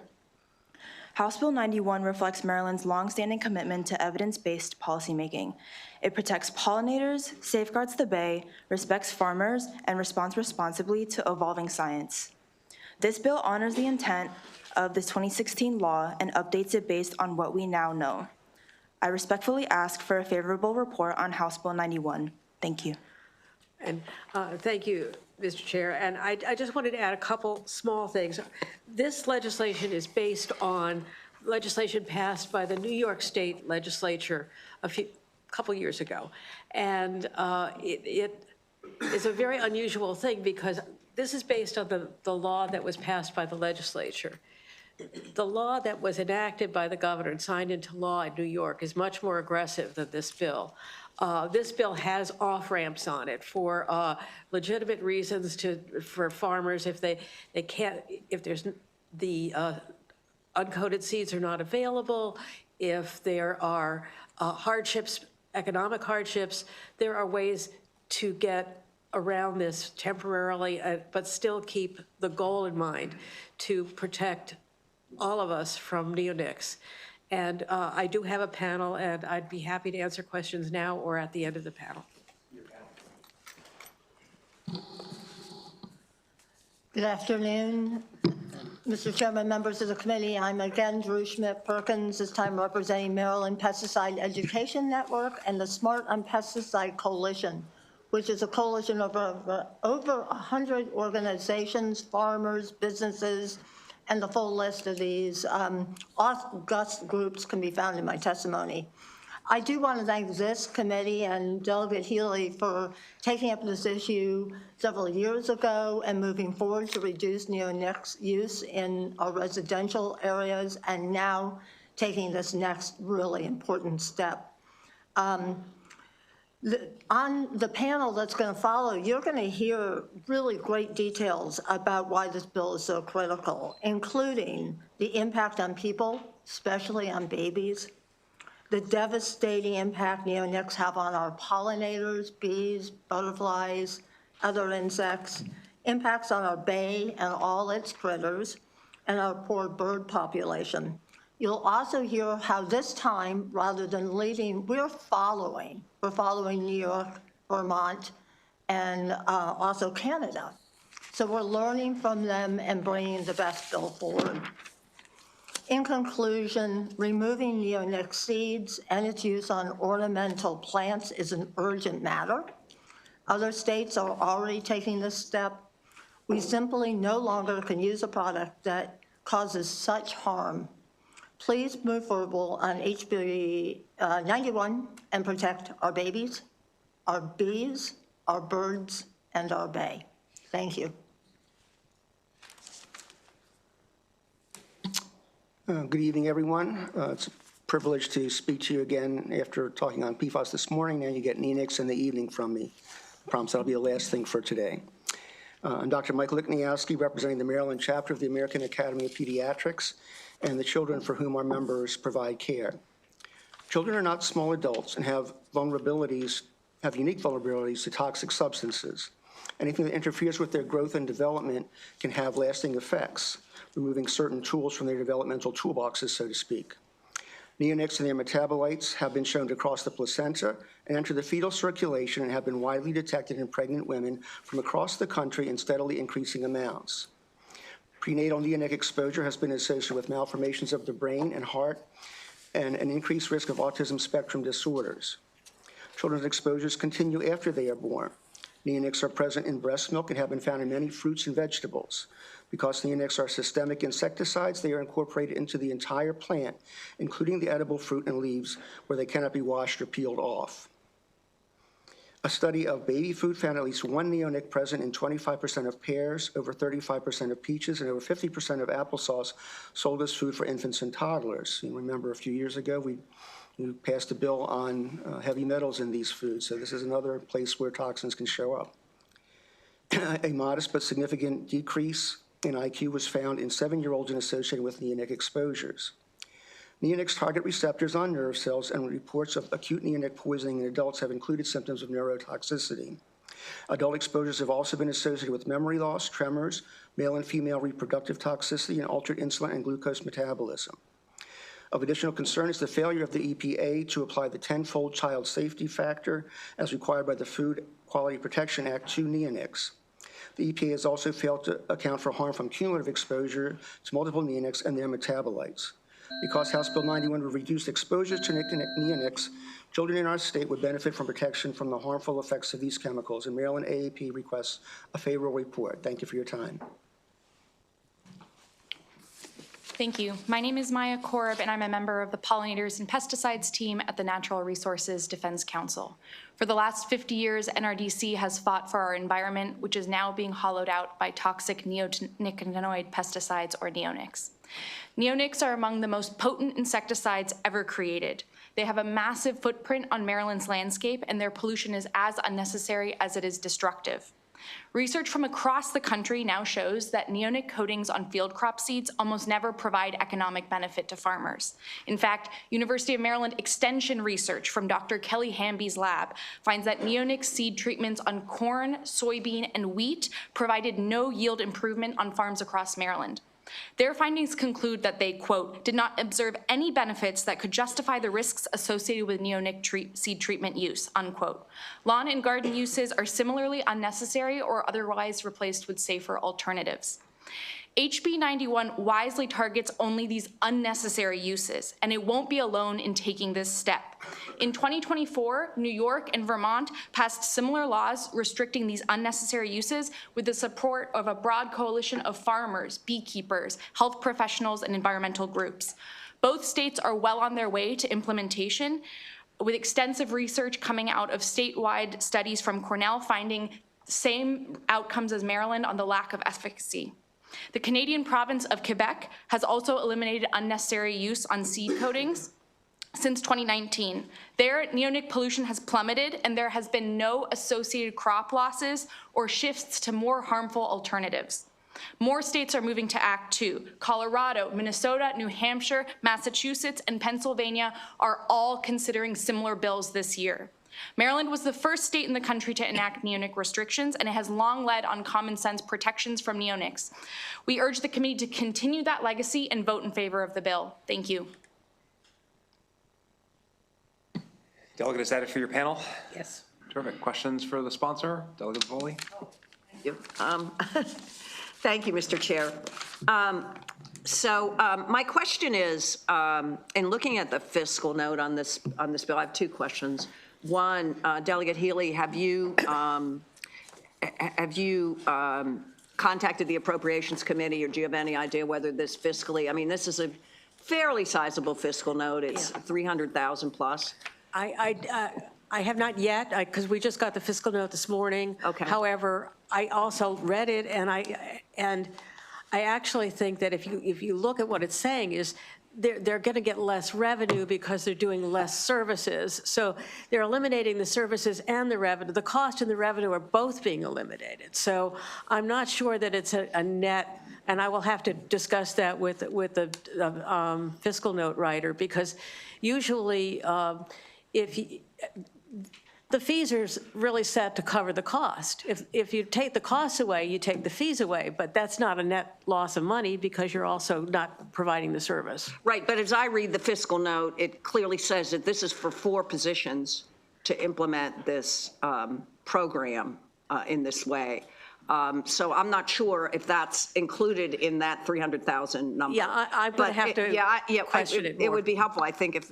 And then my other question is also related to the fiscal note under small business effect, because I have heard some concerns from the farmers in my district about this bill, and it does talk about the cost to farmers. But it also talks about when the Secretary of Agriculture can temporarily suspend the prohibition. And one of the times that can happen is if there's insufficient amount of commercially available seed that has not been treated with neonicotinoid, I can't pronounce it. Neonicotinoid. Thank you. Pesticide. Do you have any idea if there is, I mean, how, like, if that is available? Because one of the things I am hearing from my farmer constituents is that seed without that pesticide is not readily available. Well, I'm not entirely sure, because I know that New York has a large agricultural world too, and they have developed resources for them. So I know that they exist, but if they may not be available in Maryland at the moment, that is why that off-ramp is there, so that the department can say, these are not available, so this does not apply. We'll give another year for them to find sources for the seeds that are not coated with this toxic material. Okay, thank you. Delegate Stein. Thank you, Mr. Chair. And just to follow up, do you have any data? I mean, I understand, again, what Delegate Foley mentioned, that there is an out to this prohibition if the secretaries of MDE and DNR determine that there's an insufficient amount of commercially available seed that has not been treated with neonics. But do you have any sense as to whether there is a readily available source of uncoated seeds right now that, I know that they're implementing it now in New York, but maybe. Yeah, I'm happy to speak to that. What we know right now is that both soybean and wheat is readily available on the market. Farmers can easily access those untreated seeds. Corn proves to be a little bit more difficult, but we've heard that farmers are able to source non-neonic treated seeds, provided they're willing to put in that legwork to do it. And that's why this legislation is needed. What we saw in Quebec is that they went from 100% of their corn being treated with a neonic to 2% in just 1 year, because the seed companies responded in response to the law. And that's why this legislation is needed. Similarly, in New York, we've been speaking with seed suppliers as part of that implementation, and they're already thinking about that transition. We think that because New York and Vermont are preparing for implementation, and there's a number of states in the Northeast that are also introducing similar legislation this year, that there's a great likelihood that the market will shift in response as well. Okay, very good. Thank you. Delegate Anderson. Thank you, Mr. Chairman. Does this legislation include sweet corn? Yes. Yeah. I mean, this. It's any kind of corn. Yes. Yeah. And would you forward me that Yeah. research from the Yes, University absolutely. of Maryland? I'd like to read that. Yeah, absolutely. And that's on a conventional Maryland system, so would be excited to show you that. Try to email that to me. provide Thank it you. for the entire committee. Yeah, absolutely. Thank you, Mr. Chairman. Delegate Naraki. Thank you, Mr. Chair. Delegate, or maybe the panel, I have a question. Why are we looking at outdoor ornamental plants? Why are we just talking about outdoor and not looking at things like that could be inside somewhere? What's the reason that we're only talking about outside? I mean, if these things are bad, wouldn't they be bad when you're inside versus outside? I'm just trying to understand the distinction there. Well, I mean, it's the environmental impact of it washing into the soil, and I mean, these are systemic. So, I mean, anything that's planted, it's in the plant, wherever it is. This is not about spraying or, dog collars or anything like that, which have legitimate uses, but don't have that impact on the environment and don't get into the food system. So, this is ornamental, so it's not 100%, it's not truly necessary. And again, there are other ways, there are other kinds of, and I think I'm going to let the experts I've got here talk if you'd like. Yeah, no, that's fine, yeah. Yeah, so what we've seen is that, from my understanding, the existing law in Maryland on consumer uses protects for a lot of those indoor uses. This focus on ornamentals or lawn and garden is on these unnecessary uses on neonic seed treatment. So on lawn and garden. So we're essentially taking it further on these unnecessary uses. So what if I was growing something indoors, whatever, corn, whatever, right? So there's a facility near me at Trade Point Atlantic. It's huge. They're growing all kinds of crops inside. Could I spray this stuff inside of there on the plant? Yeah, I mean, as Delegate Healy said, I think that the way that the bill is written, we haven't gotten to those indoor uses, but at the same time, the likelihood of widespread pollution is a lot less likely in these indoor uses. And I would suspect a very small portion of overall use. Okay, thank you.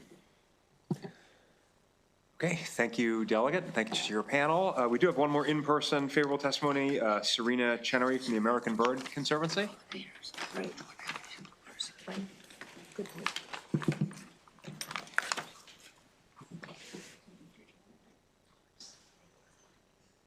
Please go ahead when you're ready.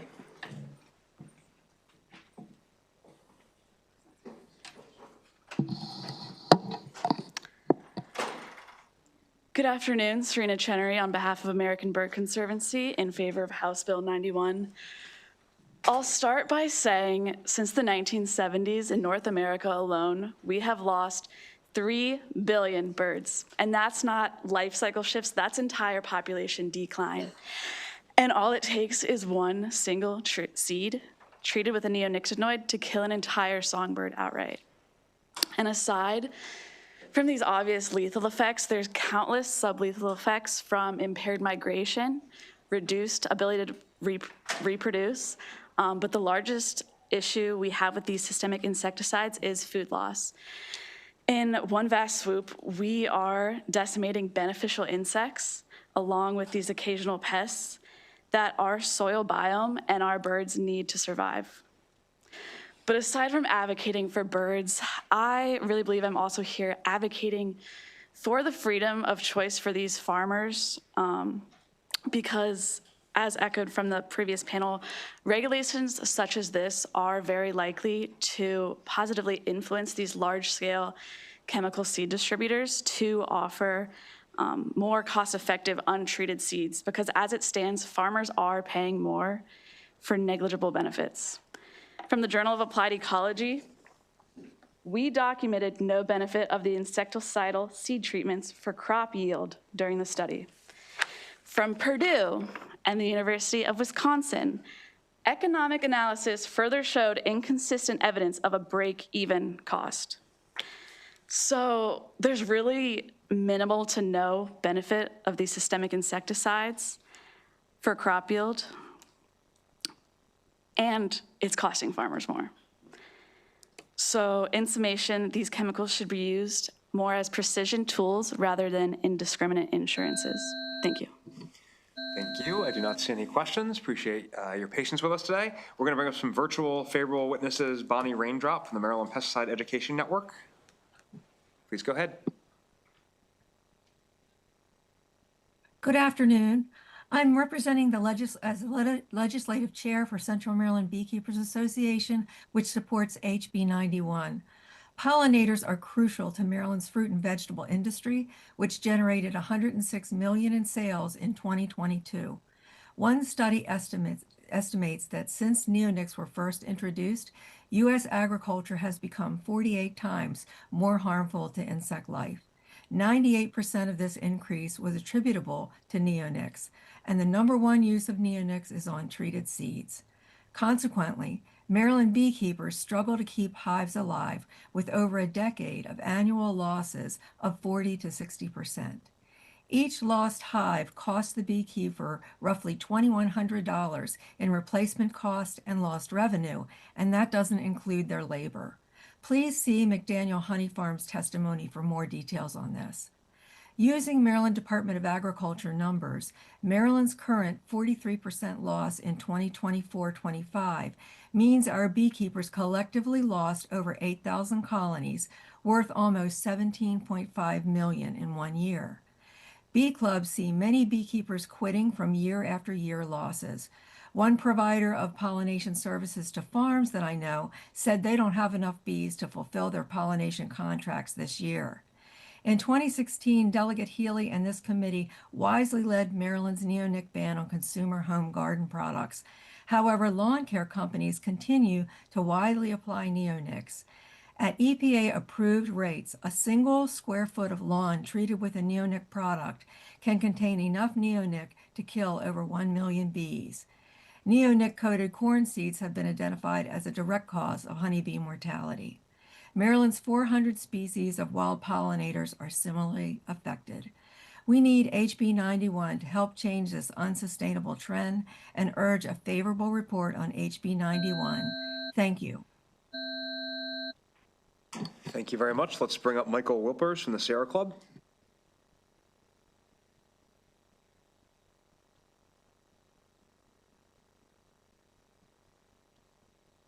Hi, I'm Michael Wilpers with the Maryland Sierra Club, recommending a favorable report on HB 91. I'll focus here on the harm done by neonics to aquatic animals in Maryland. As you've heard, neonics move from farmland to our waterways because they're water soluble, they're very long lasting, and because most of the neonic seed coatings are not taken up by crops. Instead, 90% of them remain in the soil and reach our waterways by runoff, erosion, and percolating into the water table. Around the bay, our blue crabs spend their early stages of development in shallow tidal creeks that receive water directly from farm fields. In 2012, a massive crab die-off in North Carolina led to studies showing that neonics drastically increased mortality among these juvenile crabs. This result is not surprising since crabs are closely related to insects. Subsequent studies have also found neonics in oysters, mussels, and clams, all important in the bay watershed. Making the problem worse, crabs are also an important item in the diet of the bay's striped bass, which play a crucial role in Maryland's sports fishery. In upland freshwater streams, the neonics from runoff cause devastating losses in the diversity and abundance of aquatic insects like mayflies. These tiny insects serve as a crucial food source for our freshwater fish populations, as any fly fisherman can tell you. In one study, typical neonic concentrations in such streams caused the death of 99% of over 55,000 insects. In light of all these impacts on Maryland's blue crab, striped bass, oysters, and other aquatic life, the Maryland Sierra Club recommends a favorable report on HB 91. And thank you. Thank you very much. Let's turn to Cleo Braver from Cottingham Farm LLC.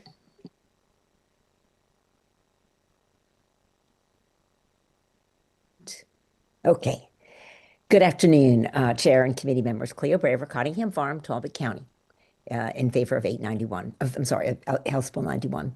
I want to highlight just a few points that were made in the joint written testimony of myself. I'm a year-round vegetable farmer in Talbot, and Steve Kraszewski, who's a corn and soybean producer on a fifth-generation, 900-acre Masons Heritage Farm in Queen Anne County. Both the Masons and Cottingham farm without neonicotinoid seed treatments. You know, the industry claims that neonics are a tool in the farmer's toolbox, but it's been shown that there's almost never, as you've heard, any economic benefit for using neonic treatments. Even the University of Maryland Extension study concludes that the risks and costs do not justify their use.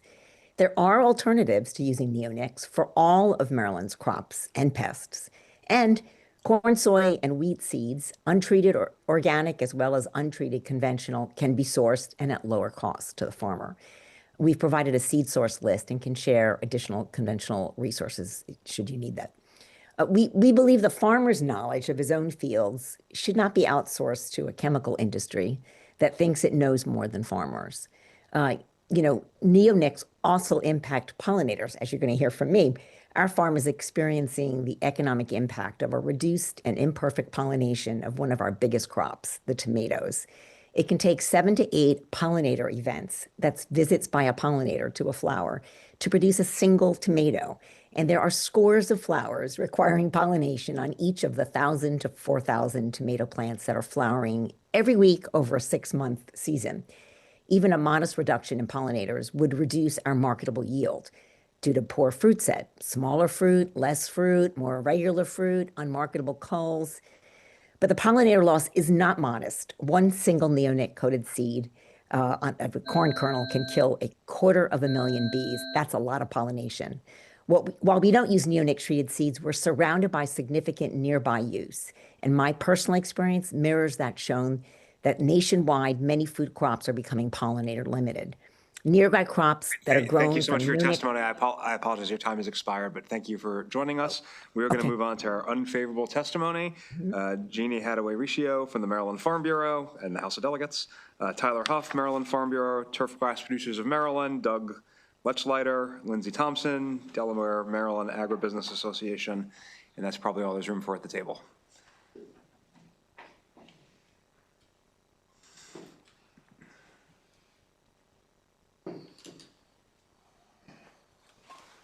Please, someone just go ahead and begin when you sit down.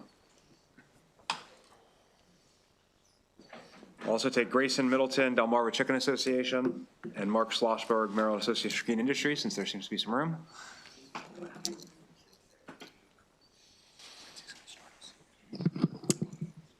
Good evening, Mr. Chair, members of the committee. Lindsay Thompson here today on behalf of the Agribusiness Association.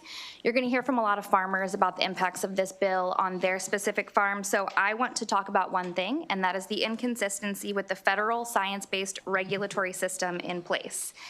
The U.S. EPA is required to conduct extensive human health and environmental risk assessments before any pesticide comes to market to ensure that they do not cause undue harm to human health, the environment, and non-target species.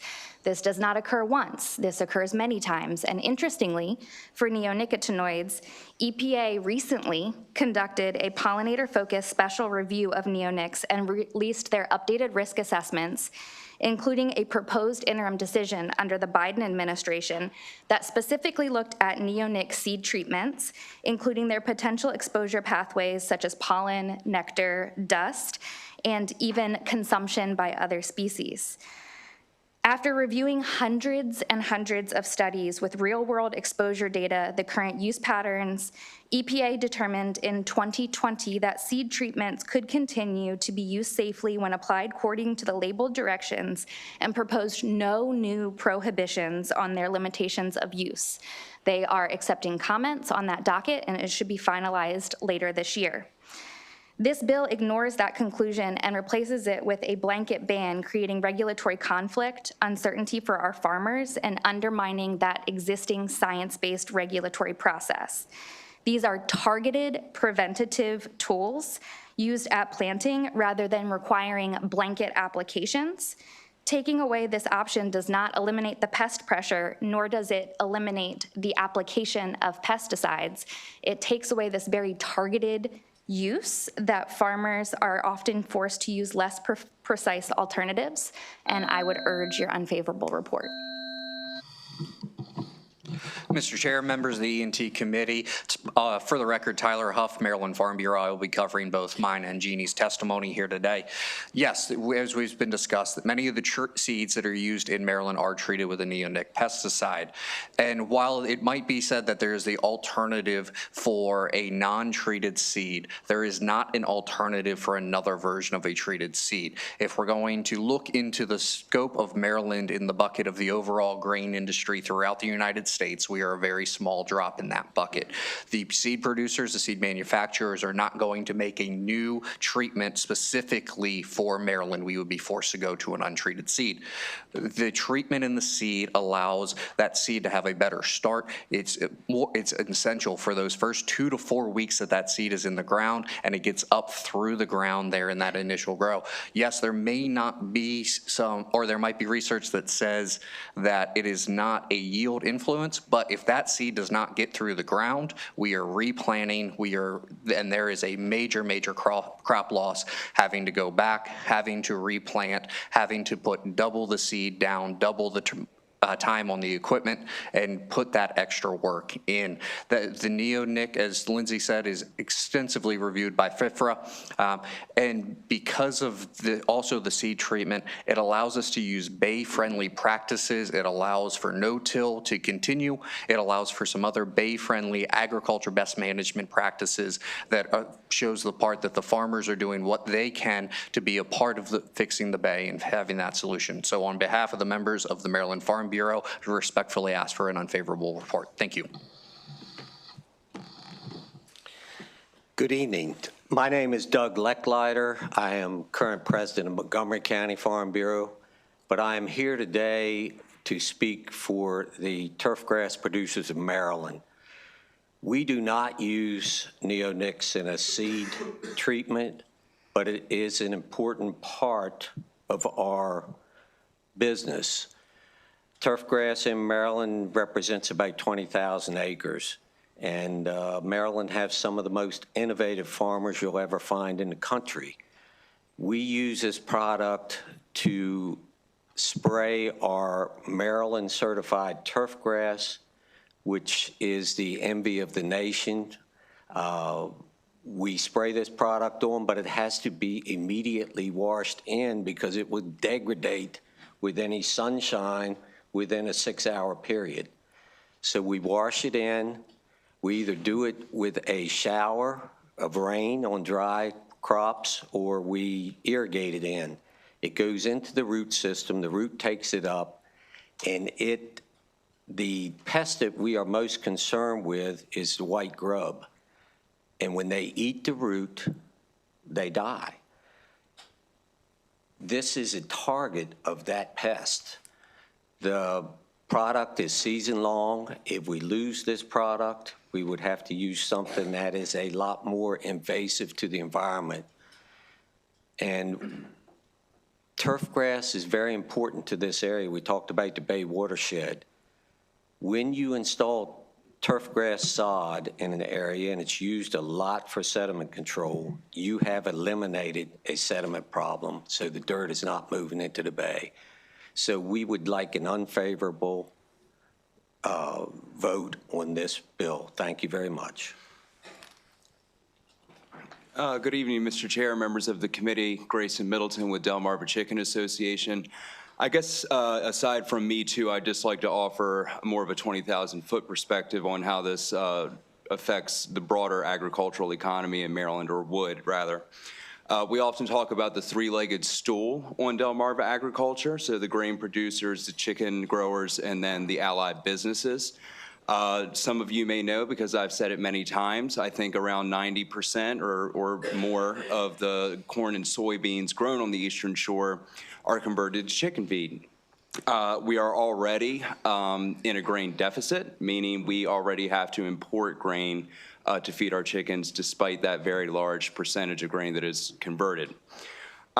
This bill, if passed as written, would severely, I believe, compromise the reliable production of those grains on the Eastern Shore, and therefore would put pressure on our companies to find grain and import it from elsewhere. And of course, this would be at a higher cost, which would be naturally passed down to the consumer, which we would like to not do. Furthermore, I would just add, a lot has been cited about New York and Quebec. I think you can all appreciate that our agriculture here looks substantially different. It is very reliant on row crops, and I'm not so sure that that's the same up north. So I would just respectfully request an unfavorable committee report. Thank you. Great. Can we just make some room at the table for Mr. Schlossberg, and then Jason Scott from the Maryland Grain Producers, and Justin Brendel, and then we can take the questions for all the unfavorable witnesses.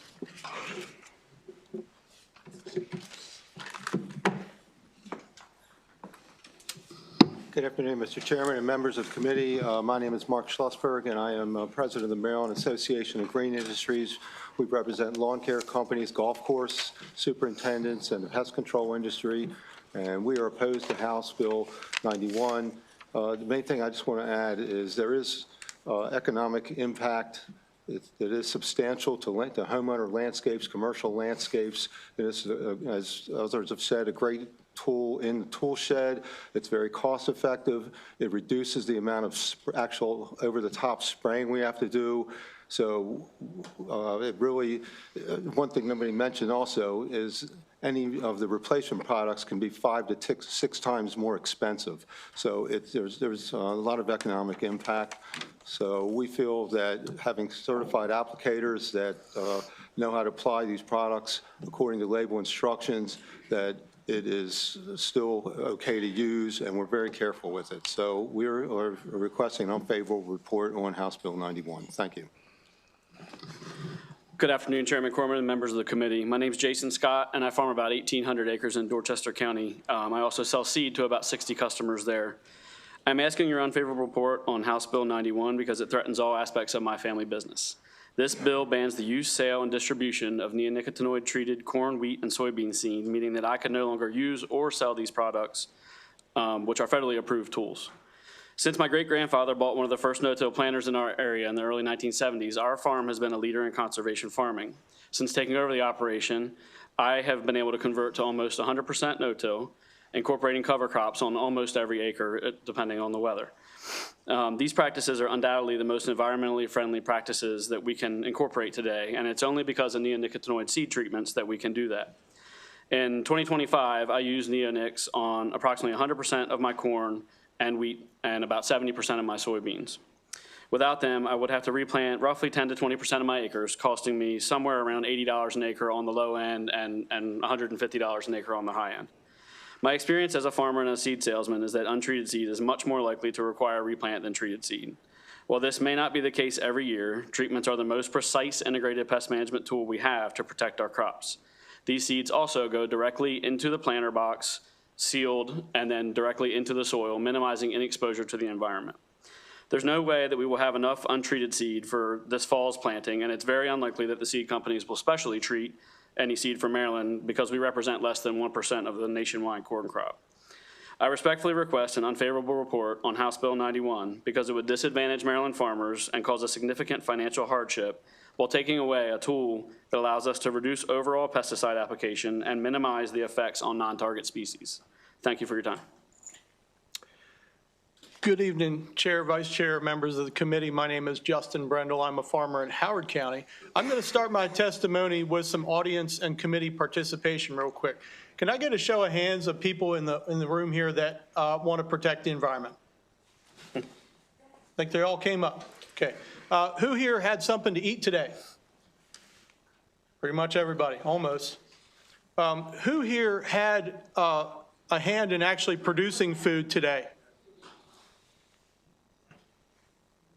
Couple less hands, but there's still a couple in the room. I did that to kind of highlight the fact that this bill is really going to affect us disproportionately. And we use neonicotinoids on about 80% of our acres on all the seeds that you've heard about, corn, soybeans, and wheat.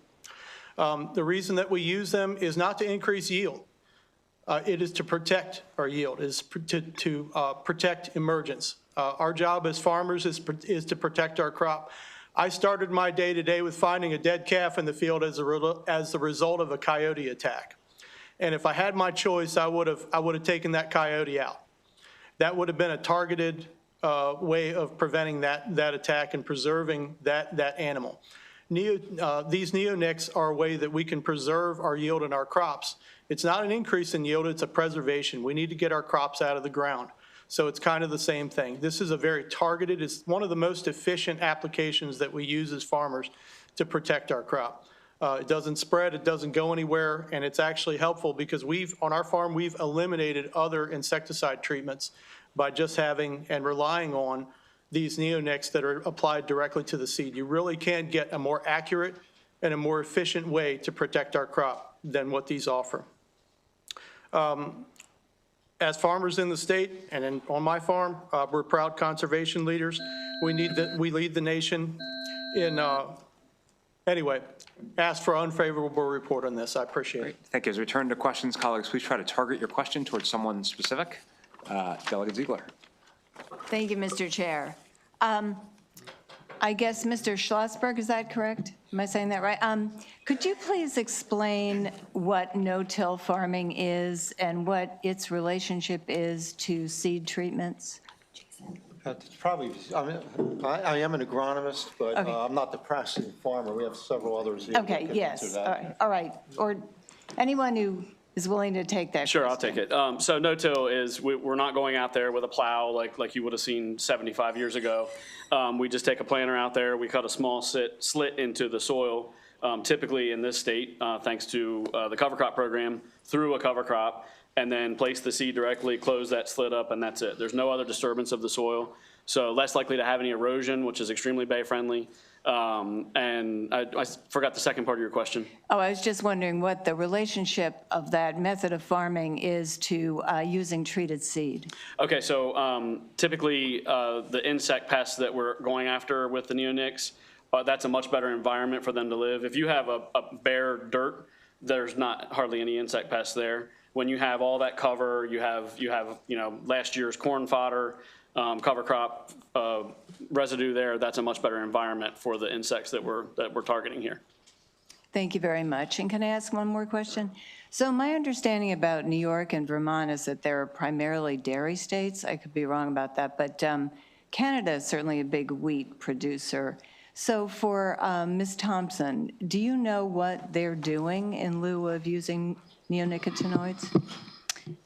Yes, so to the first part of your question, both New York and Vermont, while they do grow these crops, neither of them have actually implemented this legislation yet, so we don't know what that's going to look like there. In Canada, neonicotinoid seed treatments are not banned in Canada. They have been banned for certain uses in Quebec. So Quebec specifically as the province, and it is only neonicotinoid seed treatments that have been banned there. And so they are still able to use other modes of action or other active ingredients as seed treatments. So saying that they are planting 98% untreated seed, maybe untreated with neonicotinoids, but they're still using other pesticides there that in some cases may actually have higher toxicity to other species. Thank you very much. Delegate Naraki.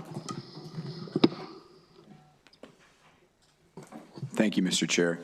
Mr. Chair, I was consulting with my good friend, Dr. Google. I had to bring that back from our former colleague.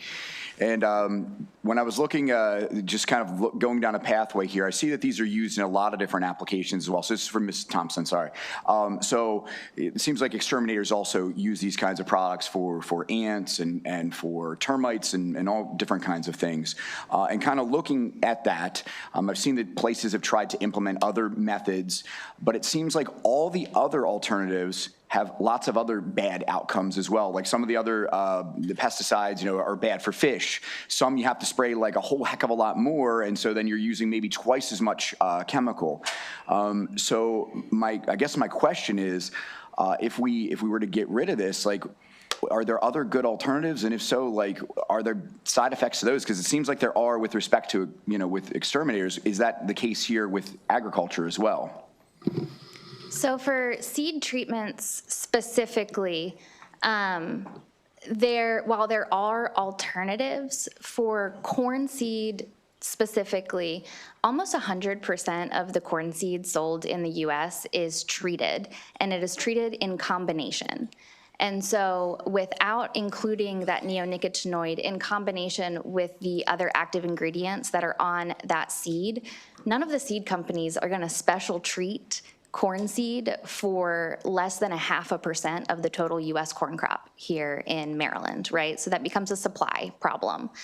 Looking at other applications, you mentioned structural as an example. So neonicotinoids are actually used in indoor and structural applications. There are alternatives to those, but I think it really points to the importance of relying upon the federal framework that's in place to evaluate the human health and the risk assessment. I think a little known fact is that when EPA is actually creating the labels or saying how much is safe to use, they use what's called a safety factor. And that safety factor in most cases is about 100 times. So they determine what a safe exposure is for that active ingredient, and then they implement 100 times safety margin so that in day-to-day life you would come into contact with 100 times less. Right?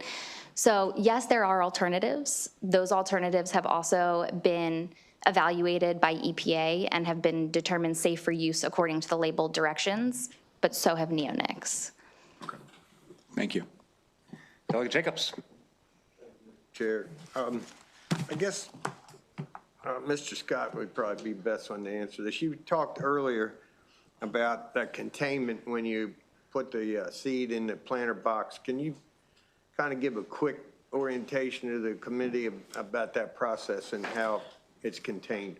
Sure. So there's really two different ways. One would be a seed bag, typically about a 50-pound bag that is sewed shut, plastic coated basically, and then that gets dumped into a plastic hopper that will hold 1 to 2 of those depending on the type of equipment you're using.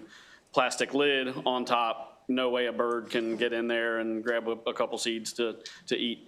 Then that, in Maryland, most of the time is going to be no-till planted directly into the soil.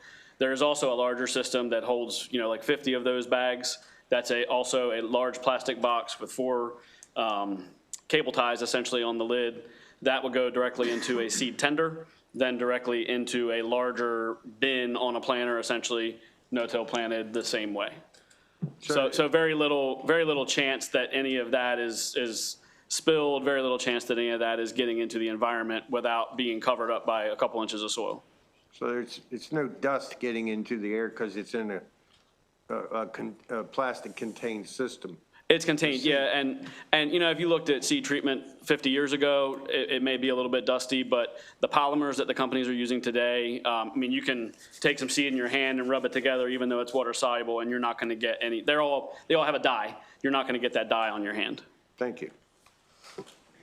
Delegate Anderson. Thank you, Mr. Chairman. Jason, we've heard some comments today about neonicotinoids have no use and give us no yield advantage. You said $175 an acre seed cost. Not what you buy from me. Yeah. You can almost double it. Yeah, yours is 200. Right.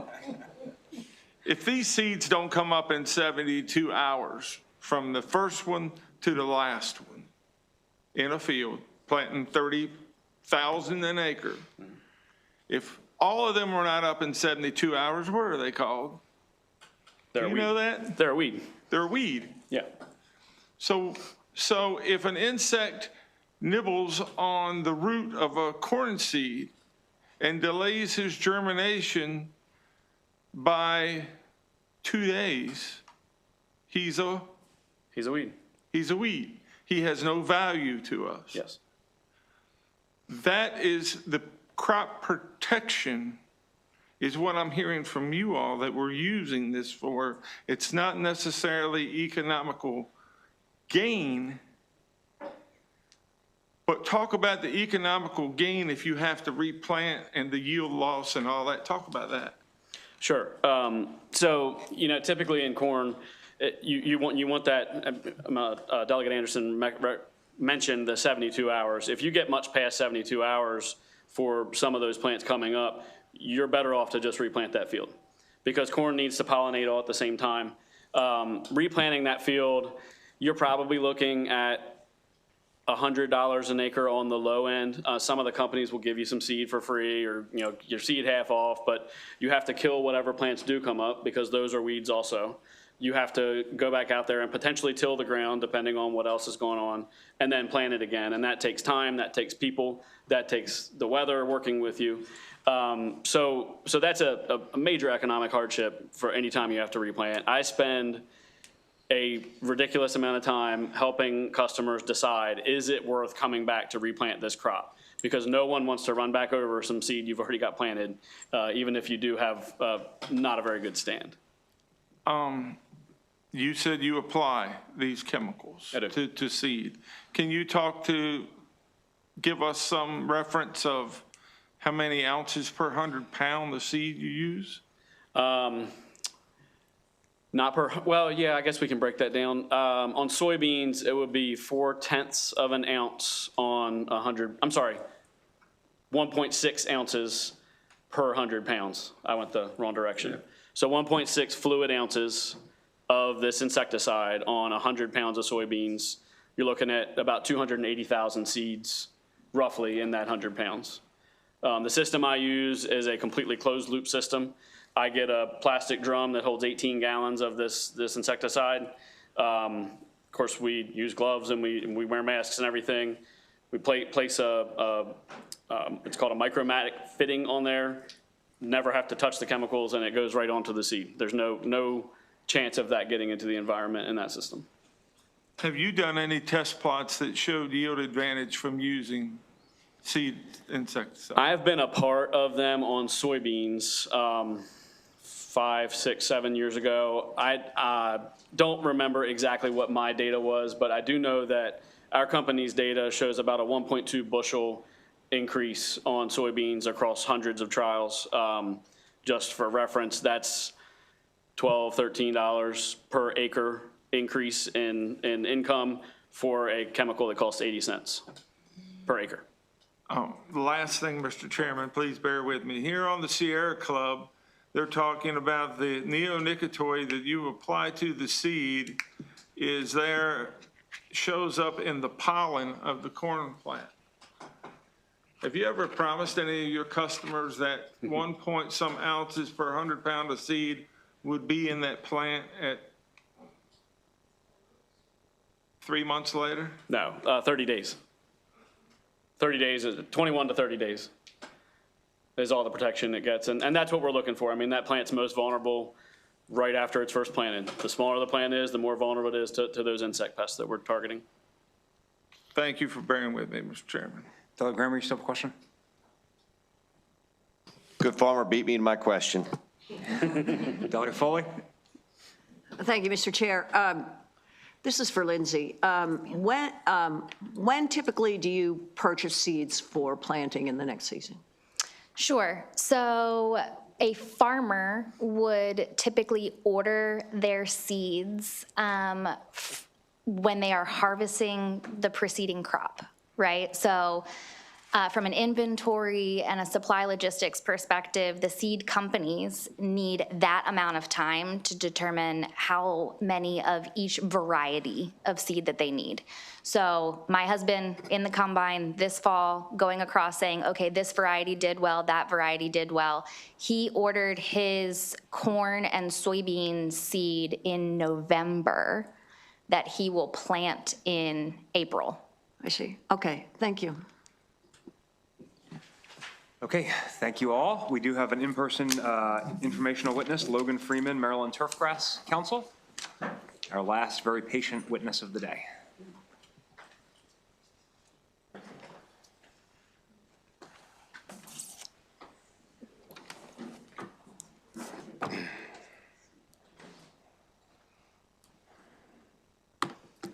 All right, thank you. Good early evening, Mr. Chairman and Madam Vice Chair and committee members. My name is Logan Freeman, and I'm the current president of the Maryland Turfgrass Council.